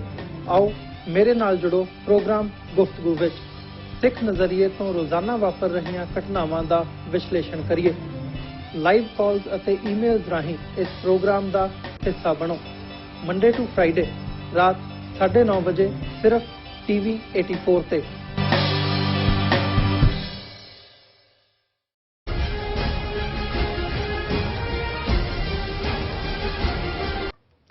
Viewers welcome back to program. So viewers ਐਂਡ ਵੈਲ ਸੈਕਸ਼ਨ ਦੇ ਵਿੱਚ ਆਪਾਂ ਗੱਲਬਾਤ ਕਰਨ ਜਾ ਰਹੇ ਹਾਂ ਕਿ ਨਵੰਬਰ ਮਹੀਨੇ ਵਿੱਚ ਪਾਕਿਸਤਾਨ ਸਰਕਾਰ ਨੇ ਆਜ਼ਾਦ ਕਸ਼ਮੀਰ ਦੇ ਸਾਬਕਾ ਪ੍ਰੈਜ਼ੀਡੈਂਟ ਮਸੂਦ ਖਾਨ ਨੂੰ ਅਮਰੀਕਾ ਵਿੱਚ ਆਪਣੇ ਅੰਬੈਸਡਰ ਵਜੋਂ ਨੋਮੀਨੇਟ ਕੀਤਾ ਸੀ, ਪਰ ਲਗਭਗ 2.5 ਮਹੀਨੇ ਬੀਤਣ ਬਾਅਦ ਵੀ ਅਜੇ ਤੱਕ ਮਸੂਦ ਖਾਨ ਦੇ ਡਿਪਲੋਮੈਟਿਕ ਕ੍ਰੈਡੈਂਸ਼ੀਅਲ ਨੂੰ ਅਮਰੀਕਨ ਸਟੇਟ ਡਿਪਾਰਟਮੈਂਟ ਨੇ ਮਨਜ਼ੂਰ ਨਹੀਂ ਕੀਤਾ। ਇਸ ਡਿਲੇ ਨੂੰ ਲੈ ਕੇ ਬਹੁਤ ਸਾਰੀ ਚੁੰਝ ਚਰਚਾ ਹੋ ਰਹੀ ਹੈ। ਸੋ ਇਸ ਬਾਰੇ ਆਪਾਂ ਗੱਲਬਾਤ ਕਰਨ ਜਾ ਰਹੇ ਹਾਂ। ਸੋ ਅਸੀਂ ਚਾਹਾਂਗੇ ਕਿ ਤੁਸੀਂ ਨਾਲ ਇਸੇ ਤਰ੍ਹਾਂ ਬਣੇ ਰਹਿਣਾ। ਦੇਖਣ ਸੁਣਨ ਲਈ ਲਿਖਣ ਲਈ ਤੁਹਾਡਾ ਸਭ ਦਾ ਬਹੁਤ ਬਹੁਤ ਧੰਨਵਾਦ ਜੀ। ਡਾਕਟਰ ਸਾਹਿਬ ਕੀ ਕਹਿਣਾ ਚਾਹੋਗੇ? ਦੇਖੋ, ਦੁਨੀਆ ਦੇ ਵਿੱਚ ਜਦੋਂ ਡਿਪਲੋਮੈਟਸ ਹਾਲਾਂ ਪੁਰਾਣੇ ਸਿਸਟਮ ਦੇ ਵਿੱਚ ਵੀ ਜਦੋਂ ਕਿ ਐਮਪਾਇਰ ਸਨ, ਰਾਜਾਸ਼ਾਹੀਆਂ ਸੀ, ਇੱਕ ਬਾਦਸ਼ਾਹਤ ਜਾਂ ਇੱਕ ਸਟੇਟ ਵੱਲੋਂ ਆਪਣਾ ਦੂਤ, ਜਿਹਦੇ ਲਈ ਰਾਜਦੂਤ ਲਫ਼ਜ਼ ਇਸਤੇਮਾਲ ਕੀਤਾ ਜਾਂਦਾ ਸੀ, ਉਹ ਭੇਜੇ ਜਾਂਦੇ ਸੀ ਔਰ ਇੱਕ ਚੰਗਾ ਇੱਕ ਸ਼ਗਨ ਹੁੰਦਾ ਸੀ ਕਿ ਵੀ ਬੇਸ਼ੱਕ ਉਹਨਾਂ ਸਟੇਟਾਂ ਦੀ ਦੁਸ਼ਮਣੀ ਵੀ ਹੋਏ, ਉਹ ਜਿਹੜਾ ਉਹਨਾਂ ਦਾ ਸੁਨੇਹਾ ਲੈ ਕੇ ਆਉਂਦਾ ਸੀ ਮੈਸੇਂਜਰ ਜਾਂ ਦੂਤ, ਉਸ ਨੂੰ ਨੁਕਸਾਨ ਨਹੀਂ ਸੀ ਪਹੁੰਚਾਇਆ ਜਾਂਦਾ, ਉਸ ਦਾ ਇੱਜ਼ਤ ਕੀਤੀ ਜਾਂਦੀ ਸੀ, ਉਹਦੀ ਗੱਲ ਮੰਨਣੀ ਜਾਂ ਨਾ ਮੰਨਣੀ ਫਿਰ ਉਵੇਂ ਹੀ ਉਹਨੂੰ ਆਨਰ ਦੇ ਨਾਲ ਵਾਪਸ ਭੇਜਿਆ ਜਾਂਦਾ ਸੀ। ਤੇ ਜੇ ਉਸ ਦਾ ਮਰਡਰ ਹੋ ਜਾਏ ਜਾਂ ਉਹਨੂੰ ਨੁਕਸਾਨ ਪਹੁੰਚਾਇਆ ਜਾਏ ਤਾਂ ਆਪਣੇ ਆਪ 'ਚ ਹੀ ਐਲਾਨੇ ਜੰਗ ਹੁੰਦਾ ਸੀ। ਸੋ ਜਦੋਂ ਸੈਕੰਡ ਵਰਲਡ ਵਾਰ ਤੋਂ ਬਾਅਦ ਮੋਰ ਸਿਵਲਾਈਜ਼ਡ ਸੁਸਾਇਟੀ ਦੇ ਥੱਲੇ, ਨਿਊ ਵਰਲਡ ਆਰਡਰ ਦੇ ਥੱਲੇ ਨਵੇਂ ਮੁਲਕ ਵੀ ਹੋਣ ਚਾਹੇ, 200 ਤੋਂ ਜ਼ਿਆਦਾ ਮੁਲਕ ਇਸ ਵੇਲੇ ਦੁਨੀਆ 'ਚ ਨੇ, 194 ਯੂਨਾਈਟਿਡ ਨੇਸ਼ਨਸ ਦਾ ਹਿੱਸਾ ਨੇ। ਸੋ ਉਹਨਾਂ ਦੇ ਵਿੱਚ ਦੋ ਕਿਸਮ ਦੇ, ਇੱਕ ਤਾਂ ਜਿਨ੍ਹਾਂ ਮੁਲਕਾਂ ਦੇ ਡਿਪਲੋਮੈਟਿਕ ਰਿਲੇਸ਼ਨ ਨੇ ਇੱਕ ਦੂਜੇ ਦੇ ਨਾਲ, ਇੱਕ ਹਰ ਮੁਲਕ ਦਾ ਯੂਨਾਈਟਿਡ ਨੇਸ਼ਨਸ ਦੇ ਵਿੱਚ ਐਂਬੈਸਡਰ ਹੁੰਦਾ ਹੈ। ਸੋ ਜਦੋਂ ਅਸੀਂ ਐਂਬੈਸਡਰ ਲਫ਼ਜ਼ ਇਸਤੇਮਾਲ ਕਰਦੇ ਹਾਂ, ਦੋ ਐਂਬੈਸਡਰ ਕਿਸੇ ਵੀ ਮੁਲਕ ਦੇ ਹੋਣਗੇ ਕਿਸੇ ਦੂਸਰੇ ਮੁਲਕ 'ਚ, ਇੱਕ ਉਹਨਾਂ ਦਾ ਐਂਬੈਸਡਰ ਉਸ ਮੁਲਕ ਦੀ ਰਾਜਧਾਨੀ ਜਾਂ ਐਂਬੈਸੀ 'ਚ ਹੁੰਦਾ ਹੈ। ਜਿਵੇਂ ਇੰਡੀਆ ਪਾਕਿਸਤਾਨ ਦੀਆਂ ਐਂਬੈਸੀਆਂ ਵਾਸ਼ਿੰਗਟਨ DC 'ਚ ਨੇ, ਉਹਨਾਂ ਦੇ ਐਂਬੈਸਡਰ ਨੇ। ਫਿਰ ਅੱਗੋਂ ਕੌਂਸਲੇਟ ਵੀ ਬਣਾ ਲੈਂਦੇ ਨੇ, ਜਿਵੇਂ ਇੰਡੀਅਨ ਕੌਂਸਲੇਟ ਸ਼ਿਕਾਗੋ 'ਚ ਹੈ, ਨਿਊਯਾਰਕ 'ਚ ਹੈ, ਸ਼ਾਇਦ ਅਟਲਾਂਟਾ 'ਚ ਹੈ ਔਰ ਸੈਨ ਫਰਾਂਸਿਸਕੋ ਹੈ, ਔਰ ਇਸ ਕਿਸਮ ਦੇ 4-5 ਜਿਹੜੇ ਨੇ ਇਹਨਾਂ ਦੇ ਕੌਂਸਲ। ਇਸੇ ਤਰ੍ਹਾਂ ਪਾਕਿਸਤਾਨ ਦੇ ਵੀ ਨੇ। ਸੋ ਇਹ, ਔਰ ਦੂਸਰਾ ਜਿਹੜਾ ਐਂਬੈਸਡਰ ਟੂ UN, ਉਹ UN ਦਾ ਪਰਮਾਨੈਂਟ ਰਿਪਰੈਜ਼ੈਂਟੇਟਿਵ ਵੀ ਕਹਿੰਦੇ ਨੇ ਉਹਨੂੰ। ਸੋ ਉਹ ਨਿਊਯਾਰਕ 'ਚ ਹੈ ਕਿਉਂਕਿ UN ਦਾ ਹੈੱਡਕੁਆਰਟਰ। ਹੁਣ ਇਹ ਜਿਹੜੀ UN ਦੇ ਕ੍ਰੈਡੈਂਸ਼ੀਅਲਸ ਜਦੋਂ ਐਂਬੈਸਡਰ ਆਉਂਦਾ ਹੈ ਜਾਂ ਦੂਜਾ, ਉਹ ਤਾਂ UN ਸੈਕਟਰੀ ਜਨਰਲ ਦੇ ਨਹੀਂ ਐਕਸੈਪਟ ਕਰਨੇ ਹੁੰਦੇ ਨੇ ਜਾਂ ਉਹਨਾਂ ਦਾ ਇੱਕ ਸਿਸਟਮ ਹੈ। ਲੇਕਿਨ ਜਦੋਂ ਇੱਕ ਮੁਲਕ ਜਿਹਦੇ ਦੂਸਰੇ ਦੇ ਨਾਲ ਡਿਪਲੋਮੈਟਿਕ ਰਿਲੇਸ਼ਨਸ ਨੇ, ਉਹਦੇ ਕ੍ਰੈਡੈਂਸ਼ੀਅਲਸ ਜਾਂ ਉਹ ਗਵਰਨਮੈਂਟ ਨੋਮੀਨੇਟ ਕਰਦੀ ਹੈ ਕਿ ਜੀ ਇਹਨੂੰ ਅਸੀਂ ਆਪਣਾ ਐਂਬੈਸਡਰ ਬਣਾਇਆ, ਸਟੇਟ ਡਿਪਾਰਟਮੈਂਟ ਗੋ ਥਰੂ ਕਰਦੀ ਹੈ ਕਿ ਕੋਈ ਵਾਰ ਕ੍ਰਾਈਮ ਨਾ ਕੀਤਾ ਹੋਏ, ਕੋਈ ਦੂਸਰਾ ਨਾ ਹੋਏ, ਉਹ ਫਿਰ ਉਹਨੂੰ ਕਲੀਅਰੈਂਸ ਦਿੰਦੀ ਹੈ ਔਰ ਫਿਰ ਨੀਅਤ ਦਿਨ ਦੇ ਉੱਤੇ ਜਦੋਂ ਕਿ ਉਹ ਨੋਮੀਨੇਟਡ ਦੇ ਕ੍ਰੈਡੈਂਸ਼ੀਅਲਸ ਐਕਸੈਪਟ ਕਰਨ ਦੀ ਪਰਮਿਸ਼ਨ ਸਟੇਟ ਡਿਪਾਰਟਮੈਂਟ, ਕਿਉਂਕਿ ਫੋਰਨ ਅਫੇਅਰਸ ਨੂੰ ਅਮਰੀਕਾ ਸਟੇਟ ਡਿਪਾਰਟਮੈਂਟ ਕਹਿੰਦੇ ਨੇ, ਤੇ ਉਹ ਫਿਰ ਆ ਕੇ ਐਂਬੈਸਡਰ ਜਿਹੜਾ ਹੈ ਉਹ ਜੁਆਇਨ ਕਰਦਾ ਔਰ ਉਹਦੇ ਕੋਲ ਫਿਰ ਡਿਪਲੋਮੈਟਿਕ ਕ੍ਰੈਡੈਂਸ਼ੀਅਲਸ ਹੁੰਦੇ ਨੇ। ਜਦੋਂ ਅੱਗੋਂ ਫਿਰ ਡਿਪਲੋਮੈਟਸ ਦੀਆਂ ਆਪਣੀਆਂ ਉਹਨਾਂ ਦਾ ਬੈਗ ਹੁੰਦਾ ਹੈ, ਉਹਦੇ ਤੇ ਕੋਈ ਚੈੱਕ ਨਹੀਂ ਕਰ ਸਕਦਾ, ਉਹਨਾਂ ਨੂੰ ਜਿਹੜਾ ਮਹਿਫੂਜ਼ ਰੱਖਣਾ ਜਾਂ ਉਹਨਾਂ ਦੀ ਇਹ ਵਾਈਸਾ ਵਰਸਾ ਹੁੰਦਾ ਹੈ। ਇਸੇ ਤਰ੍ਹਾਂ ਅਮਰੀਕਨ ਐਂਬੈਸਡਰ ਜਾਂ ਐਂਬੈਸੀ ਪਾਕਿਸਤਾਨ 'ਚ। ਹੁਣ ਅਮਰੀਕਾ ਦੇ ਵਿੱਚ ਜਿਹੜੇ ਪਾਕਿਸਤਾਨ ਦੇ ਐਂਬੈਸਡਰ ਸੀ, ਉਹ ਜਿਹੜੇ ਨੇ ਉਹਨਾਂ ਦੀ ਟਰਮ ਖਤਮ ਹੋ ਗਈ ਜਾਂ ਉਹਨਾਂ ਦੀ ਥਾਂ ਤੇ ਨਵੇਂ ਐਂਬੈਸਡਰ ਨਵੰਬਰ ਮਹੀਨੇ 'ਚ ਇਮਰਾਨ ਖਾਨ ਹਕੂਮਤ ਨੇ ਨੋਮੀਨੇਟ ਕੀਤਾ ਮਿਸਟਰ ਮਸੂਦ ਖਾਨ। ਹੁਣ ਮਸੂਦ ਖਾਨ ਜਿਹੜੇ ਨੇ ਇਹ ਆਜ਼ਾਦ ਕਸ਼ਮੀਰ ਦੇ ਪ੍ਰੈਜ਼ੀਡੈਂਟ ਸਨ। ਇਸ ਗੱਲ ਦਾ ਧਿਆਨ ਰਹੇ ਕਿ ਆਜ਼ਾਦ ਕਸ਼ਮੀਰ ਦੀ ਆਪਣੀ ਪਾਰਲੀਮੈਂਟ ਹੈ, ਆਪਣਾ ਸੁਪਰੀਮ ਕੋਰਟ ਹੈ, ਆਪਣਾ ਇਲੈਕਸ਼ਨ ਕਮਿਸ਼ਨ ਹੈ ਔਰ ਉਹਨਾਂ ਦਾ ਜਿਹੜਾ ਹੈੱਡ ਆਫ ਦਾ ਸਟੇਟ ਹੈ ਆਜ਼ਾਦ ਕਸ਼ਮੀਰ ਦਾ, ਉਹਦੇ ਉਵੇਂ ਹੀ ਪ੍ਰੈਜ਼ੀਡੈਂਟ ਪ੍ਰਾਈਮ ਮਿਨਿਸਟਰ ਹੁੰਦੇ ਨੇ, ਉਹ ਜਿਵੇਂ ਪਾਕਿਸਤਾਨ ਦਾ ਪ੍ਰਾਈਮ ਮਿਨਿਸਟਰ ਪ੍ਰੈਜ਼ੀਡੈਂਟ ਹੈ। ਪਰ ਕਿਉਂਕਿ ਪਾਸਪੋਰਟ ਪਾਕਿਸਤਾਨੀ ਹੈ ਜਾਂ ਟੈਰੀਟਰੀ ਜਿਹੜੀ ਹੈ ਵਿਦਨ ਪਾਕਿਸਤਾਨ ਹੈ, ਸੋ ਜ਼ਾਹਰ ਹੈ ਕਿ ਵੀ ਜਿਹੜਾ ਐਂਬੈਸਡਰ ਦੇ ਲਈ ਉਹਨਾਂ ਨੇ ਨੋਮੀਨੇਟ ਕੀਤਾ, ਉੱਥੋਂ ਉਹਨਾਂ ਨੇ ਰਿਜ਼ਾਈਨ ਕੀਤਾ ਆਪਣੀ, ਜਾਂ ਉਹਨਾਂ ਦੀ ਟਰਮ ਖਤਮ ਹੋਈ ਮੈਨੂੰ ਨਹੀਂ ਪਤਾ। ਨਵੰਬਰ ਮਹੀਨੇ 'ਚ ਮਸੂਦ ਖਾਨ, ਔਰ ਸ਼ਾਇਦ ਮੈਨੂੰ ਜੇ ਮੈਂ ਗਲਤ ਨਾ ਹੋਵਾਂ ਜਾਂ ਇੱਕ ਦੋ ਵਾਰ ਕਸ਼ਮੀਰੀ ਕਾਨਫਰੰਸਿਸ ਦੇ ਵਿੱਚ ਮਸੂਦ ਖਾਨ ਕੋ ਪੈਨਲਿਸਟ ਵੀ ਰਹੇ ਨੇ, ਮੈਨੂੰ ਇਹਨਾਂ ਦੇ ਨਾਲ ਵੀ ਐਡਰੈਸ ਕਰਨ ਦਾ ਮੌਕਾ ਬਣਿਆ। ਹੁਣ ਇਹਨਾਂ ਨੂੰ ਐਂਬੈਸਡਰ ਨੋਮੀਨੇਟ, ਨਵੰਬਰ ਮਹੀਨੇ ਦੀ ਨੋਮੀਨੇਸ਼ਨ ਹੈ, ਨਵੰਬਰ ਲੰਘ ਗਿਆ, ਦਸੰਬਰ, ਜਨਵਰੀ, ਫੈਬਰੂਰੀ ਆ ਗਈ, ਅਜੇ ਤੱਕ ਸਟੇਟ ਡਿਪਾਰਟਮੈਂਟ ਨੇ ਉਹਨਾਂ ਦੇ ਕ੍ਰੈਡੈਂਸ਼ੀਅਲਸ ਮਨਜ਼ੂਰ ਨਹੀਂ ਕੀਤੇ। ਹੁਣ ਦੋ ਰੀਜ਼ਨ ਹੋ ਸਕਦੇ ਨੇ, ਇੱਕ ਤਾਂ ਜ਼ਾਹਰ ਹੈ ਕਿਉਂਕਿ ਕੋਵਿਡ ਦੇ ਚੱਲਦੇ ਆ, ਔਰ ਦੂਜੇ ਕ੍ਰਾਈਸਿਸ, ਔਰ ਦੂਜੇ ਸਟੇਟ ਡਿਪਾਰਟਮੈਂਟ ਇੰਨਾ ਕੁ ਬਿਜ਼ੀ ਹੈ। ਪਰ ਜ਼ਾਹਰ ਹੈ ਜਦੋਂ ਲੰਬਾ ਵਕਤ ਲੱਗੇ ਤੇ ਫਿਰ ਕਿਆਸ ਰਾਈਆਂ ਵੀ ਸ਼ੁਰੂ ਹੋ ਜਾਂਦੀਆਂ ਨੇ, ਤੇ ਉਹ ਇੱਕ ਹੋਰ ਲਫ਼ਜ਼ ਹੁੰਦਾ ਹੈ ਕਿ ਵੀ ਸਾਜ਼ਿਸ਼, ਕੰਸਪੀਰੇਸੀ ਥਿਊਰੀ ਵੀ ਸਾਹਮਣੇ ਆ ਜਾਂਦੀ ਹੈ।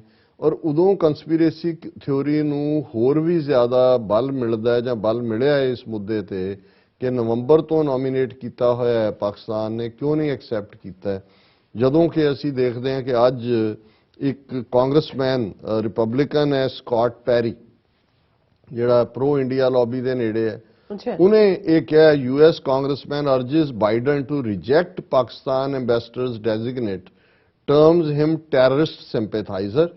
ਹੁਣ ਉਹ ਇਹ ਕਹਿ ਰਿਹਾ ਹੈ ਕਿ ਜੀ ਇਹ ਜਿਹੜਾ ਮਸੂਦ ਖਾਨ ਜਿਹਨੂੰ ਐਜ਼ ਏ ਐਂਬੈਸਡਰ ਲਾਇਆ, ਇਹ ਦਹਿਸ਼ਤਗਰਦਾਂ ਦਾ ਹਮਦਰਦ ਹੈ, ਕਿਉਂਕਿ ਇਹਨੇ ਹਿਜ਼ਬੁਲ ਮੁਜਾਹਿਦੀਨ ਔਰ ਦੂਸਰਿਆਂ ਦੀ ਤਾਰੀਫ ਕੀਤੀ ਹੋਈ ਹੈ। ਇਹਦਾ ਮਤਲਬ ਹੈ ਕਿ ਵੀ ਇਹ ਦਹਿਸ਼ਤਗਰਦਾਂ ਦਾ ਹਮਦਰਦ ਹੈ ਔਰ ਇਸ ਦੇ ਕ੍ਰੈਡੈਂਸ਼ੀਅਲਸ ਨੂੰ ਐਕਸੈਪਟ ਨਾ ਕੀਤਾ ਜਾਏ। ਹੁਣ ਇਸ ਗੱਲ ਨੇ, ਕਿਉਂਕਿ ਇਹ ਜਿਹੜਾ ਮਿਸਟਰ ਸਕਾਟ ਪੈਰੀ ਹੈ ਪ੍ਰੋ ਇੰਡੀਆ, ਹੁਣ ਜਦੋਂ ਸਕਾਟ ਪੈਰੀ ਇਹ ਬਿਆਨਬਾਜ਼ੀ ਕਰਦਾ ਹੈ ਔਰ ਆਲਰੇਡੀ 3 ਮਹੀਨੇ ਦੀ ਡਿਲੇ ਹੋ ਚੁੱਕੀ, 2.5 ਮਹੀਨੇ ਦੀ, ਉਸ ਤੋਂ ਇਹ ਸ਼ੱਕ ਹੈ ਕਿ ਇੰਡੀਅਨ ਲੌਬੀ ਇਸ ਦੇ ਬਿਹਾਈਂਡ ਹੈ। ਹਾਲਾਂ ਪਾਕਿਸਤਾਨ ਦੀ ਜਿਹੜਾ ਉਹਨਾਂ ਦੇ ਸ਼ਾਇਦ ਫੋਰਨ ਮਿਨਿਸਟਰੀ ਨੇ ਡਿਨਾਈ ਕੀਤਾ ਹੈ, Pakistan foreign office spokesperson Asim Ikhtiar ਜਿਹੜਾ ਹੈ, ਉਹਨਾਂ ਨੇ ਕਿਹਾ ਜੀ ਐਵੇਂ ਫੇਕ ਨਿਊਜ਼ ਇੰਡੀਆ ਸਪਰੈਡ ਕਰ ਰਿਹਾ ਹੈ ਕਿ ਜੀ ਇਹ ਜਿਹੜੀ ਹੈ ਡਿਲੇ ਇਸ ਲਈ ਕੀਤੀ ਜਾ ਰਹੀ ਹੈ ਕਿਉਂਕਿ ਜਿਹੜਾ ਉਹਨਾਂ ਨੂੰ ਉਹ ਦਹਿਸ਼ਤਗਰਦੀ ਨਾਲ ਜੋੜਿਆ ਜਾ ਰਿਹਾ ਮਸੂਦ ਖਾਨ ਨੂੰ। ਉਹਨੇ ਕਿਹਾ ਜੀ ਇਹ ਅਕੰਪਲਿਸ਼ ਡਿਪਲੋਮੈਟ ਇਹ ਸਾਰੇ ਦੇ ਵਿੱਚ ਹੈ ਇਹ ਗੱਲ ਠੀਕ ਹੈ ਕਿ ਜੇ ਤਾਂ ਵੈਸੇ ਹੀ ਯੂਜੂਅਲ ਡਿਲੇ ਹੁੰਦੀ ਫਿਰ ਤਾਂ ਪਾਕਿਸਤਾਨ ਦੀ ਪੋਜੀਸ਼ਨ ਮੈਨੂੰ ਠੀਕ ਲੱਗਦੀ ਸੀ ਕਿ ਹੋ ਸਕਦਾ ਇੰਡੀਆ ਖਾਮਖਾ ਕਰ ਰਿਹਾ। ਪਰ ਜਦੋਂ ਅੱਜ ਸਕਾਟ ਪੈਰੀ ਦੀ ਸਟੇਟਮੈਂਟ ਇਸ ਦੇ ਉੱਤੇ ਆਂਦੀ ਹੈ ਕਿ ਜਦੋਂ ਹੁਣ ਸਕਾਟ ਪੈਰੀ ਨੇ ਬਹੁਤ ਸਖਤ ਲਫ਼ਜ਼ ਇਸਤੇਮਾਲ ਕੀਤੇ ਨੇ, ਉਹਨੇ ਪ੍ਰੈਜ਼ੀਡੈਂਟ ਬਾਈਡਨ ਨੂੰ ਚਿੱਠੀ ਲਿਖੀ ਹੈ and he has expressed grave concern about the nomination of Khan as Pakistan's ambassador to United States. ਹੁਣ ਉਹਦੇ ਚੋਂ ਕਹਿ ਰਿਹਾ ਐਗਜ਼ੈਕਟ ਉਹਦੇ ਕੋਟ ਅਨਕੋਟ ਵਰਡ ਨੇ ਕਾਂਗਰਸਮੈਨ ਸਕਾਟ ਪੈਰੀ ਦੇ, Imran Khan's nomination of a bona fide terrorist sympathizer working to undermine our interests in the region as well as security of our Indian allies can only be described as a breathtaking lack of judgment at best and a demonstration of Islamabad's unmitigated contempt for the United States at worst. ਹੁਣ ਕੱਲਾ ਇਹੀ ਨਹੀਂ ਕਿ ਵੀ ਉਹ ਮਸੂਦ ਖਾਨ ਤੇ attack ਕਰ ਰਿਹਾ ਹੈ, ਸਕਾਟ ਪੈਰੀ ਪਾਕਿਸਤਾਨ ਦੀ ਹਕੂਮਤ ਤੇ ਵੀ ਕਰ ਰਿਹਾ ਕਿ ਦੇਖੋ ਇਹ ਕੰਟੈਂਪਟ ਰੱਖਦੇ ਨੇ ਅਮਰੀਕਾ ਦੇ ਲਈ ਕਿ ਉਹਨਾਂ ਨੇ ਉਹਨੂੰ ਭੇਜਿਆ ਐਂਬੈਸਡਰ ਬਣਾ ਕੇ ਜਿਹੜਾ ਸਾਡੇ ਲਈ ਵੀ ਖਤਰਾ ਹੈ, ਸਾਡੇ ਇੰਟਰਸਟ ਲਈ, ਕਿਉਂਕਿ ਦਹਿਸ਼ਤਗਰਦਾਂ ਦਾ ਹਮਦਰਦ ਹੈ ਔਰ ਸਾਡਾ ਐਲਾਈ ਜਿਹੜਾ ਇੰਡੀਆ ਉਹਦੇ ਵੀ ਹਿੱਤਾਂ ਦੇ ਲਈ ਜਿਹੜਾ ਉਹਨਾਂ ਦੇ ਅਗੇਂਸਟ ਹੈ ਔਰ ਇਹਨੂੰ ਨੋਮੀਨੇਟ ਕਰਕੇ ਇਹੀ ਨਹੀਂ ਕਿ ਉਹਨੇ ਕਿਹਾ ਵੀ ਰਿਜਾ, ਉਹਨੇ ਕਿਹਾ ਜੀ even that shows that Pakistan has contempt for US while I am encouraged that the State Department has reportedly placed a pause on approving Masood Khan as the new ambassador from Pakistan. A pause is not enough. ਉਹ ਕਹਿੰਦੇ ਜੀ ਅਸੀਂ appreciate ਕਰਦੇ ਹਾਂ ਕਿ ਤੁਸੀਂ immediately ਨਹੀਂ ਅਜੇ accept ਕੀਤਾ, ਪੌਜ਼ ਹੈ, ਪਰ ਇਹ ਪੌਜ਼ ਕਾਫੀ ਨਹੀਂ ਹੈ। I urge you to reject any diplomatic credentials presented to you by Masood Khan and reject any effort by government of Pakistan to install this jihadist as Pakistan's ambassador to United States. ਹੁਣ ਮਤਲਬ ਉਹਨਾਂ ਨੂੰ ਜਿਹਾਦੀ ਕਹਿ ਰਹੇ ਹੋ, ਕਹਿੰਦਾ ਜੀ ਮਤਲਬ ਇਹ ਬਿਲਕੁਲ ਇਹਨੂੰ ਰਿਜੈਕਟ ਕਰੋ ਔਰ ਇੱਕ ਜਿਹਾਦੀ ਨੂੰ ਐਂਬੈਸਡਰ ਨਾ ਬਣਾਓ। ਹੁਣ ਇਸ ਤੋਂ ਮੈਨੂੰ ਇਹ ਲੱਗਦਾ ਹੈ ਕਿ ਵੀ ਇੰਡੀਆ ਨੇ ਇਸ ਦੇ ਉੱਤੇ ਕਾਫੀ ਲੌਬੀ ਕੀਤੀ ਹੈ ਔਰ ਹੋ ਸਕਦਾ ਹੈ ਫਾਈਨਲੀ ਜੇ ਤਾਂ ਐਕਸੈਪਟ ਕਰ ਲੈਂਦਾ ਸਟੇਟ ਡਿਪਾਰਟਮੈਂਟ ਫਿਰ ਤਾਂ ਠੀਕ ਹੈ, ਗੱਲ ਮੁੱਕ ਜਾਣੀ ਚਾਹੀਦੀ ਹੈ।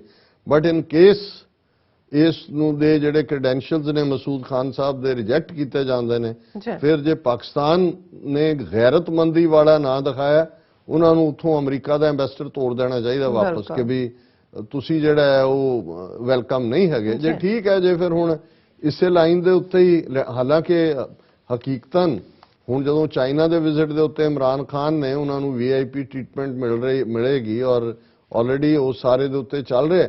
ਫਿਰ ਇਹੀ ਹੈ ਵੀ ਜੇ ਹੁਣ ਇਹ ਪਾਕਿਸਤਾਨ ਦੇ ਉੱਤੇ ਇਸ ਹੱਦ ਤੱਕ ਇਹਨਾਂ ਨੇ ਰੱਖਣਾ ਹੈ ਕਿ ਵੀ ਇੱਕ ਜਿਹੜੀ ਨਾਰਮਲ ਪ੍ਰੋਸੈਸ ਹੈ, ਕਿਉਂਕਿ ਜਿਵੇਂ ਮੈਂ ਕਿਹਾ ਵੀ ਮਸੂਦ ਖਾਨ ਕਿਹੜਾ ਜਿਹੜਾ ਉਹਨਾਂ ਨੂੰ ਪਰਸੋਨਾ ਨਾਨ ਗ੍ਰੈਟਾ ਐਲਾਨਿਆ ਹੋਇਆ ਅਮਰੀਕਾ ਨੇ। ਇੱਥੇ ਉਹ ਅਕਸਰ ਆਉਂਦੇ ਰਹੇ ਨੇ, ਆਜ਼ਾਦ ਕਸ਼ਮੀਰ ਦੇ ਪ੍ਰੈਜ਼ੀਡੈਂਟ ਦੀ ਹੈਸੀਅਤ 'ਚ ਵੀ ਆਏ ਨੇ, ਇੱਥੇ ਉਹ ਕਾਨਫਰੰਸਿਸ ਵੀ ਅਟੈਂਡ ਕਰਦੇ ਨੇ। ਜੀ। ਹੁਣ ਜੇ ਉਹ ਡਿਪਲੋਮੈਟ ਬਣਾਏ ਜਾਂਦੇ ਨੇ ਤੇ ਇਹ ਇਸ ਕਿਸਮ ਦਾ ਡਿਲੇ ਕਰ ਰਹੇ ਨੇ, ਇਹਦਾ ਮਤਲਬ ਹੈ ਕਿ ਇਹਨਾਂ ਦੀ ਅੱਖ ਸਾਫ਼ ਨਹੀਂ ਹੈ।